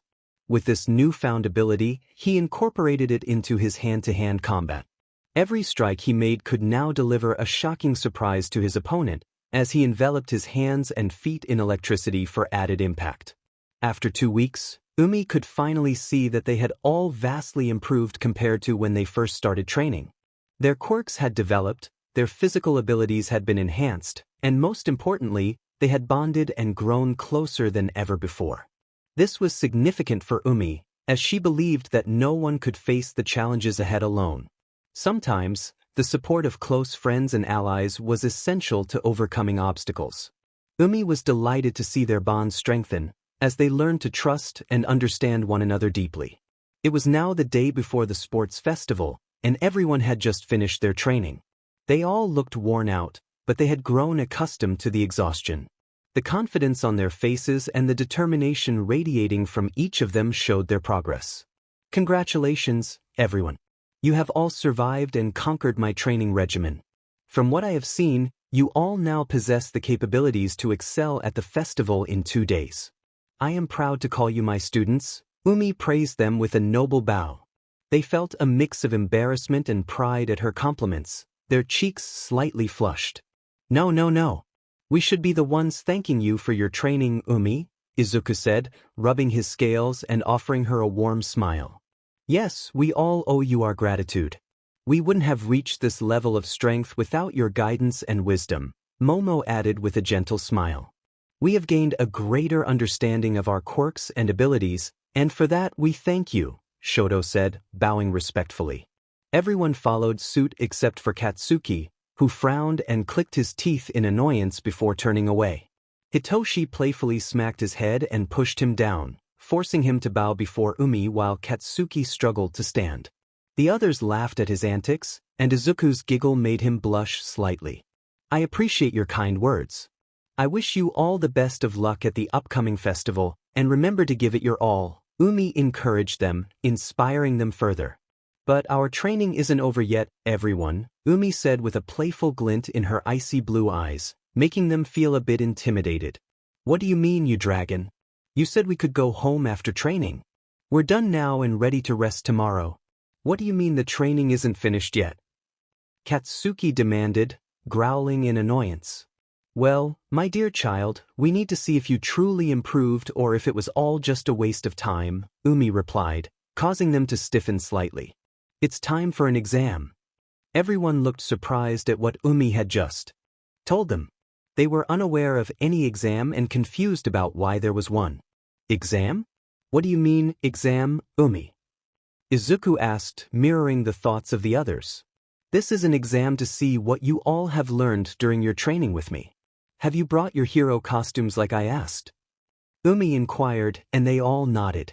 It took a lot of convincing, but we managed to bring them. We just had to promise not to wear them in public, Momo explained as they retrieved their hero costume cases from their bags. Good, now change into them and meet me at my cave. There, we will start your exam. With that, Umei slithered away. The teens exchanged nervous glances, apprehensive about Umei's exam. They had all experienced her intense training and couldn't imagine what the test would entail. They quickly changed into their hero costumes and made their way to Umei's cave, many of them having modified their outfits with additional support gear. Momo had completely changed her outfit, feeling it was too revealing after an uncomfortable incident last week. A student from Class 1B had crossed a line during heroics class, prompting her to take action. She had ultimately decided to change her costume and received help from Izuku. Izuku also suggested that the support course create a display hologram for her wrist, allowing her to take notes on her item configurations and visualize her creations more efficiently. Mina had also made adjustments to her gear. Seeking advice from Izuku on how to shoot her acid over longer distances, he suggested a shooter attachment for her arms. Power Loader then recommended gauntlets designed for long-range attacks. Others, like Shoto, Kaminari, Kirishima, and Jiro, had also altered their costume designs. Shoto improved his outfit to better control his temperature while using his quirk. Kaminari redesigned his costume to reflect his new lightning abilities, complete with a visor and communicator. Kirishima opted for a look that showcased his muscular build, while Jiro changed the color scheme of her costume to electric blue and purple. She also added a support gear called Amplifier Jack to enhance her sonic waves. Katsuki modified his costume by adding long sleeves, much to Izuku's surprise. Izuku, Hitoshi, Siro, and Tetsu were content with their existing costumes and made no changes. Now that they were all dressed, they made their way into Umei's cave, their nerves palpable as they approached her at the cave's innermost point. Now, what are we going to do, dragon? So we can go home and rest, Katsuki groaned. Patience, child. I am about to explain your exam. It's quite simple, really. All you need to do is gather some pearls, Umei explained. Pearls? They all echoed in unison, and Umei nodded. There will be 3 pearls, each located in different areas and guarded by creatures I have created. You must defeat them to collect the pearls. Sounds easy enough, so let's go. Kaminari exclaimed, but the others shot him looks, reminding him that Umei wasn't finished. He quickly hushed and apologized. You will be randomly divided into 3 areas. 2 teams will have 4 members, and 1 will have 3. After completing your objectives, you will meet up and use the 3 pearls to open a gate to finish your test. Is that clear? They all nodded and Umei smiled. Then let trial by water begin. With that, holes opened beneath the teens, and they fell through, screaming as they were dropped into the unknown. Mina found herself tumbling down a tunnel that led to one of the 3 areas. She landed with a thud and rubbed her sore backside as she got up, looking around. To her surprise, she was with Katsuki, Momo, and Siro. Where are we? Mina asked, and Siro replied, his voice shaky. I think we're on a pirate ship, he said, swallowing hard. They examined their surroundings, noticing the wooden planks beneath their feet and a skull and crossbones flag waving in the distance. They realized they were indeed on a pirate ship. We're on a ship. But where's the pearl? Momo wondered aloud just as they heard footsteps approaching. Turning to the sound, they saw a skeletal figure clad in a pirate captain's outfit, its body nothing but bones. His eyes were gone, and his nose was missing, with a necklace featuring a pearl hanging around his neck. Coming for my treasured pearl, are you? Well, you'll have to take it from my neck before I let you all walk the plank and swim with the sharks, the pirate captain declared, as a group of skeletons in pirate attire, armed with guns and swords, surrounded the teens. Dang, dragon, Katsuki muttered. Meanwhile, Hitoshi found himself dropped into another part of Umei's exam. He landed on his feet and looked around, realizing he was stranded on an island. He then glanced up to see Jiro, Tetsu, and Kirishima falling from the sky at the same time. That hurts. Tetsu exclaimed as he got to his feet. Where are we? Are we on an island? Jiro shouted, realizing their location. Seems like it. Now let's find that pearl and get out of here, Hitoshi said, and they all nodded in agreement. But where is the pearl? Jiro asked, just as Kirishima called out from a distance. Brothers! I found a cave. Kirishima yelled, and they hurried over to him. They approached Kirishima and saw the cave he was pointing at. It looked dark and ominous, with the entrance suggesting it went deep underground and into water. Let's get in there and find that pearl so we can go home and sleep, Hitoshi grumbled as he made his way into the cave. The others followed him nervously as they stepped into the water. Surprisingly, they found they could breathe and talk underwater, likely thanks to Umei's influence. As they swam through the dark cave with Hitoshi leading the way, they sensed they were not alone. Bro, did you just touch me? Kirishima asked, feeling something brush against his arm. No, dude, Tetsu replied, but soon he felt something touch him too. Did you touch me? Because I just felt something. What are you two whispering about? Instead of using your mouths, why don't you use your eyes and look for the pearl? Hitoshi scolded. But something keeps touching us, Tetsu said, looking a bit scared, just like Kirishima. Geez, you big babies. Jiro, can you hear anything moving around us? Hitoshi asked, and Jiro nodded. Jiro closed her eyes and pressed her headphones to her ears, listening intently. She gasped, catching everyone's attention. What's wrong? Hitoshi asked, noticing Jiro's frightened expression. There's something moving in the water, Jiro said, and Hitoshi pressed for details. Jiro took a deep breath and whispered, They're all around us. Suddenly, a source of light illuminated the cave, revealing fish with razor-sharp teeth surrounding them. The creatures glared with white eyes, ready to strike. Meanwhile, Izuku, Shoto, and Kaminari fell together into a turbulent sea. Izuku choked on water as he searched for his friends. He heard Kaminari's voice calling for help and swam toward him. Kaminari struggled to stay afloat as waves crashed over him, making it hard to see. He felt hands wrap around him and opened his eyes slightly to see Izuku. Gratefully, he held on tightly as they fought against the waves. Izuku used his powers to create a protective bubble of water around them. They floated in a sphere as Kaminari coughed out the seawater that had entered his nose and mouth. "Where are we?" Kaminari asked between coughs, while Izuku rubbed his back. "I don't know, but I think we're just in open water." "Wait, where's Shoto?" Izuku asked, their eyes widening in realization. They scanned their watery sphere for Shoto. Kaminari spotted a large chunk of ice floating nearby, where Shoto clung on. He alerted Izuku, who used the water to pull Shoto toward them. They welcomed him into their bubble, and Shoto took deep breaths. "Thanks, I would have struggled if it weren't for you guys," Shoto said, grateful for their help.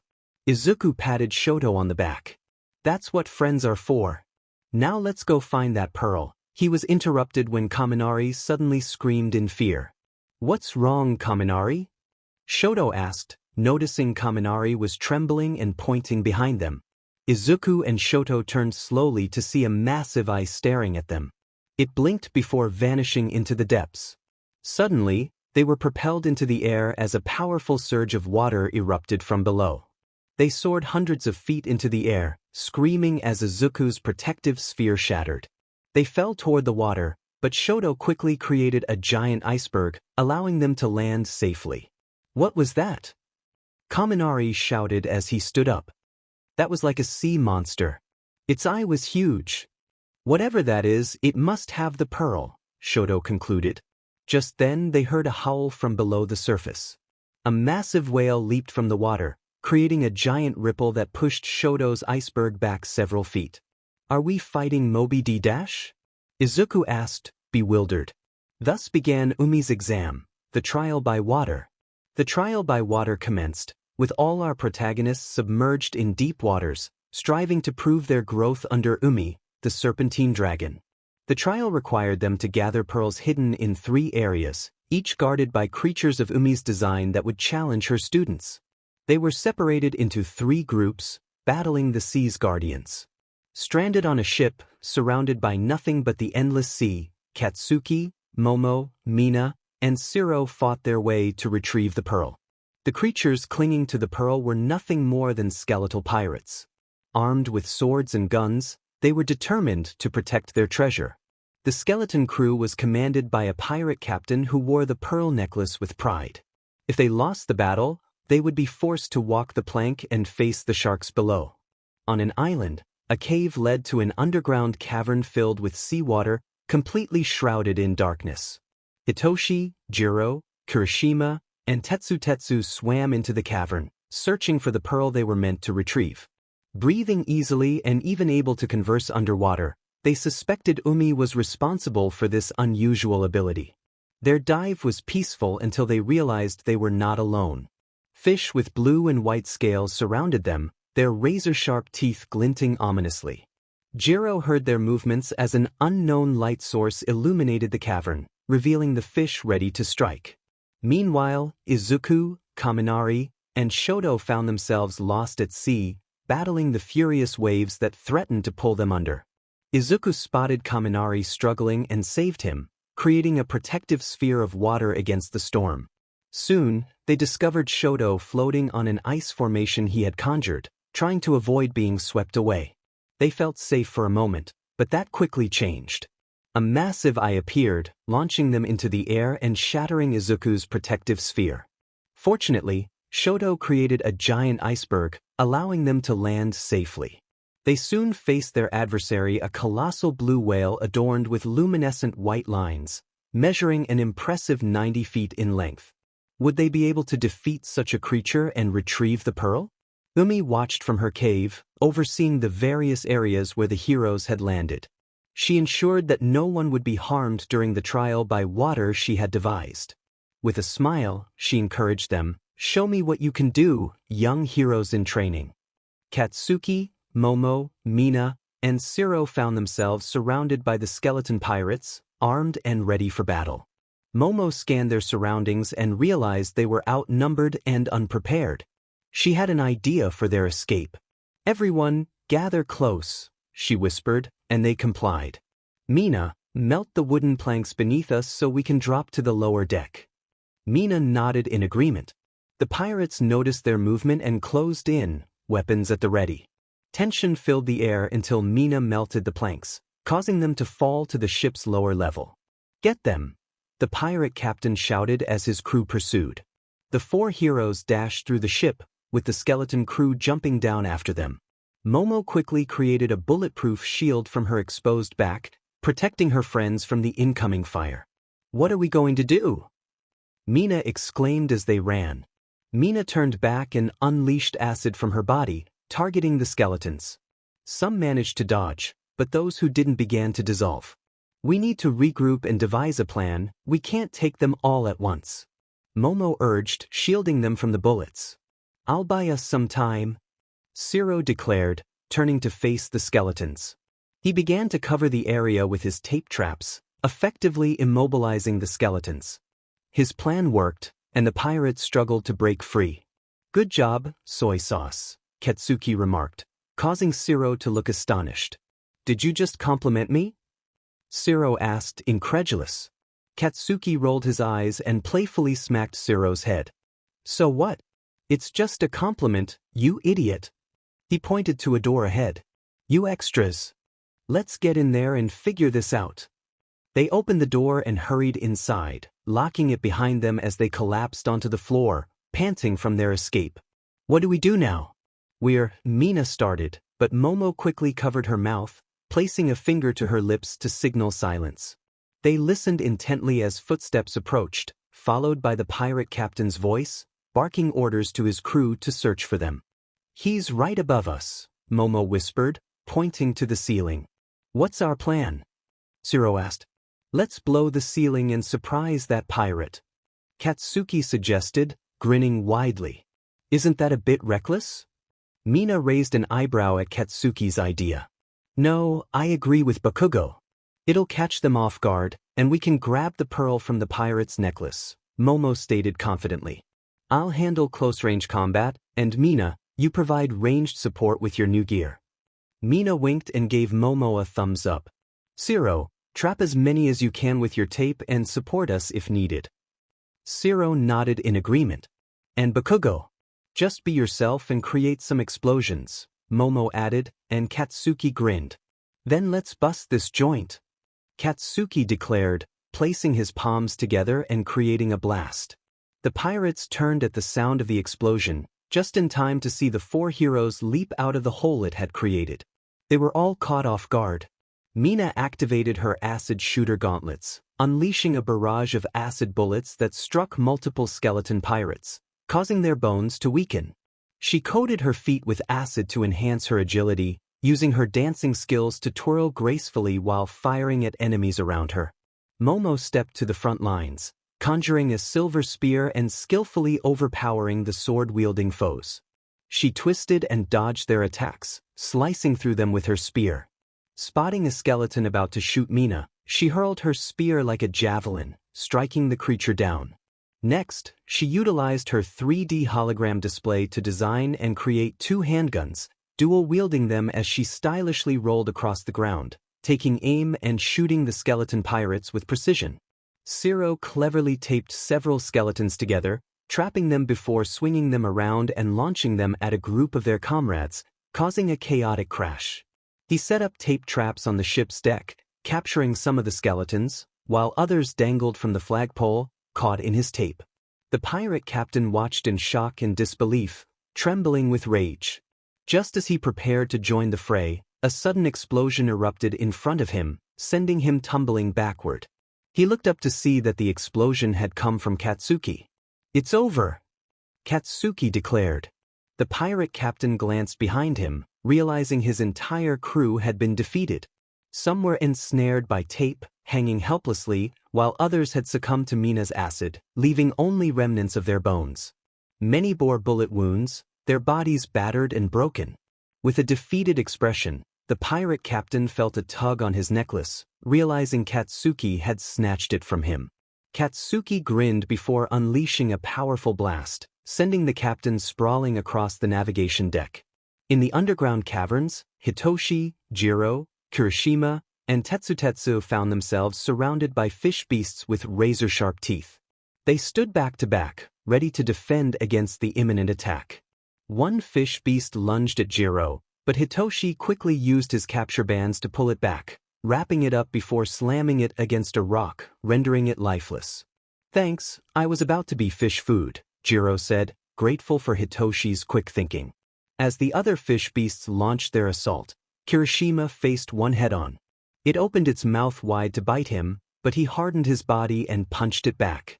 Another fish appeared, and he caught it mid-attack, throwing it against the wall. Suddenly, a fish bit into his shoulder, but his hardened skin protected him. He grabbed the fish by its tail and tossed it aside. Hitoshi wrapped several fish in his capture bands, smashing them together. When one got too close, he kicked its mouth and ensnared it before sending it flying into another approaching beast. Using martial arts techniques his father had taught him, he defended against the fish beasts, kicking and punching them while wrapping them up. Jiro extended her amplifier jacks toward the fish, sending out a sonic wave that pushed them back. They shook uncontrollably from the vibrations, floating helplessly to the surface. Another school of fish beasts swam toward her, and this time she plugged her earphone jacks into her speakers, unleashing a deafening sonic wave that sent them crashing into a wall. Just then, a fish appeared behind Jiro, but Tetsu intervened, blocking the attack with his steel arm. The fish's teeth shattered upon impact, and he retaliated with a punch to its head. As more fish gathered around him, Tetsu allowed them to bite him, knowing his steel skin would protect him. He fought back with powerful punches and kicks until they were all defeated. After what felt like hours of battling, they finally vanquished the last of the fish beasts, panting heavily in the water. "Okay, they're all gone, but where's the pearl?" Jiro asked, noticing the mysterious light source had vanished, plunging the cavern into darkness. "Dude, who turned off the lights?" Tetsu exclaimed, as they found themselves enveloped in shadows. They called out to one another, eventually finding each other and holding hands as they swam blindly, searching for a source of light and the elusive pearl. Suddenly, they spotted something glowing in the dark, floating beneath the water. As they approached, they realized it was a ball of light, radiating brightly in the cavern. Relief washed over them as they swam toward it. However, Jiro felt a sense of unease as they drew closer. She heard a heartbeat emanating from the light and noticed it growing larger, as if approaching them. Alarmed, she pulled her team back. "What's wrong, Jiro?" Kirishima asked. "Is it just me, or is that light coming straight for us? And why do I keep hearing a heartbeat from it?" Jiro replied, her concern evident. Hitoshi squinted to get a better look at the light, noticing that it was moving, creating ripples in the water. The light grew closer, and Hitoshi noticed the scales, the fin, and most importantly, the sharp teeth emerging from the creature's mouth. He realized it was not just a source of light but another fish. "Beast! Swim away!" Hitoshi shouted to the others. They were suddenly confronted by a giant open mouth as it lunged toward one of them. Fortunately, they managed to swim away just in time, narrowly escaping its massive jaws. The creature then darted away into the darkness, leaving only its glowing light behind. It was a gigantic anglerfish. "Is everyone all right?" Hitoshi asked, receiving responses from everyone except Tetsu. "Where's Tetsu?" They then heard a distant scream as the giant anglerfish swam past them again. To their horror, they saw Tetsu caught in the fish's mouth, desperately holding it open to avoid being swallowed. "Dudes! Help me!" he cried out as the fish attempted to close its jaws. Seeing Tetsu's struggle, Hitoshi quickly devised a plan to save him and defeat the fish beast. "Jiro, when it comes by us again, hit it with your speakers and blast it away. I'll try to catch it with my capture bands, and Kirishima, you'll help me pull that fish." They both nodded in agreement. Soon, the fish passed by again, with Tetsu still in its mouth. He could feel the sharp teeth pressing against his steel hands as he strained to keep its mouth open. He realized this fish was much stronger than the ones they had faced before, as none of the previous creatures had been able to penetrate his steel skin. As the fish swam past, Hitoshi began wrapping his capture bands around the creature's body, with Kirishima right behind him, holding onto his waist. They reached the rocky floor of the cavern, where Kirishima planted his feet firmly into the ground, hardening his body. Together, they pulled with all their strength, trying to stop the fish from swimming away. The creature thrashed about, struggling to break free. Jiro positioned herself in front of the fish, getting a clear view of its features. It was a murky green color, its scales slick and slimy. Its eyes were a blank white, devoid of pupils, and its teeth were razor-sharp. She noticed Tetsu still fighting to keep the fish's mouth open and quickly pulled him free just as the fish attempted to snap its jaws shut. As Tetsu was freed, he grasped the glowing orb from the fish's antenna and realized it was the pearl they had been searching for. With the pearl in hand, Jiro prepared her attack as Tetsu swam away from the fish. Jiro plugged her earphone jacks into her speakers and unleashed a powerful sonic wave, sending intense vibrations through the water. The creature let out a shriek at the sound, and Hitoshi released his grip on the fish as it crashed into a wall. The impact caused a massive boulder to tumble down on top of it. Panting heavily, they silently celebrated their victory. Tetsu raised his hand high, revealing the pearl he had retrieved from the fish, marking their triumph in the trial by water. Meanwhile, out at sea, stranded on a floating iceberg, Izuku, Shoto, and Kaminari prepared to face a giant whale. They observed the creature as it swam up and down in the water, almost as if it were taunting them. "What do we do? That enormous whale must have the pearl, but how can we defeat it?" Kaminari exclaimed, growing increasingly frustrated as they remained on Shoto's iceberg. "Patience, Kaminari. We need to understand its behavior before we formulate a plan," Shoto replied calmly, while Kaminari groaned and fell back onto the ice. "Shoto's right, Kamin. We need to analyze our enemy before we attack. It's a strategic approach," Izuku added. "Then what have you observed?" Kaminari asked, placing his hand on his chin as Izuku pondered. "Well, it's definitely a large whale, comparable to Moby D-. It has a powerful attack that can unleash a massive blast of water, and that's about it," Izuku concluded. "That's it. What you observed is basically obvious. Even I, who isn't the brightest, can see that," Kaminari retorted. "Well, maybe you should take the lead then. You seem so knowledgeable now, so why don't you analyze for us?" Izuku challenged.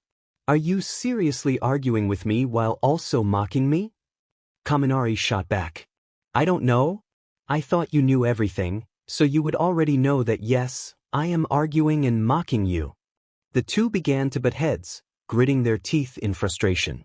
Shoto sighed and pinched the bridge of his nose, exasperated by their antics. Looking out at the sea, he noticed the whale floating at the surface. Confused about its behavior, he suddenly saw its blowhole glowing with a blue light.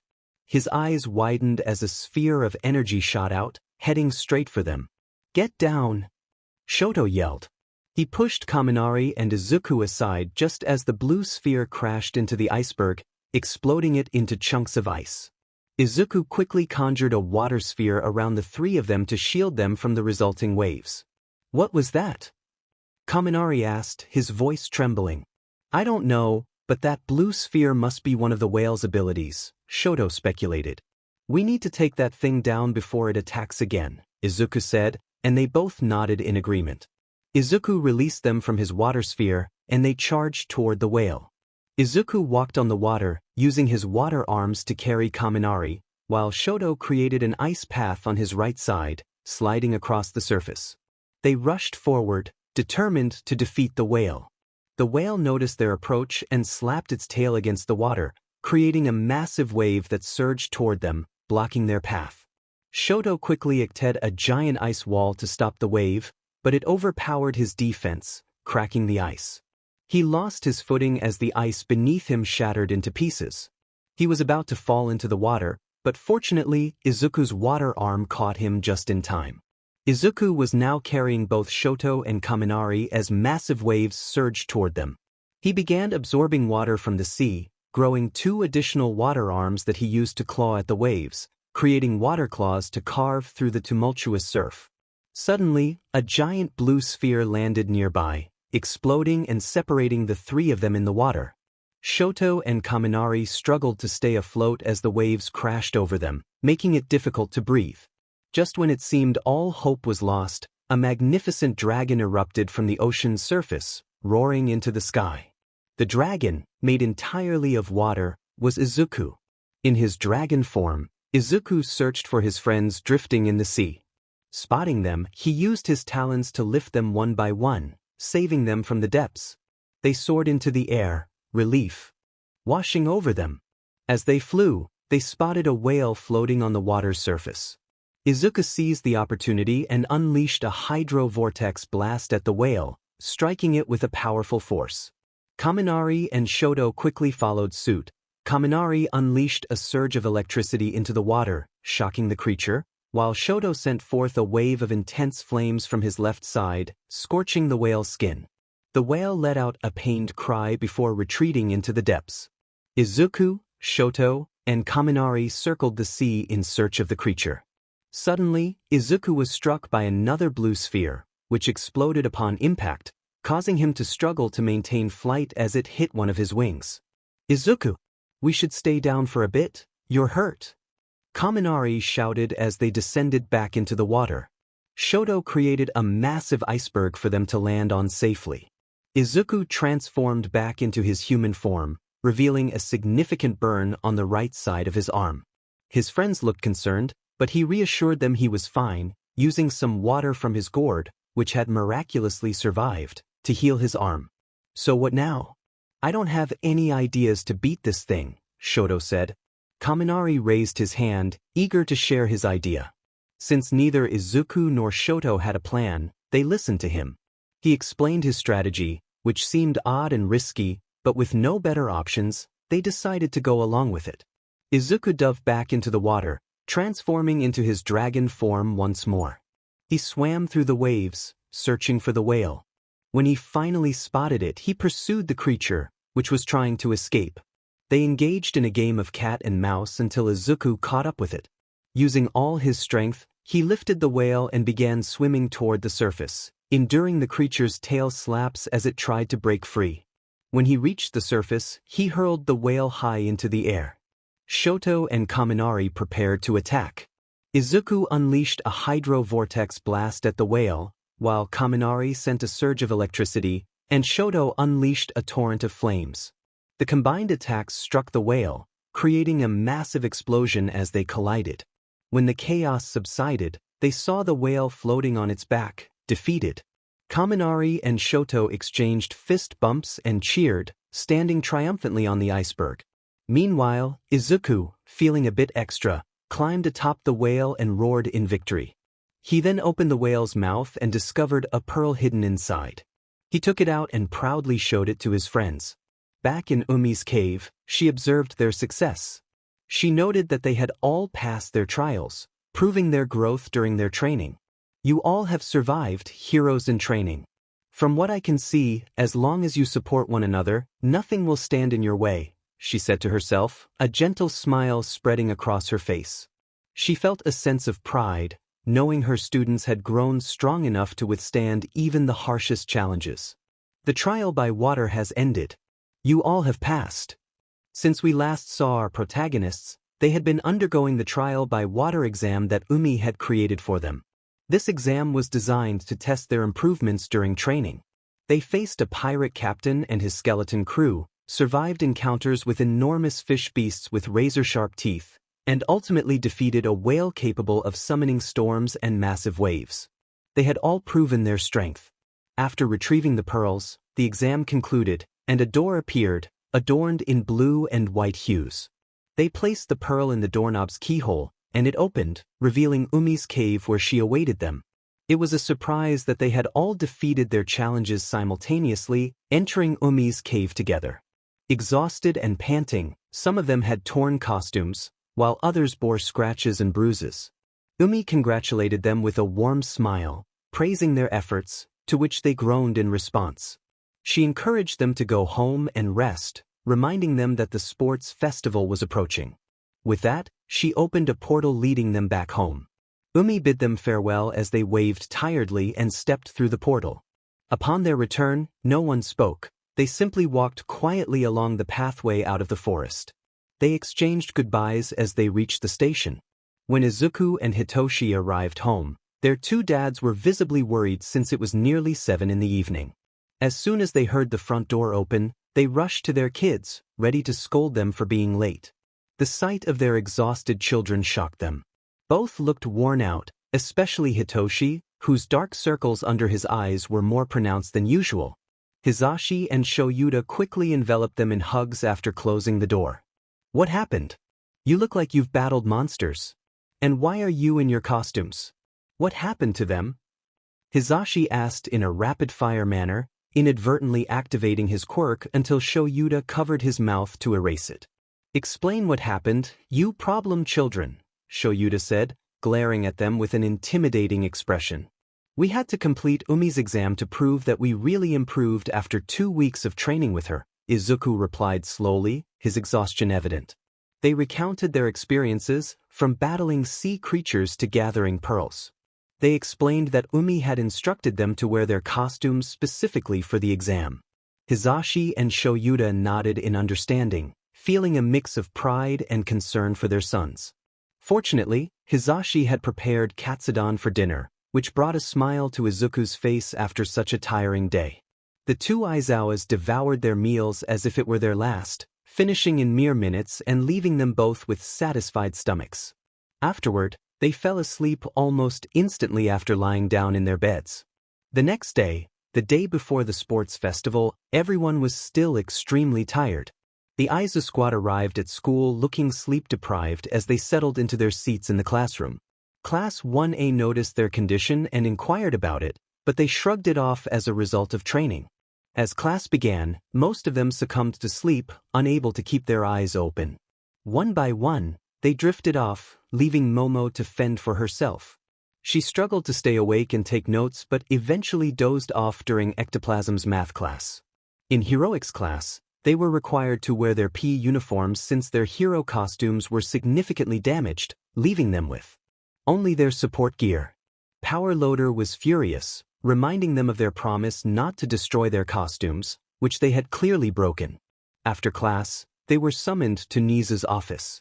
He asked why they looked so tired, as their teachers had been complaining. They explained that they had been training for the upcoming sports festival. Nizu's interest peaked when Izuku mentioned they had been training with Umei. He inquired about the specifics of their training, and they shared the details of Umei's methods. Nizu noted their improvement in heroics class over the past 2 weeks since they began training with her. He dismissed them with good wishes for the sports festival, which they gratefully accepted. As they exited, they heard Nizu's maniacal laughter, hinting at a new idea. Concerned, they shrugged it off and headed home, determined to get a good night's sleep in preparation for the big day ahead. Finally, the day of the sports festival arrived. Early in the morning, Izuku and Hitoshi woke up filled with energy and determination. They did some push-ups and exercises to prepare their bodies for the day ahead. Stepping out of their rooms, they were greeted by the delightful aroma of breakfast wafting from the dining room. Their parents were already downstairs, with Hisashi cooking and Shoyuta sipping a cup of black coffee. They took their seats, and Hitoshi made himself a cup of coffee, mirroring his dad's actions. Hisashi and Izuku often teased the two of them for their shared habit of falling asleep anywhere and their mutual love for coffee. Hisashi served them chocolate chip pancakes drizzled with chocolate syrup and berries on the side. They enjoyed their breakfast, showering their papa with compliments for the delicious meal. Shoyuta then reminded them to get ready, emphasizing the importance of arriving early to avoid the crowds, which he found loud and bothersome. The two quickly prepared and headed out to the car, where their parents were waiting. They drove to UA, where they noticed a crowd already forming, prompting them to park quickly and enter the building to avoid the media. In light of the recent attack at USJ 3 weeks prior, many criticized UA for proceeding with the sports festival. To address concerns, UA had invited over 100 pro heroes from across Japan to ensure security during the event, including notable figures like Death Arms, MT Lady, Kamui Woods, and the number 2 hero, Endeavor. To say the least, UA had significantly enhanced their security, making this event 5 times more secure than in previous years. Izuku and Hitoshi made their way to Class 1A's waiting room, where most of their classmates were already gathered. Everyone greeted them with excitement and enthusiasm. They passed by Uraraka, Hida, Tsu, Kendo, and Kodai, noticing Uraraka enthusiastically punching the air and encouraging everyone to do their best. Upon reaching their group, they saw their classmates changing into their PE uniforms to ensure fairness. They waved at each other, and Katsuki approached Izuku, giving him a quick kiss on the cheek, which made Izuku blush as their friends chuckled at the display. They changed into their uniforms and waited eagerly for the sports festival to officially begin. But unexpectedly, Shoto approached Izuku. Izuku, from what I can tell, you're a very strong student and a worthy rival for me. Because of this, I want to defeat you during this event, Shoto declared, causing others to gasp. They all looked at Izuku to see his reaction, and he had a confident smirk on his face. Thanks for the compliment, I guess, but I won't be easily defeated, Shoto. Let's see who will win this, he stated as he stretched out his arm for a handshake. Shoto accepted, sealing their rivalry with a firm grip. Hey, what do you mean you'll win? I'm winning this sports festival, you guys, Katsuki declared, stomping his foot on the ground in a childish manner. Well, let's just see about that. But whoever wins, we must remember to do our best and try to win. Even if the odds are against us, we shouldn't let it bring us down. So, let's all just have some fun today and give it our all, Izuku said, trying to inspire everyone. His words raised their spirits, and they all clapped for him, making him feel a bit embarrassed as he scratched the back of his neck. Dude, that was such a manly speech, Tetsu commented, wiping a few tears from his eyes. Yeah bro. So inspiring. So manly, Kirishima added, doing the same. Izuku's phone buzzed, and he saw a message from his dad saying that the sports festival was about to begin. Okay, everyone, Dad just texted me that the event is about to start, and we need to head to the stadium. Now let's get out there and show them what we've got. Everyone cheered and raised their fists in the air as the sports festival was about to officially begin. Hey, get ready, audience. Present Mike shouted into the mic as the crowd erupted in excitement. It's the high school fighting ground that you all love. Everybody, the UA Sports Festival is about to begin, he announced, and the crowd roared in cheers. Many citizens and heroes came to watch the long-awaited sports festival event, broadcasted all over Japan and beyond. The heightened security at UA, imposed after the recent attack at USJ 3 weeks ago, attracted many. Additionally, this event served as an opportunity for pro-heroes to scout students for their agencies, a significant goal for the participating students. Now, let's welcome the first-year students, Present Mike announced as they entered the arena. Although they faced villains during their first week of school, they overcame them all with hearts and minds of steel. The Hero Course, Class 1A. The crowd went wild as Class 1A made their way inside the arena. Izuku looked around at the sea of people waving and pumping their fists in the air, excitement evident on their faces. He couldn't help but smile and wave back, feeling thrilled. Wow, Izuku, you're really excited, huh? Mina commented, and Izuku nodded. Of course. We've been training for weeks with Umei just for this, and we're finally here, he said, beaming with enthusiasm. His classmates squinted at his bright smile, which was almost blinding. Next, the class that may not have much attention yet but is full of talent. Let's give it up for Hero Course, Class 1B. Present Mike announced as they entered the arena.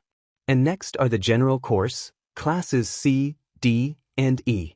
They made their way inside, and a familiar blonde had a fierce expression as she entered. Present Mike then announced the remaining classes, which included the Support Course classes F, G, and H, and lastly the Management Course classes I, J, and K. I am your commentator, Present Mike. And with me is Eraserhead, Hisashi announced as Shoyuta groaned into the mic, clearly not wanting to be there. Looks like Dad was dragged by Papa to the commentator box, Izuku said, and Hitoshi chuckled. Now, everyone, please meet the first-year chief referee, the pro hero, Midnight. Midnight stepped onto the stage, and the crowd was in awe of her striking costume. May I call on the student representative of Class 1A of the Hero Course, Izuku Aizawa? Midnight shouted, and everyone turned to Izuku, who looked confused. Wait, me? He exclaimed, pointing to himself as Midnight nodded. Just go, you nerd, Katsuki said, pushing Izuku forward. Feeling a bit shaken since it was his first time speaking in front of such a large crowd, Izuku looked back at his classmates, who encouraged him with thumbs-ups. This gave him the courage to walk up on stage and grab the mic for a short speech. Hello everyone. I pledge to do my best, regardless of whether I win this event or not. I hope that all of you watching will see how bright and hopeful the future of heroics can be. Watch as we are all merely seedlings now, but in the future, we will sprout into trees that can withstand the harshest calamities of this world. I also hope you enjoy our performance today. Thank you very much. Izuku bowed before finishing his speech. The audience erupted in cheers and thunderous applause for his beautifully composed words. He looked at his classmates, who were all cheering for him as well. After stepping off the stage, his friends hugged him for delivering such an inspiring speech. What a marvelous and youthful speech. Oh, it gets me so excited. Midnight shouted, her enthusiasm catching everyone off guard. Now, let's get this started with the first event. A hologram screen appeared, selecting the first main event. After a few seconds, it landed on the obstacle race. The first event will be an obstacle race. All 11 classes will participate in this first event. The course will be approximately 4 kilometers around this stadium. You can do whatever you want as long as you stay on course. Now, get to your places. Midnight instructed as the students gathered in front of a large gate. All the students stood before the imposing entrance. Izuku took a moment to stretch and calm his nerves, breathing deeply. Then, the obstacle race began. The students sprinted through a narrow pathway, the signal marking the start of the first event. The tight space quickly became chaotic as they bumped into each other, pushing their way forward. Shoto recognized this as the first challenge and used his ice quirk to freeze several of his classmates in place, securing the lead. Looking back, he noticed that many had managed to escape his icy trap. Momo crafted a bow staff to propel herself. Mina skated through the ice using her acid, and Katsuki soared ahead with explosive bursts. Nice try, Todoroki, but I'm winning this. Momo called out, determined to catch up. You half and half. I'll take you down. Katsuki shouted, his eyes blazing with intensity. Shoto pressed on, not wanting to lose his lead. It was then he realized Izuku was nowhere in sight. Suddenly he spotted a mass of water forming a few meters ahead. It was Izuku, wearing a confident smile as he waved goodbye to Shoto while racing ahead. Anticipating Shoto's ice attack, Izuku transformed into water, slipping past his classmates and eventually catching up to Shoto, gliding over the ice like a puddle. As Izuku ran, he felt a rush of wind beside him and quickly dodged to the side. He looked up to see a punch from his zero-pointer, reminiscent of the UA entrance exam. His eyes widened as towering robots blocked his path. There were dozens of them.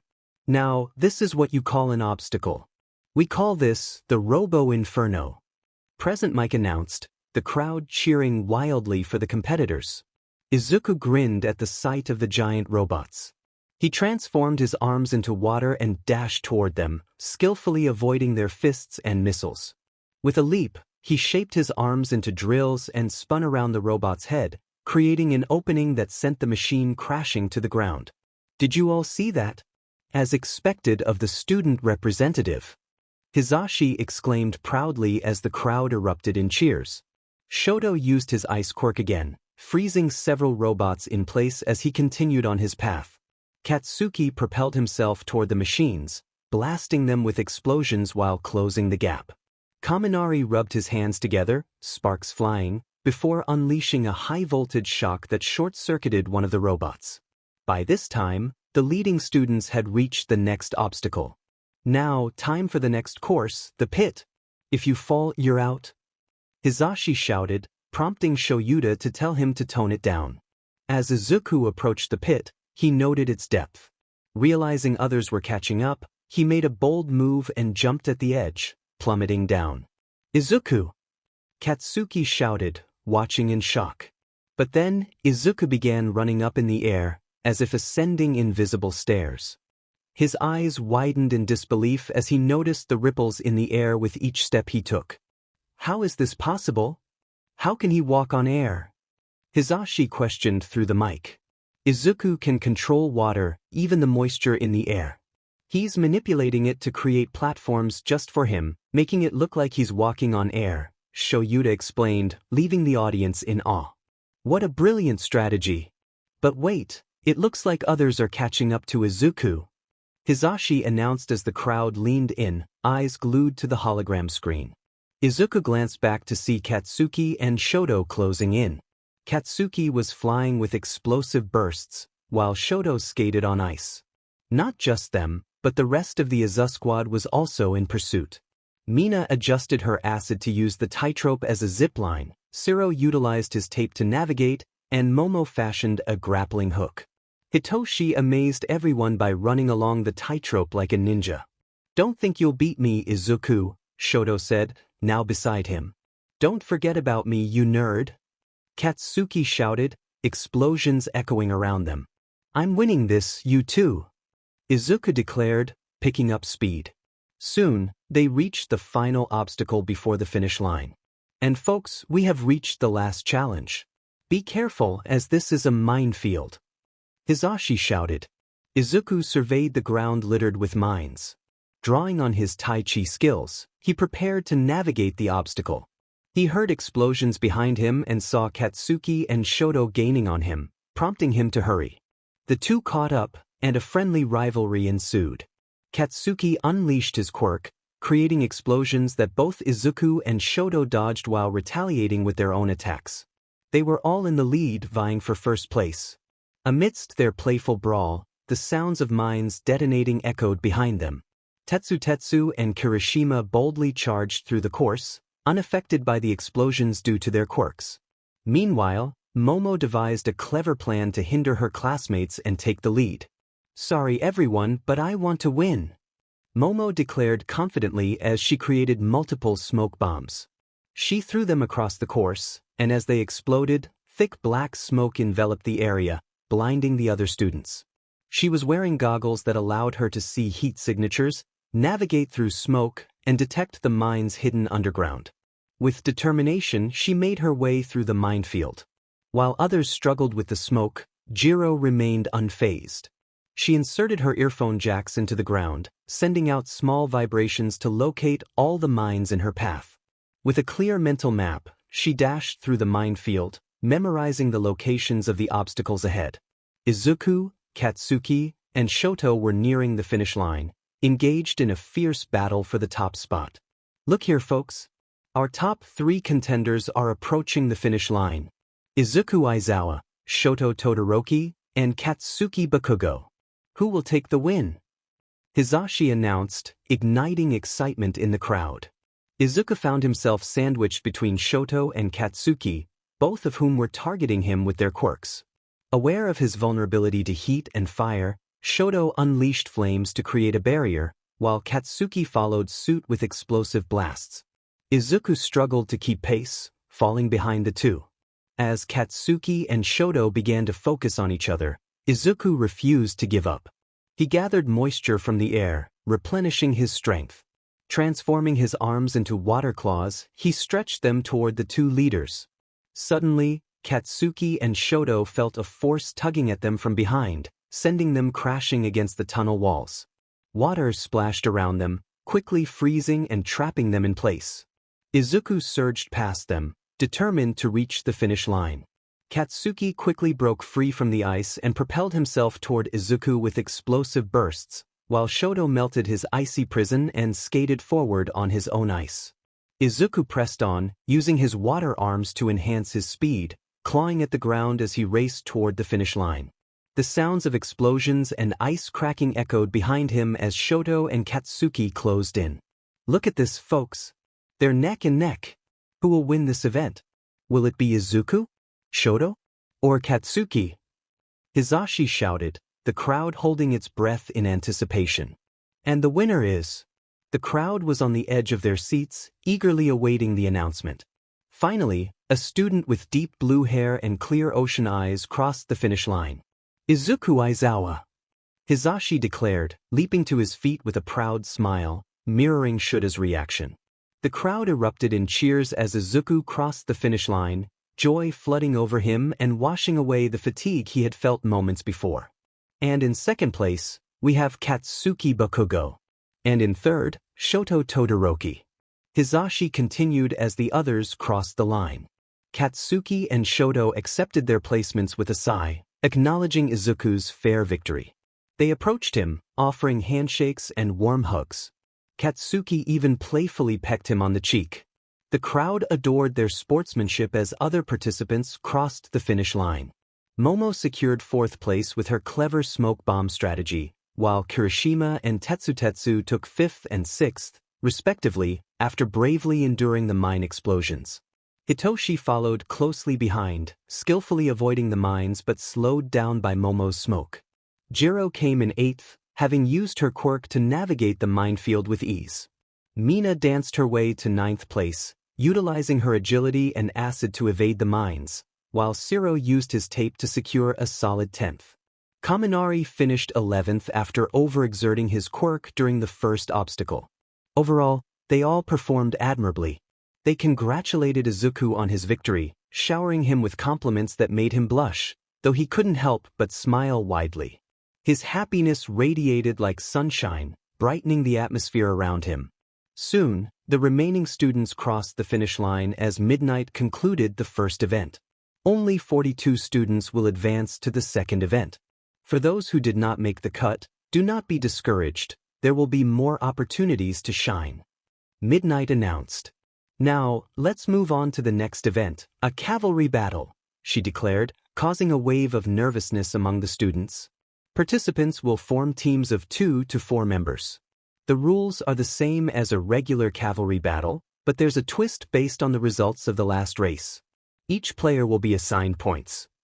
The points will increase by 5, starting from the bottom. But here's the exciting twist. Midnight said, her enthusiasm palpable. The player assigned to first place will receive 10 million points, she announced with a mischievous grin. Izuku's eyes widened in shock at the sudden influx of points. He glanced around, noticing the competitive glares from the other participants, who realized that if they could steal his points, they would be in the lead. Izuku felt a wave of anxiety wash over him. You have 15 minutes to form your teams and strategize. Begin.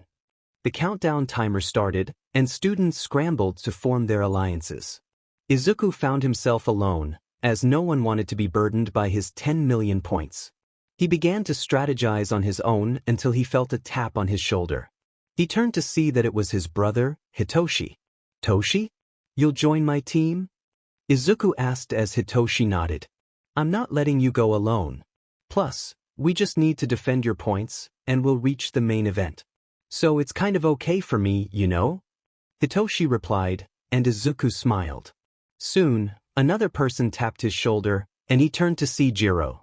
It was a bit unexpected for Izuku. I'm joining your team, Izuku, Jiro stated. Are you sure? You do know I have the 10 million points, right? Izuku questioned, wanting to ensure Jiro was confident in her decision. Yeah, I'm down.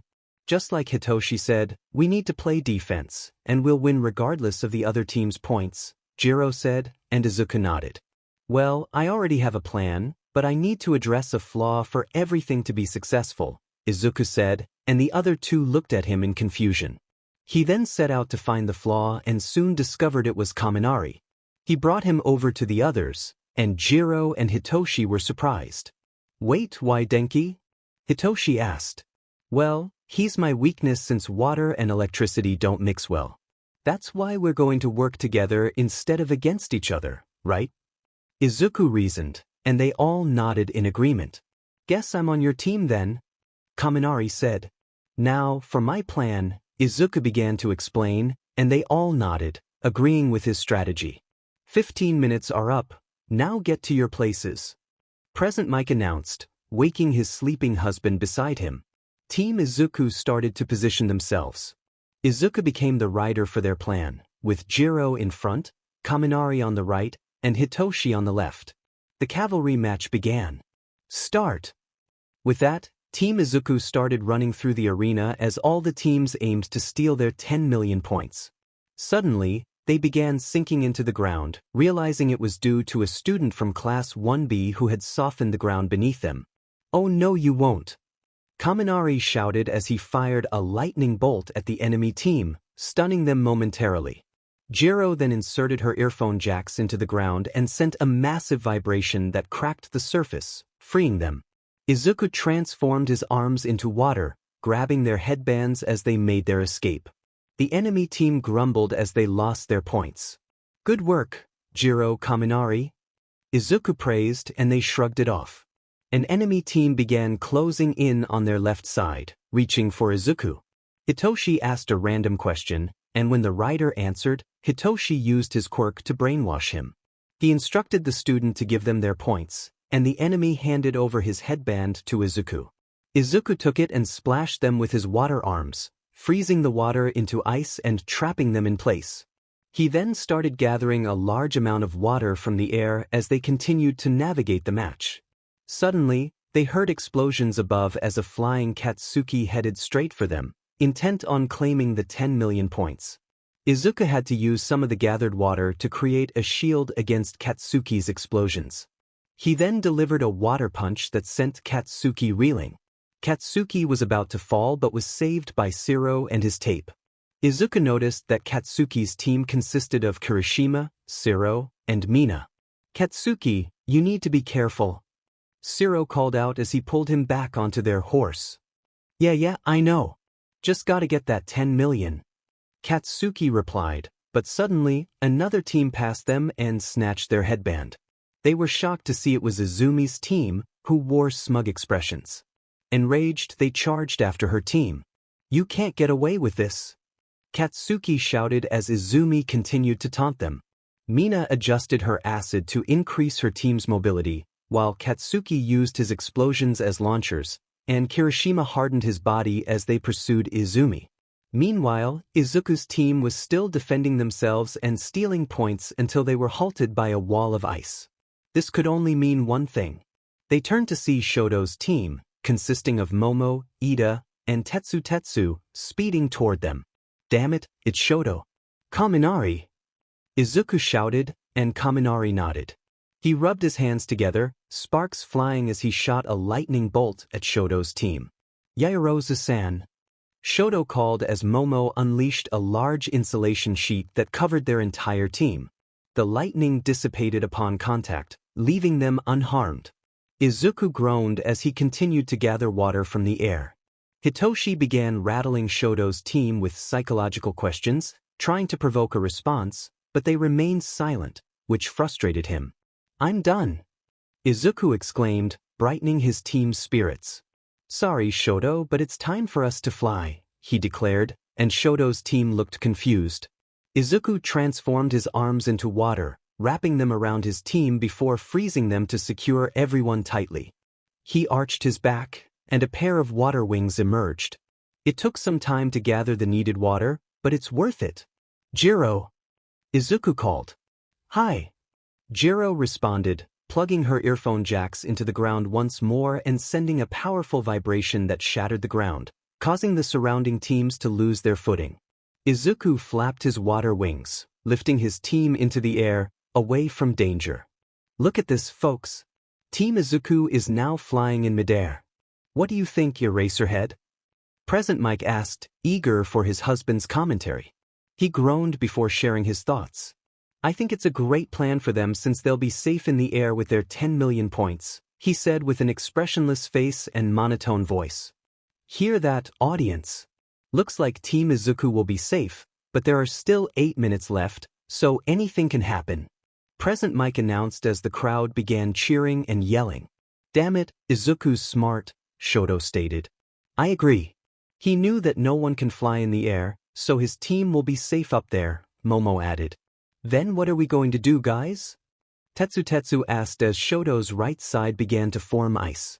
"We're going after them," Shoto declared, creating an ice ramp that reached up into the sky. "Ida!" "Hi!" Ida replied, using his engine to climb up the ice ramp. Tetsu then turned his whole body into steel to ensure they wouldn't slip on the ice and fall. Izuku widened his eyes as he saw them getting closer. Team Shoto was in hot pursuit of Team Izuku's 10 million points. Meanwhile, Team Bakugo was chasing after Team Izumi, which consisted of Monoma, Kozai, and Kaibara from Class 1B. "Give us back our points," Katsuki shouted in frustration. "Make me," Izumi taunted, her teammates snickering slightly. Izumi's team made a sharp turn, heading straight for Katsuki's team. When they clashed, Monoma, who was at the front, touched Kirishima and copied his quirk. He then used Kirishima's quirk against him, hardening his own body. Katsuki retaliated with an explosion, knocking their team back a few steps. Mina shot her acid towards them, but Monoma blocked it with Kirishima's quirk. Izumi taunted them, claiming they would lose since they had lost their points. Frustrated, they combined their quirks to take them down. Katsuki propelled his team towards Izumi's while Mina used her acid to make them slide. Kirishima hardened his body, and Siro fired his tapes, making Izumi's team stick to the ground. Their speed was unmatched as they passed by Izumi's team and reclaimed their points. Izumi looked stunned as she realized her points had been stolen. With only 5 minutes left, the other teams became desperate and targeted Katsuki's points.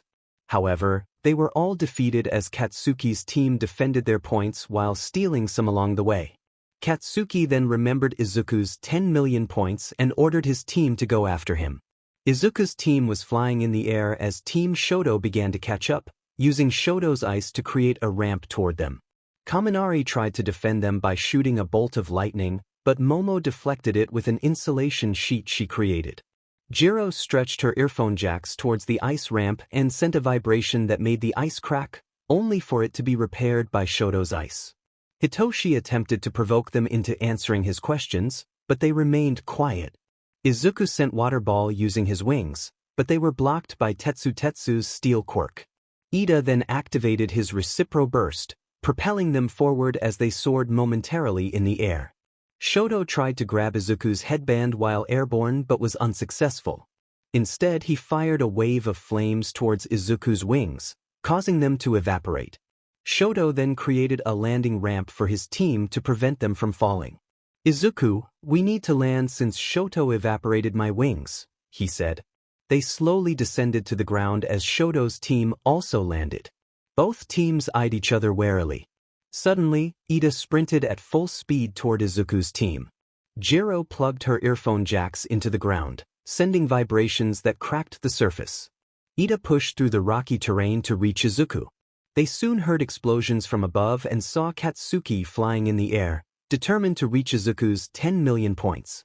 Izuku felt nervous as both Shoto and Katsuki approached him until they heard the sound of an alarm. "That is it. The cavalry battle is over," Present Mike declared, signaling the end of the second event. "We survived. And that is it, folks. The end of the cavalry battle." Present Mike shouted into the mic as the crowd cheered. Izuku beamed at his team, all sharing in the joy of their victory in the second event. Shoto groaned slightly, while Katsuki felt irritated for almost grabbing Izuku's 10 million points. "Dang it. I almost had that," Katsuki grumbled as he dropped to the ground. "It was almost within my reach as well," Shoto said as he landed. Izuku got down from his team and was hugged by Jiro, Hitoshi, and Kaminari. He returned their embrace tightly. "Dude, we did it because of your plan," Jiro exclaimed cheerfully. "I'm so glad you brought me onto your team," Kaminari added with a big smile. "You did it, Zuku," Hitoshi said, patting his brother on the head. "I couldn't have done it without you guys," Izuku replied, feeling the warmth of their support. Team Katsuki and Team Shoto approached Team Izuku to congratulate them on their win. Team Izuku praised them for their efforts as well. Katsuki sulked for not winning, but his mood lifted when Izuku gave him a quick kiss on the cheek as a consolation prize, which Katsuki accepted with a grin. "Now, let us meet our winners for this cavalry battle." First place, Team Aizawa with 10,935 points. Second place, Team Bakugo with 960 points. Third place, Team Todoroki with 945 points. And finally, fourth place, Team Azui with 680 points. These four teams will be heading to the next and final event. For those who have lost, do not worry, there will be a recreational event after a lunch break. Now, see you soon, audience, after we take a break. Mike announced as the audience clapped and began to rise from their seats to head to the food stalls lined up outside the stadium. Looks like we'll be having lunch, Momo said. Good. I'm starving and I need a recharge, Kaminari said as his stomach grumbled. Then let's eat one of Lunch Rush's delicious meals at the cafeteria, Izuku suggested, and everyone cheered as they headed off to lunch. They lined up to get their food from Lunch Rush, their stomachs growling at the sight of his incredibly appetizing dishes. After the first two events, they were in desperate need of sustenance for the upcoming third event. Once they grabbed their meals, they made their way to a table and began to eat in silence, the hunger palpable. After 10 minutes, they finished and started discussing the next event. Yo, what's the next event going to be like? Zero asked. Yeah, what is it going to be? Kaminari echoed. It's going to be a 1v1 tournament, Izuku informed them. That means we're going to be facing off against each other, Kirishima noted, and they all nodded in agreement. Yeah, no kidding. And I'm going to win and leave you extras in the dust, Katsuki declared with a confident grin. Izuku playfully punched him on the back of his head for being loud and rude. Kaken, that's not a nice way to address our friends, Izuku scolded him, and Katsuki grumbled quietly. Wait, if we're all in the tournament, then who are the other four we're up against? Tetsu asked. Well, when Present Mike announced the top four, it was Team Aizawa, Team Bakugo, Team Todoroki, and Team Azui, Momo explained. Who's in Team Azui? Jiro inquired. Oh, it's Tsuyu, Kendo, Uraraka, and Kodai, Mina replied. They continued chatting until they heard excited shrieks and gasps. Turning around, they saw Endeavor entering the cafeteria, and the voices came from the students. The whole group stared in awe, while Shoto maintained his usual unamused expression. Endeavor scanned the area and approached his son. Shoto, he said. What is it, Dad? Why are you here? Shoto asked in his monotone voice. I just came to see how you were doing and wish you luck in the next event. By the way, who are these people? Endeavor asked, eyeing Shoto's friends. They immediately tensed up under the scrutiny of the number 2 hero. They're my friends that I talked to you about. I see. Then I wish you all luck as well. Carry on, I have to meet with Nizu. With that, Endeavor left the cafeteria. Dude, your dad is so cool. Tetsu exclaimed. He's alright, Shoto grumbled. They continued their conversation until all participants of the second event were called back into the stadium. It was time for the long-awaited third and final event. Welcome back, everyone. We are here at the final event, the long-awaited 1v1 tournament.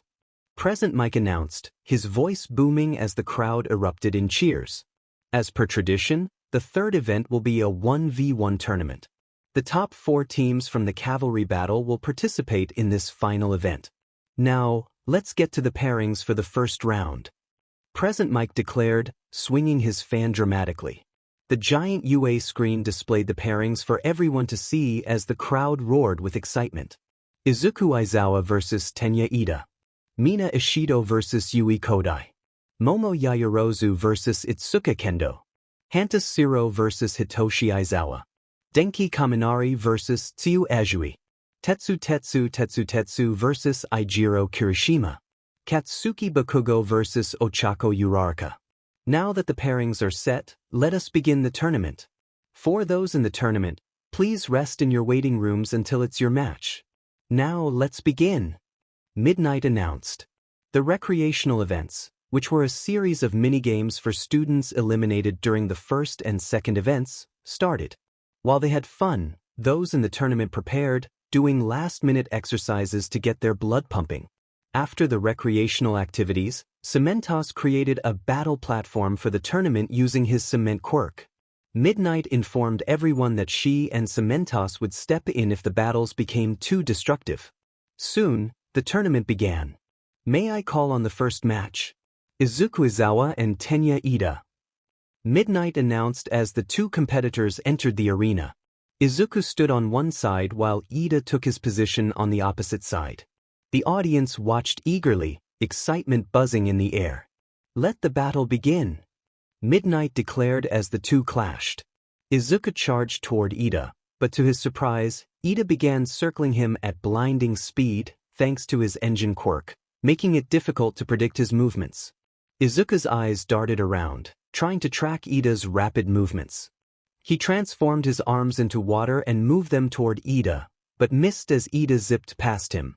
He continued to attempt to strike, but Ida was too quick. Suddenly, Ida lunged from behind, his knee poised to strike Izuku's back. Izuku sensed his presence and grinned mischievously. When Ida's knee made contact, he was shocked to find that Izuku's body had turned into water, allowing him to pass right through. "What the?" Ida exclaimed, bewildered. "You forgot, Ida-kun, my whole body can turn into water," Izuku said, swinging his water arms at Ida. Using his Tai Chi skills, Izuku slammed his water arms toward Ida, who dodged with all his might.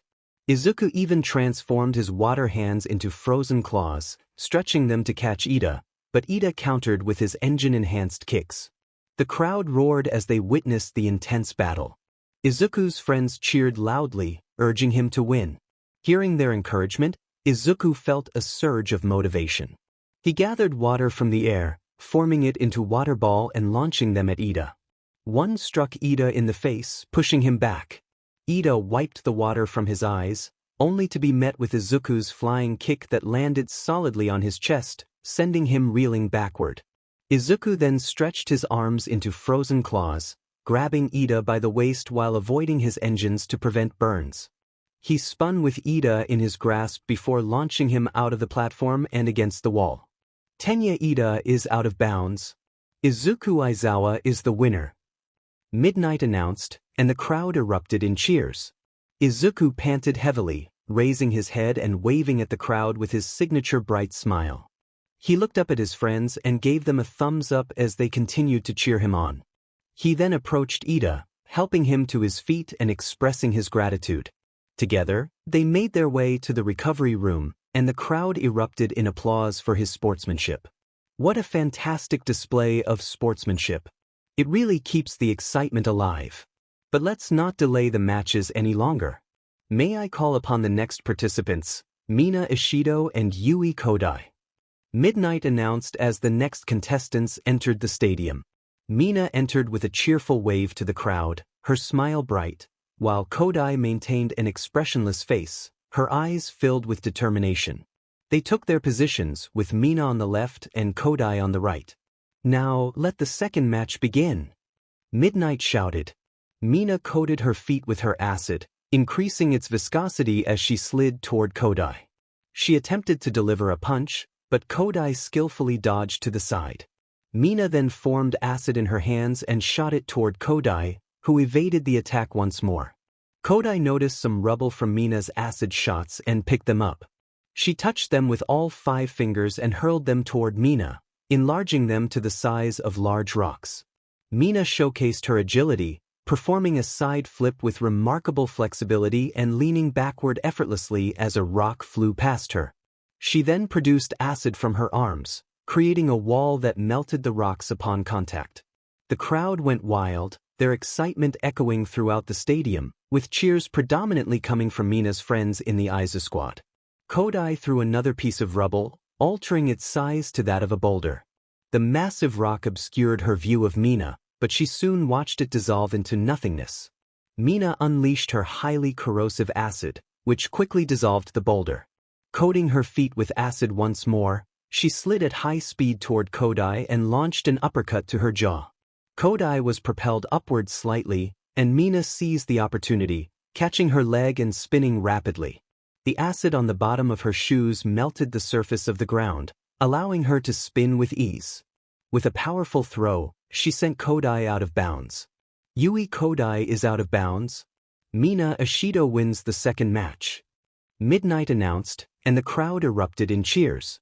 Mina beamed with joy, squealing and jumping in the air, waving at the crowd with a bright smile. Her friends screamed her name, cheering her on. The first rounds had only just begun, and the battles continued to rage on. It was now the beginning of the most awaited event of the festival, the 1v1 tournament. The tournament comprised 4 rounds: first round, quarterfinal round, semifinal round, and the final round. Team Tarragon had made it to the tournament after showcasing their skills during the first and second events of the festival. Many pro heroes present were impressed by their abilities. The tournament officially began after the recreational event, and 2 matches had already taken place.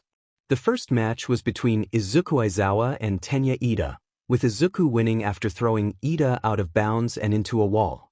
The second match featured Yui Kodai and Mina Ishido, with Mina emerging victorious by also throwing Kodai out of bounds.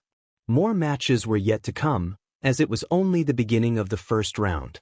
Mina, having just won her match, made her way to the observation deck of Class 1A, where most of her classmates were watching the tournament. She waved at Team Tarragon, who waved back, encouraging her to take a seat. However, she noticed that both Jiro and Shoto were missing. "Hey, guys, where's Jiro and Shoto?" Mina asked as she sat beside Kirishima. "I think they're up next, right?" "It's their match now," Kirishima replied, and Mina's expression shifted to one of realization. "I see. Who do you think will win?" Mina inquired. "Well, Shoto is incredibly strong and has amazing control over his ice and fire, but Jiro has also become quite powerful after her training with Umei, so it's hard to say," Izuku responded. "We'll just have to watch since their match is about to start," Siro added as they turned their attention to the arena. Let us move on to the third round of the tournament. Here we have Shoto Todoroki, the son of the number 2 hero, Endeavor.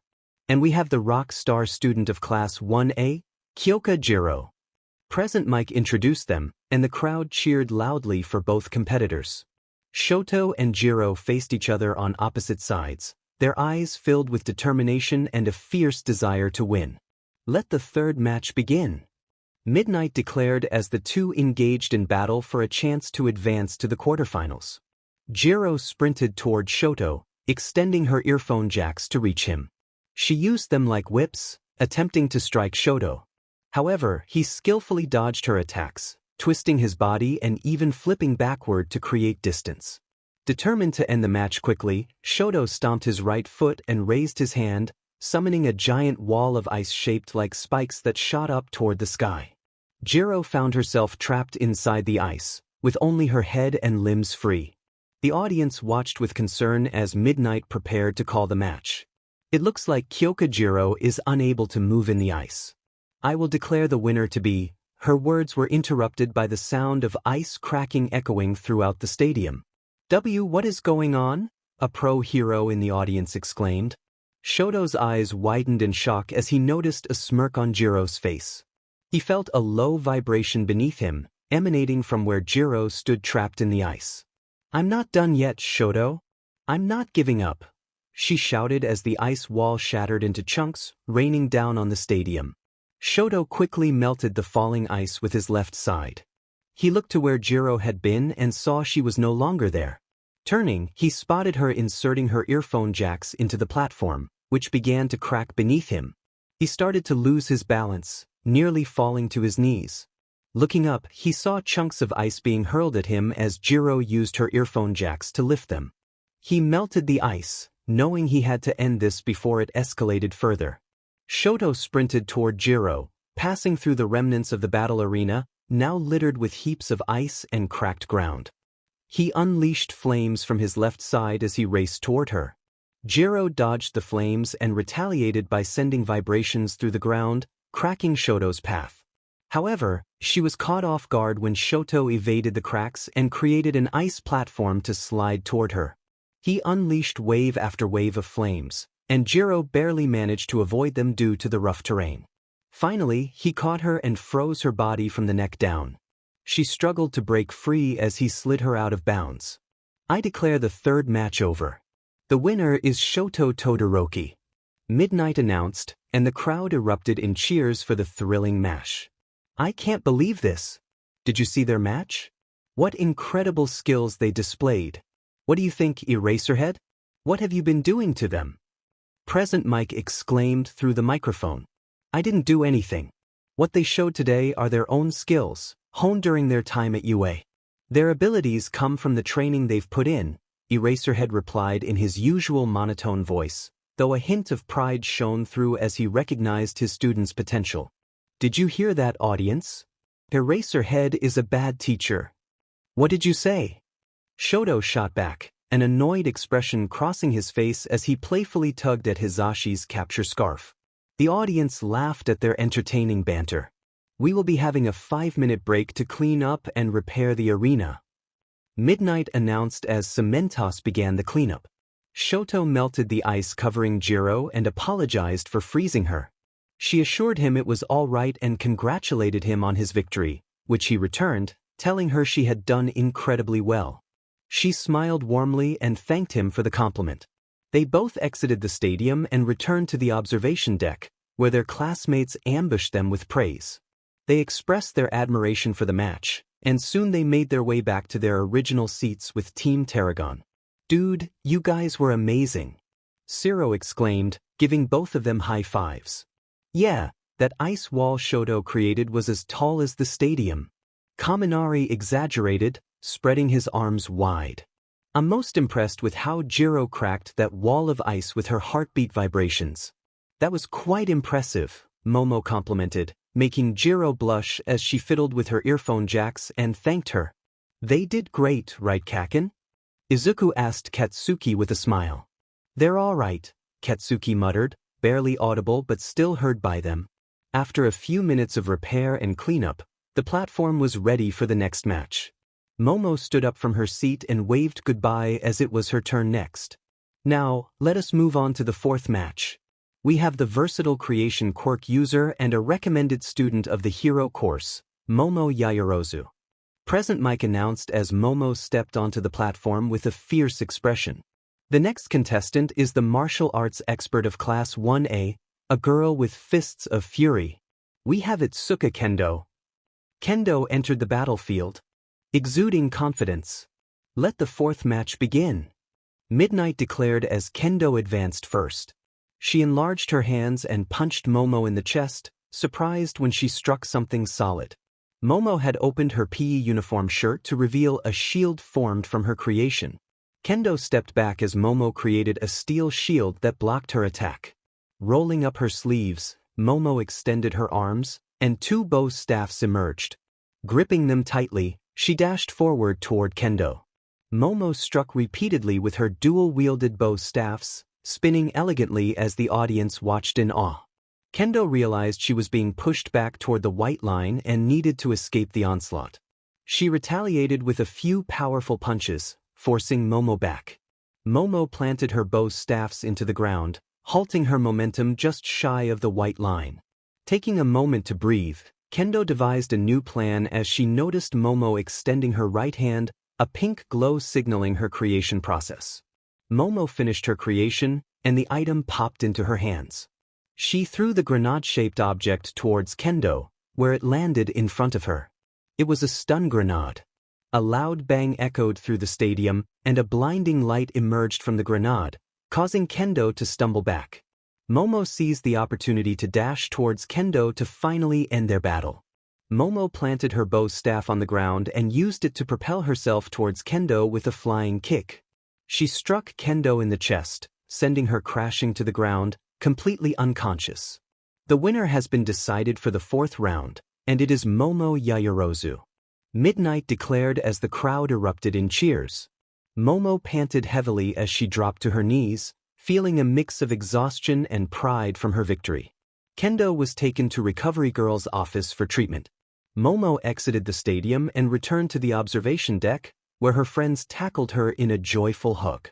"You did amazing, Yamamo!" Mina exclaimed, wrapping her arms around Momo's waist. "I couldn't have done it without Umi-sensei's training," Momo replied, looking at Izuku with a warm smile. Izuku returned her smile, his eyes shining with pride. "Well, looks like it's our match now," Zero said as he stood up. "It's our turn already?" Hitoshi asked, having dozed off during the previous matches. "Good luck, guys." Izuku called out to them as they nodded and headed down to the arena. "We are now at the fifth match of this spectacular tournament. Let me introduce to you the student of the Hero Course Class 1A, known for his tendency to sleep and his noticeable eye bags, It's Hitoshi Aizawa. Present mic announced, causing Team Tarragon to snicker a little. Stupid dad, trying to embarrass me on national television, Hitoshi grumbled as he stepped onto the platform.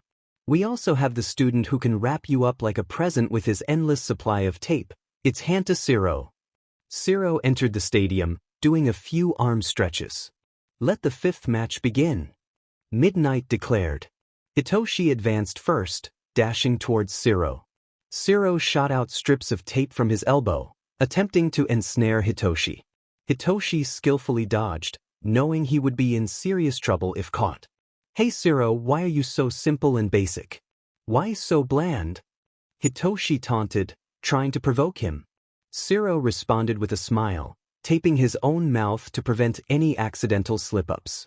Hitoshi cursed under his breath, now relying solely on his martial arts skills. He closed the distance and unleashed a series of punches and kicks aimed at Siro's abdomen and chest, trying to push him back. Siro attempted to parry but was overpowered. In a swift move, he caught one of Hitoshi's wrists with his tape. With a grin, Siro spun Hitoshi around, sweeping him off his feet and throwing him into the air before slamming him back down to the ground. Hitoshi groaned, struggling to get back up, only to feel a series of tapes wrap around his waist. Siro began spinning him again, the force of the motion causing Hitoshi to feel the rush of air against his face as he was spun at high speed, showcasing Siro's impressive upper body strength. The crowd went wild, cheering and shouting from their seats. Hitoshi refused to let this be his end. He used his body weight to force himself down to the ground. Siro was caught off guard by Hitoshi's sudden drop, tripping due to the unexpected force. Seizing the opportunity, Hitoshi grabbed the tape with his hands and yanked Siro towards him. Siro flew forward, his stomach meeting Hitoshi's feet in a powerful kick that caused him to spit out some saliva, also dislodging the tape from his mouth. Hitoshi then spun Siro around before pulling him back and delivering a kick to his chest that made Siro grunt in pain. Siro quickly cut the tapes connecting them to prevent Hitoshi from using his quirk against him. How does it feel to be outsmarted with your own quirk? Hitoshi asked with a smirk. That hurt a lot. Did you? Siro began, but his words were cut off as his eyes turned a milky white, indicating Hitoshi had taken control of his actions. Now step out of bounds. Hitoshi commanded, and Siro complied, stepping out of bounds. Hanta Siro has stepped out of bounds. The winner is Hitoshi Aizawa. Midnight announced as the crowd erupted in cheers and applause. Hitoshi released his control over Siro, who realized he had been defeated. Hitoshi extended his right arm, and Siro took it, shaking hands in mutual respect. Hitoshi then apologized for his earlier comments, and Siro shrugged it off, assuring him it was no big deal. They congratulated each other on a well-fought match. Let's keep this show on the road as we enter the sixth match of the tournament. We have the electric blonde who could shock you at any moment, the student of Class 1A Hero Course, Denki Kaminari. Denki entered the stadium, waving at the audience. On the other side, we have the student with a frog quirk who is extremely blunt and straightforward, Tsu Azui of Hero Course Class 1A. Tsu hopped her way onto the battle platform, facing off against Kaminari. Let the sixth match begin. Midnight declared as the tournament continued. The first round was nearing its end, with only 3 battles remaining before the victors moved on to the quarterfinals. The winners of the first and second rounds were Izuku Aizawa and Mina Ishido, who had thrown their opponents out of bounds. The third, fourth, and fifth matches had concluded, with Shoto Todoroki defeating Kyokujiro by freezing her and sliding her out of bounds, and Momo Yaoyorozu winning against Itsuka Kendo after temporarily blinding her. And the fifth match between Hitoshi Aizawa and Hanta Siro was won by Hitoshi after he cleverly manipulated Siro into stepping out of bounds. Now we move on to the sixth round between Denki Kaminari and Tsu Azui.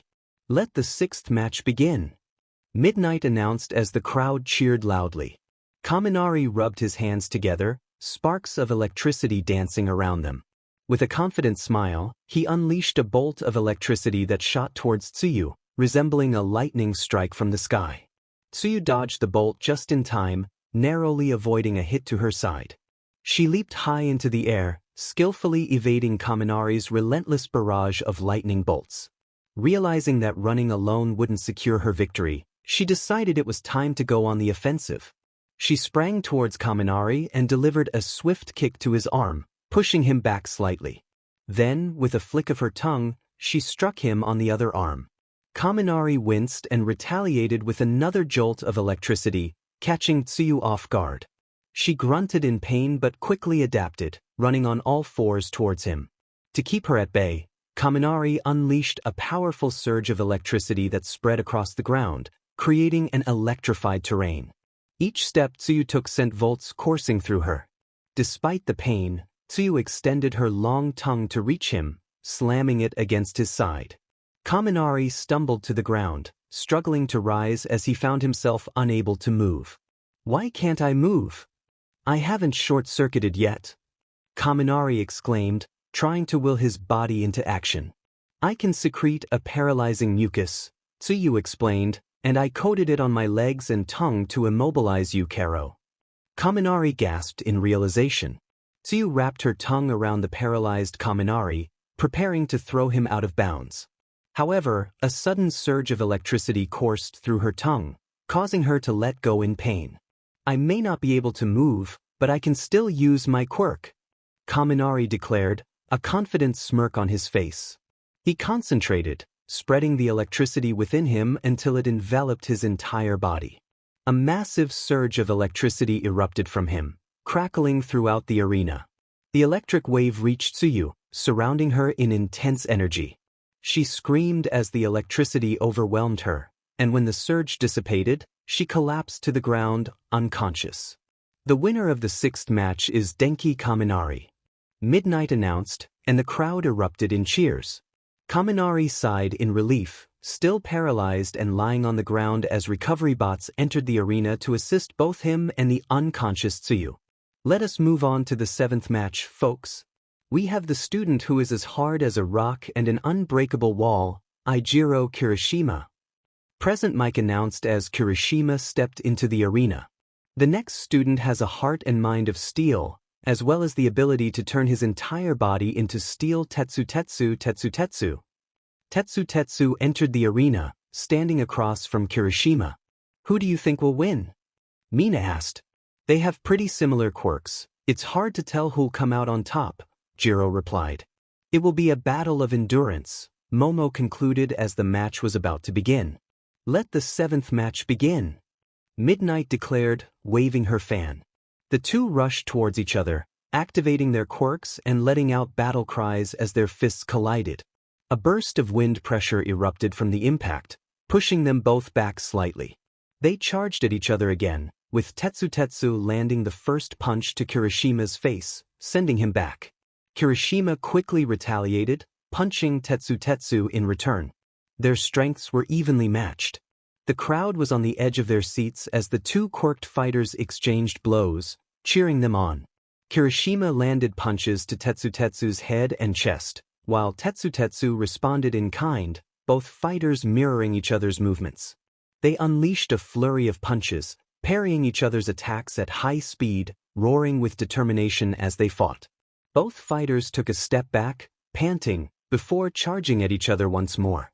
They delivered simultaneous punches to each other's heads, knocking both of them out as they fell to the ground. "I declare this match a draw. We will decide the winner in a game of arm wrestling once they regain consciousness," Midnight announced, and the crowd erupted in applause. Recovery bots carried both Kirishima and Tetsu out of the arena as the next match was set to begin. Let us begin the final match of the first round of this tournament. On the right side, we have the boy with a fiery and explosive personality, the second placer of both the first and second events, Katsuki Bakugo. Present Mike announced as Katsuki made his entrance. On the other side, the cheerful and bubbly girl who can make you float into space, Ochako Uraraka. Uraraka stepped into the arena, locking eyes with Katsuki's intense gaze. "Let the final match begin," Midnight declared as the battle commenced. Uraraka took a deep breath, closing her eyes for a moment. When she opened them, she dashed forward, arm outstretched, aiming to touch Katsuki and make him float. Katsuki, anticipating her move, swung his arm forward, activating his quirk and creating a powerful explosion that sent Uraraka flying back. Uraraka grunted as she picked herself up and charged at Katsuki once more, lowering her body close to the ground. Katsuki noticed movement in the smokescreen as he aimed his explosion toward it. He gasped when he saw her PE uniform floating, acting as a distraction. Turning around, he saw Uraraka with her arms outstretched, almost reaching him. Without hesitation, Katsuki unleashed a blast that sent her flying backward, creating distance between them. Uraraka, despite being covered in blisters and burns, continued to dash toward him. Katsuki remained cautious, aware that if she managed to float him, he would be at a significant disadvantage. Suddenly, he heard the crowd booing him for his approach to winning the match. "Hey, if you're stronger than her, just push her out of bounds. Stop having fun hurting a girl," a hero in the audience shouted. "That's right. Do you think it's fun bullying her?" Another voice chimed in as the crowd's boos grew louder. Katsuki ignored them, fully focused on the fight and determined to keep Uraraka at bay to avoid losing. His friends, however, were less than pleased. "What are those pro-heroes saying? Aren't they just being petty?" Mina said, crossing her arms and pouting. "He may be tough, but the Katsuki I know wouldn't go this far to bully someone or use his quirk to harm them, right?" Kaminari added, and the others nodded in agreement. "This crowd is biased," Hitoshi commented, glancing at the worried Izuku. Just then, Shota's voice rang out from the commentary booth. "Was that a pro saying he's playing with her? How many years have you been a pro hero?" Shota's voice was filled with anger, silencing the crowd's boos. "If you really believe that, then just go home and reconsider your career choice," he continued, his frustration evident. "Dad," Izuku murmured softly. Bakugo is on guard because he recognizes the strength of his opponent, who has come this far. He is trying his best to win, just like the other participants in this tournament, and that's why he's not holding back. "You didn't boo during the third match when Shoto Todoroki froze Kyokujiro in ice that was almost as big as the UA Stadium. And you didn't boo during the sixth match when Denki Kaminari shocked Tsuyu Azui with high-voltage electricity that was nearly like being struck by lightning. So I suggest you all be quiet and observe this fight. It seems to me that you're poor examples of heroes if you think this match is unfair," Shota concluded, leaving the stadium in silence. Back in the battle, Katsuki was surprised that Uraraka was still standing after enduring all of his explosions. He noticed her panting heavily, yet she wore a smile that shocked him, considering all she had been through. "Aizawa-sensei is right. The pros don't realize what Uraraka's true strategy is," Momo said, drawing the attention of her classmates. "What do you mean, Momo?" Siro asked, and she simply pointed upward. They looked up, stunned to see hundreds of debris floating in the air. This was her plan, a makeshift meteor shower. Uraraka shouted, "Release," and the debris began to plummet to the ground at incredible speed as gravity returned. Katsuki's eyes widened as he realized her true intention. Seizing the moment, Uraraka dashed toward him, determined to make him float. She began to float as she flew toward Katsuki with her arms outstretched. However, her plan faltered when Katsuki raised his arm and unleashed a massive explosion that shattered the debris into rubble. The force of the blast sent Uraraka flying backward. "That was close," Katsuki admitted, feeling a twinge of pain in his hand. Uraraka, still in disbelief, managed to rise once more. Katsuki grinned widely, impressed by the determination she displayed right before him. "Now this is where the real battle starts, Uraraka," he shouted. Katsuki charged toward her, and she clenched her fists, running to meet him. But then she collapsed to the ground, unable to move. Katsuki's eyes widened in shock as he watched her struggle to get up, only to fall unconscious. Midnight rushed to her side, confirming that she was indeed down. "Ochako Uraraka has been completely knocked out. The winner is Katsuki Bakugo," Midnight declared, and the audience erupted in cheers.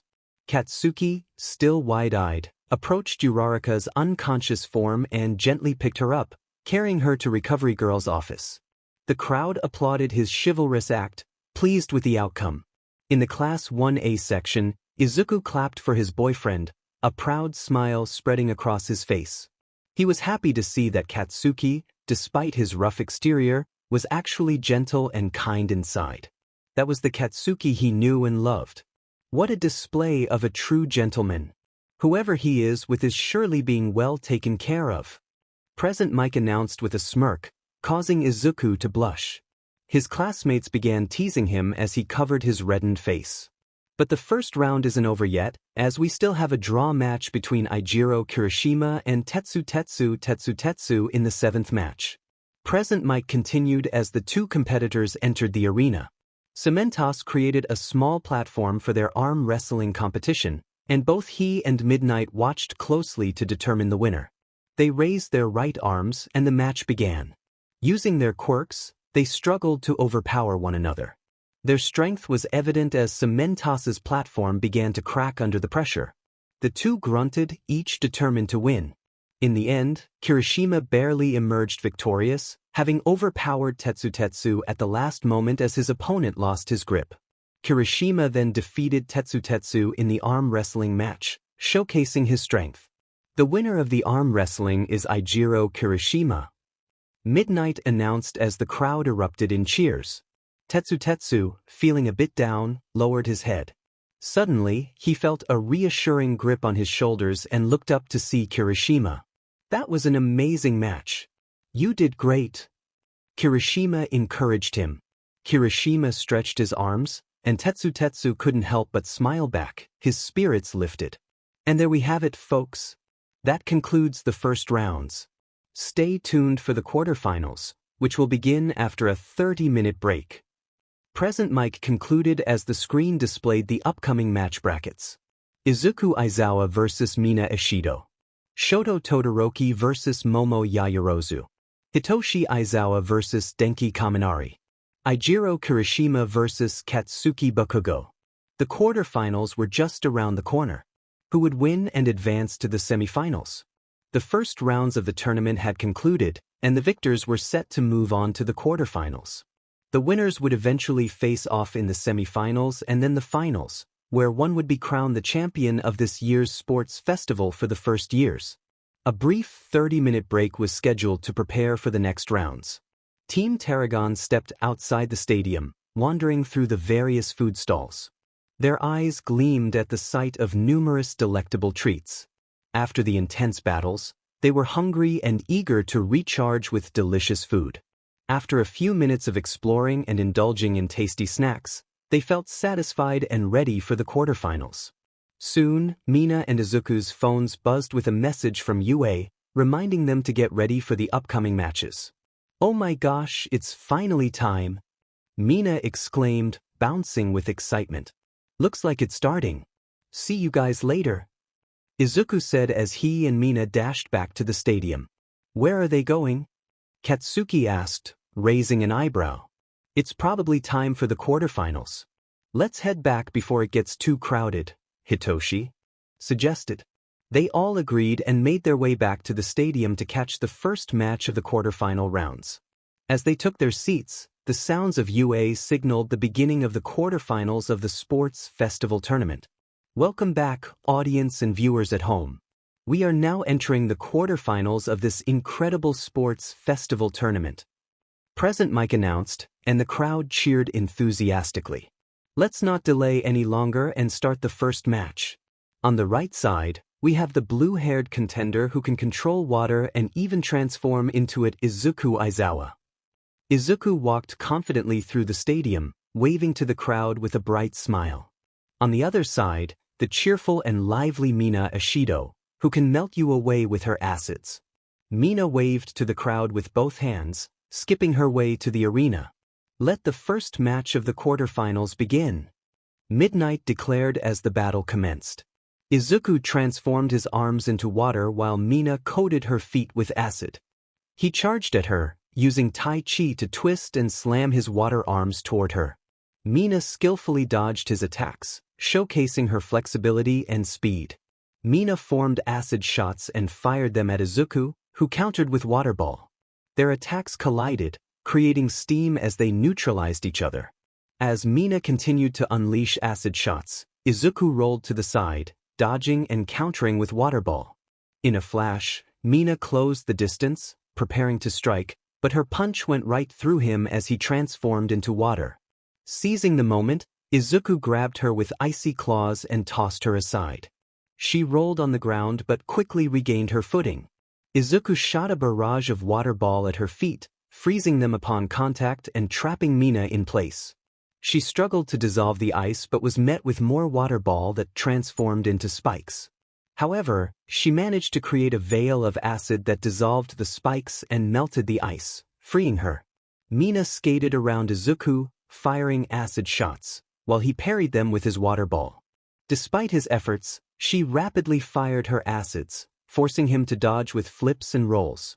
Determined, Mina spun around, launching her acid shots with increased speed and force, making them difficult to evade. Izuku